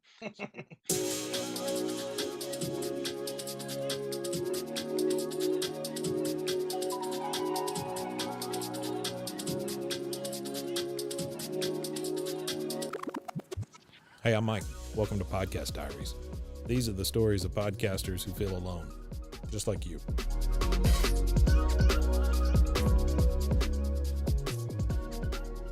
Well, hey guys, how are you? How are things going out there? I'm pretty good. Great. Yeah. Cold. What? I'm in Texas. What part of the country are you guys in? Ohio. He's in Sylvania, Ohio, and I'm in Findlay, Ohio, basically in the Northwest Ohio, Toledo area. Both of us. Okay. And go ahead and give me your address. No, I'm just kidding. Yeah, my blood type is no. Yeah, My there'll be mother's some, maiden name, and there'll be some SWAT officers by to see you in a bit. I'll get my my social security card here. So guys, before we do anything else, can you tell me what you do in the real world, if you're willing to share that? Well, I'm a filmmaker. I'm a DJ. I'm also work retail. See, you're a Renaissance man. Yes. That's what you are. And I'm actor and whatnot too. So yeah. Wow. And I'm a spy, but I'm not allowed to say, where I go, in the world. Sure. Iran, no, not really. Yeah. And no, I do a little bit of freelance writing, maybe a little bit ghost writing here and there, usually just for really small, like business type articles, just like to pretend that I'm like a customer or some bullshit like that. Nothing fancy like a book or anything like that. Sure. That's still great though. I respect writers because I can't do it. I've tried my hand at it and I've done a few little things, but boy, it just takes everything in me to write something down. So Matt's also a very, very good musician. You might not want. Oh, really? Shucks! No. Yeah. What do you play, Matt? What do you play? Oh, I play guitar. I do a lot of like some electronic music, sampling. Mike says sometimes I'm really good at soundtrack music, although I'm not really sure, but I get that a lot. So you get that you're good at soundtrack music a lot? Yeah. Like it's not boring music, but it seems like it accompanies video very well. And that's not really my intention, but it just seems to be something that people like. So wow, that's cool. Okay, I've never heard that. That's a brand new thing for me, and I think that's really cool. So, guys, tell me about the show. What is the show, and what's it about? Well, it's called All Too Real 2.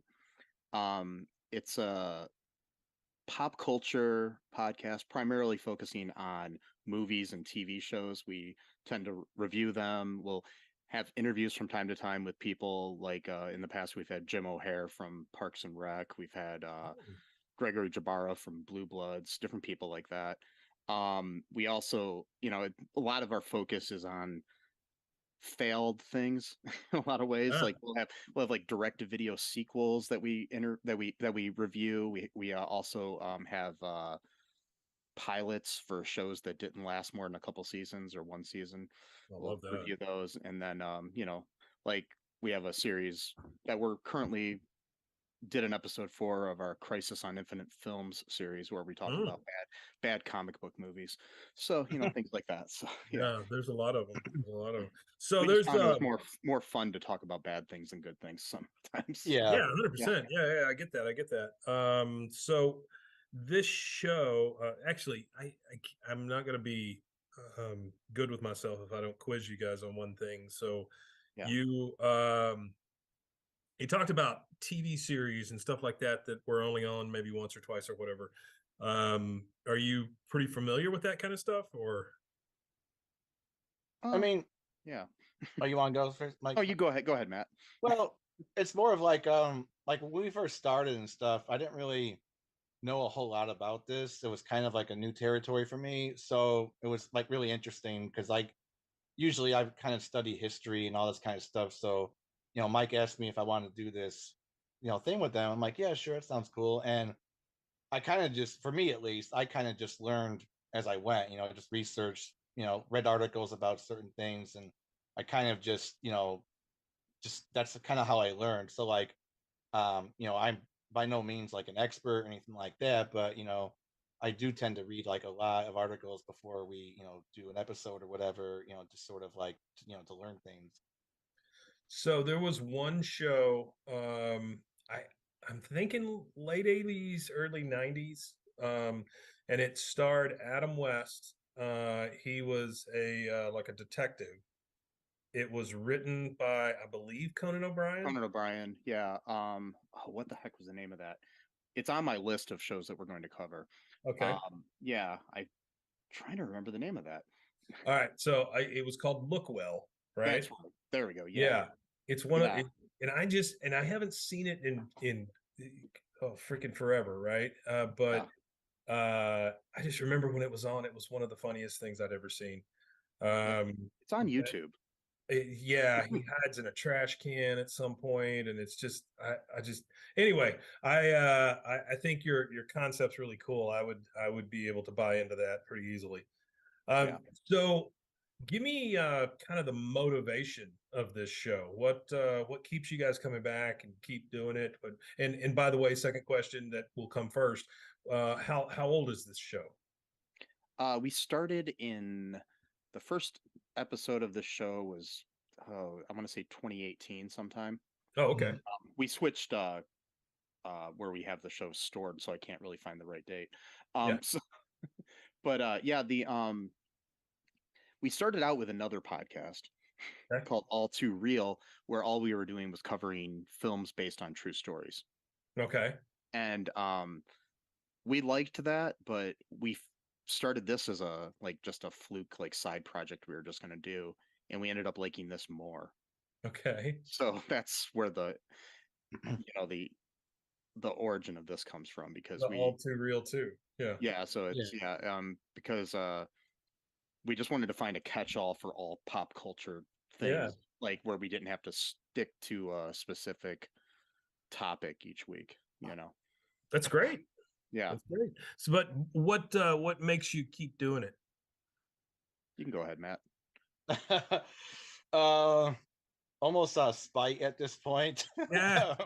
That, and I just enjoy doing it. I like I said earlier, this wasn't really my wheelhouse at first. I didn't really get into fiction or superhero stories really until maybe 2016. I was a very, very serious person, for a long time before that. And then I just kind of allowed that part of myself to just kind of come out. And now I just love it. I mean, I just love watching bad movies on purpose. I like making fun of them, but I also like making fun of myself. Yeah. I use, because sometimes we'll get, comments from people who are in those movies and they don't really like some of the things that we said about the movie. But I always like to kind of make fun of myself within the podcast. Be like, well, at least these people are paid actors. At least they got paid to do this kind of thing. And I'm just some, asshole on the podcast, talking about it. All right. I would think at this point, that people should expect that, right? I mean, all that stuff's out there for public consumption, so you kind of open yourself up to whatever. Yeah, eventually somebody's gonna listen to it or get word of us that actually acted in the movie or directed it or something. Yeah, we had Ashley Scott, who was in this movie Christmas Mail, message us on Instagram the other day, and I was like, "Uh-oh." But it was but it was okay. I was like, whatever, it is and what it is. So I'm a big fan of hers. I just wasn't a fan of the movie, so it's No, is that it sounds like a Disney Channel movie or a Hallmark movie or something? It's a Hallmark it's like a Hallmark Christmas movie, but I think it was on, I want to say ABC Family or something back in the day. Right. But Before it was Freeform or whatever. Yeah. Huh. But she was okay with what you said, huh? I don't know. She just said, how frosty of a failure was it? Because our series on bad Christmas movies is called Frosty Failures. Look at her. She's like, how frosty of a failure was it? And didn't know what to say to her. I kind of just said, oh, I'm a big fan of yours. I'm sorry. How frosty was it? I'm a big fan. Yeah, exactly. I'm sorry for making fun of it. But that's part of the territory, though, right? I mean, if you make fun of a movie, the people in it might not like the fact that we're making fun of it. I mean, I've directed 2 feature films and had a lot of people badmouth those online, and I don't care. Whatever, you got to have a calloused skin when you're in this business, sort of thing. You've directed 2 feeture films. Is that what you just dropped in front of me? Okay. Yeah. I directed one called Pie Day Die Day. Okay.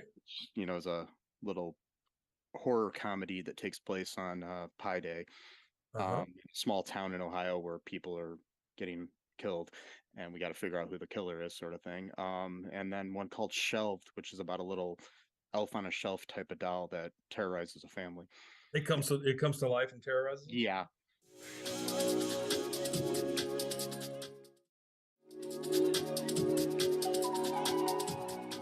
So back in the day, my favorite movie was a TV movie called Trilogy of Terror.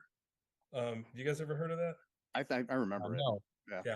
So it was an anthology TV movie, right? And the one that I love is, I think it's Adrienne Barbeau who's in it, but she's being chased around by this little statue that she brings over from Africa, and it's like cutting at her feet and stuff the whole time. That was one of the things that gave me nightmares as a kid. And so you talking about your second movie there, that kind of brought up all of that kind of stuff for me. Elf on a Shelf seems like a perfect stand for that. We were the first feature film to cover that topic. We were the first feature film to cover we looked it up. We figured it out. Elf on a Shelf. Yeah, the writer and producer of the film is my best friend, Lindsay LaForest, and one of my best friends, and she freaking made sure that she got out the gate with that. It's a really cheap, low budget movie, but whatever. It's wonderful though. Yeah. That's wonderful. Yeah, that's fantastic. Matt, how many movies have you directed? 0. Damn it. But I did have a bit role in Pi Day Die Day, and they did use I think 2 of my music tracks for the movie. That's great. That was wonderful. Cool. I thought you were going to say you were the elf there for a second. Well, I wanted to be, but they said I was too big for it. So I was like, all right. We don't have that kind of shrinking technology, Matt. Yeah. We can't really do that. Okay. Yeah. Well, okay. So the show sounds like a lot of fun. And you guys obviously enjoy doing it. And I'm assuming that your friendship comes across whenever you speak to each other about things. Yeah. You ever got into a fight about anything on it? I don't know. Have we, Matt? about the podcast itself, or just maybe one of you likes Ashley and one of you doesn't like Ashley, or whatever, right? And so you're just like butting heads over it. Yeah, sometimes we disagree. I mean, that's what makes a good podcast. If we all agree on everything, it would kind of suck. But I mean, we've known each other for like almost 20 years at this point. So we're very in sync. I think we have good banter, and that might be. He's Timberlake, and I'm. Good pull. Nice pull. Yeah, you assessed the audience and realized this man is probably 50 years old. So let me bring that up real quick. Well, I know you've got that big Justin Timberlake poster behind. That's true. That's true. I have the light flash candy. Yeah, the lights. If you look at it just right, the eyes will follow. So, well, this is great, guys. Let me ask you kind of a maybe it's a little bit sobering question. I don't know. Yeah. You're doing all this. You've been doing it since like 2018. What's success? What qualifies as success for you guys and the show? That's a deep one. I mean, I've thought about that a lot. I hit you with a lot of low balls, and then I came in with that one. That's fine. No, hey, I expect that. No, for me, I just love doing it. I mean, if we made some money, that'd be awesome. I mean, we do put a lot of work into it. We do a lot of research. I think we have over 200 episodes at this point. At least, I think. For me, one of my friends said something a few years ago that really stuck with me. He said, because I was kind of down about something or whatever, I don't remember what, maybe my music wasn't taken off or some bullshit like that.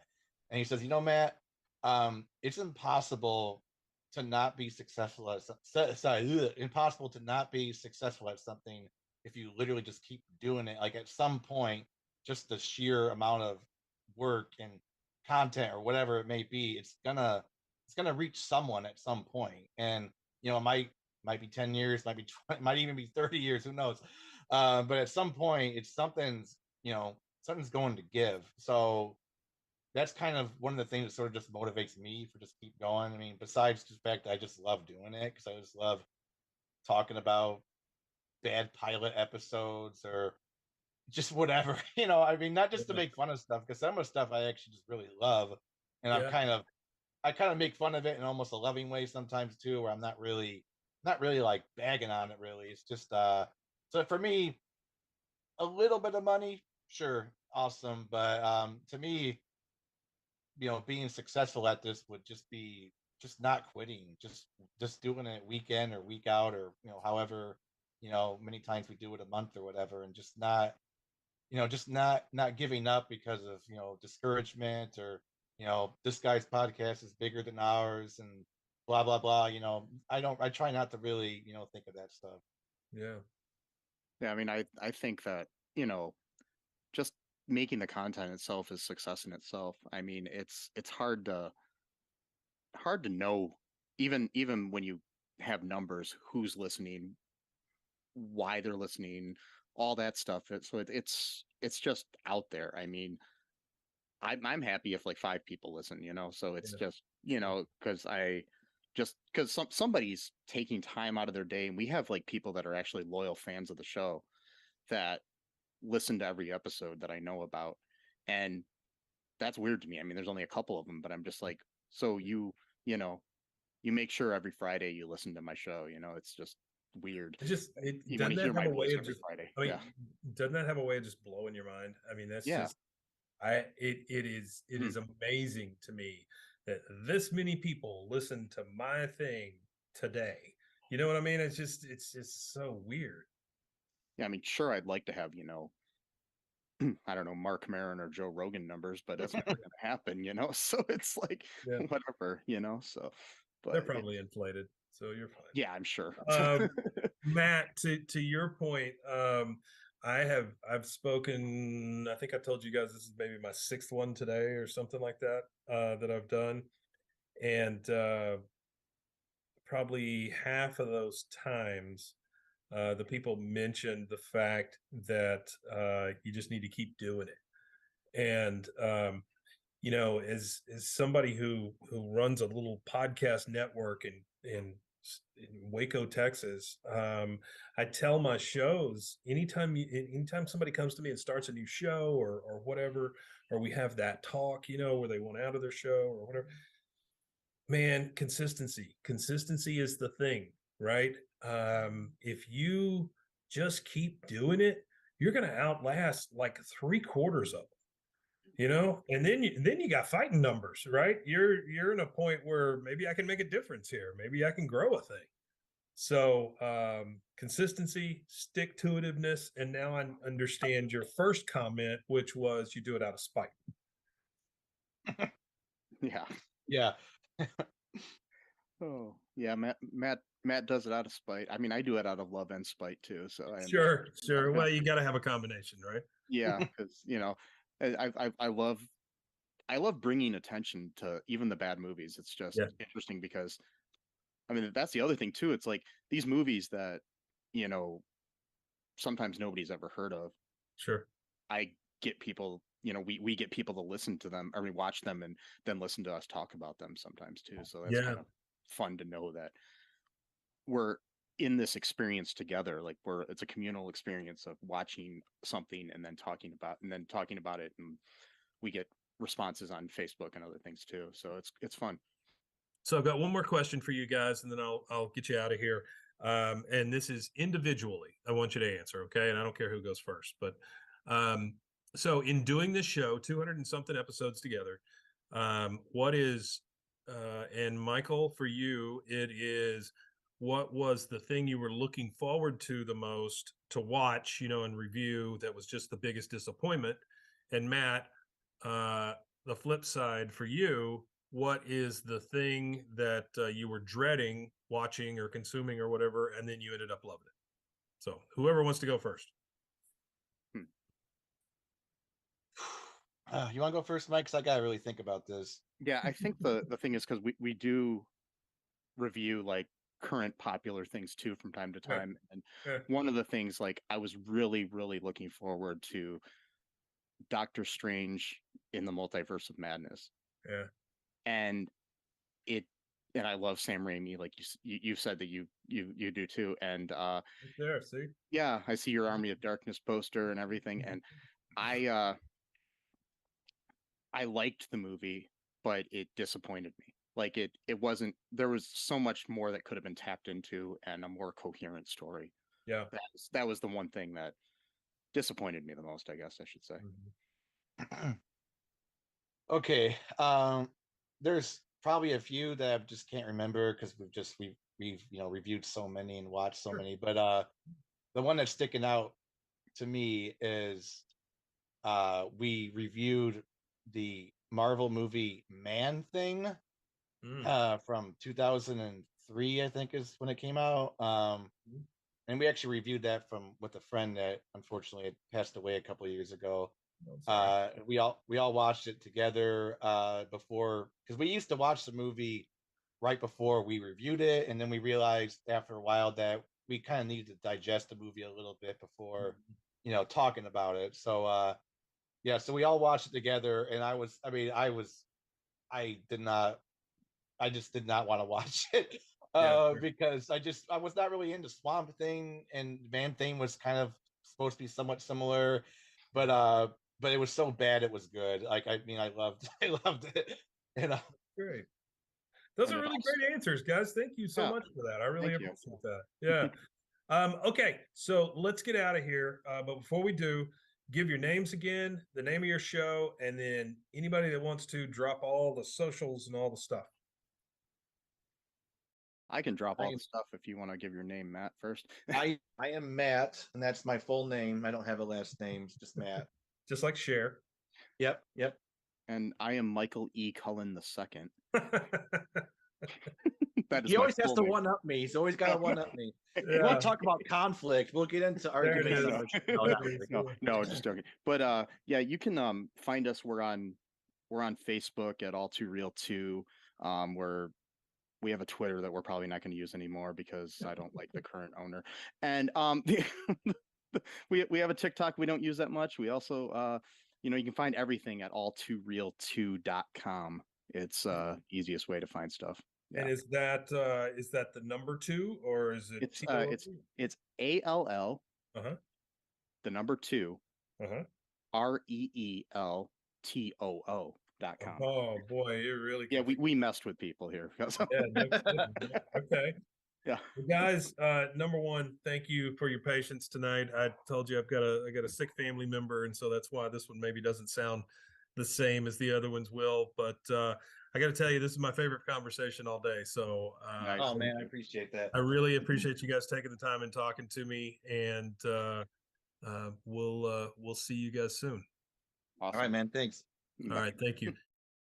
Check out more Podcast Diaries and plenty of other shows at RogueMediaNetwork.com. If you have a story to tell, reach out to us. info@RogueMediaNetwork.com. This has been a Rogue Media Network production.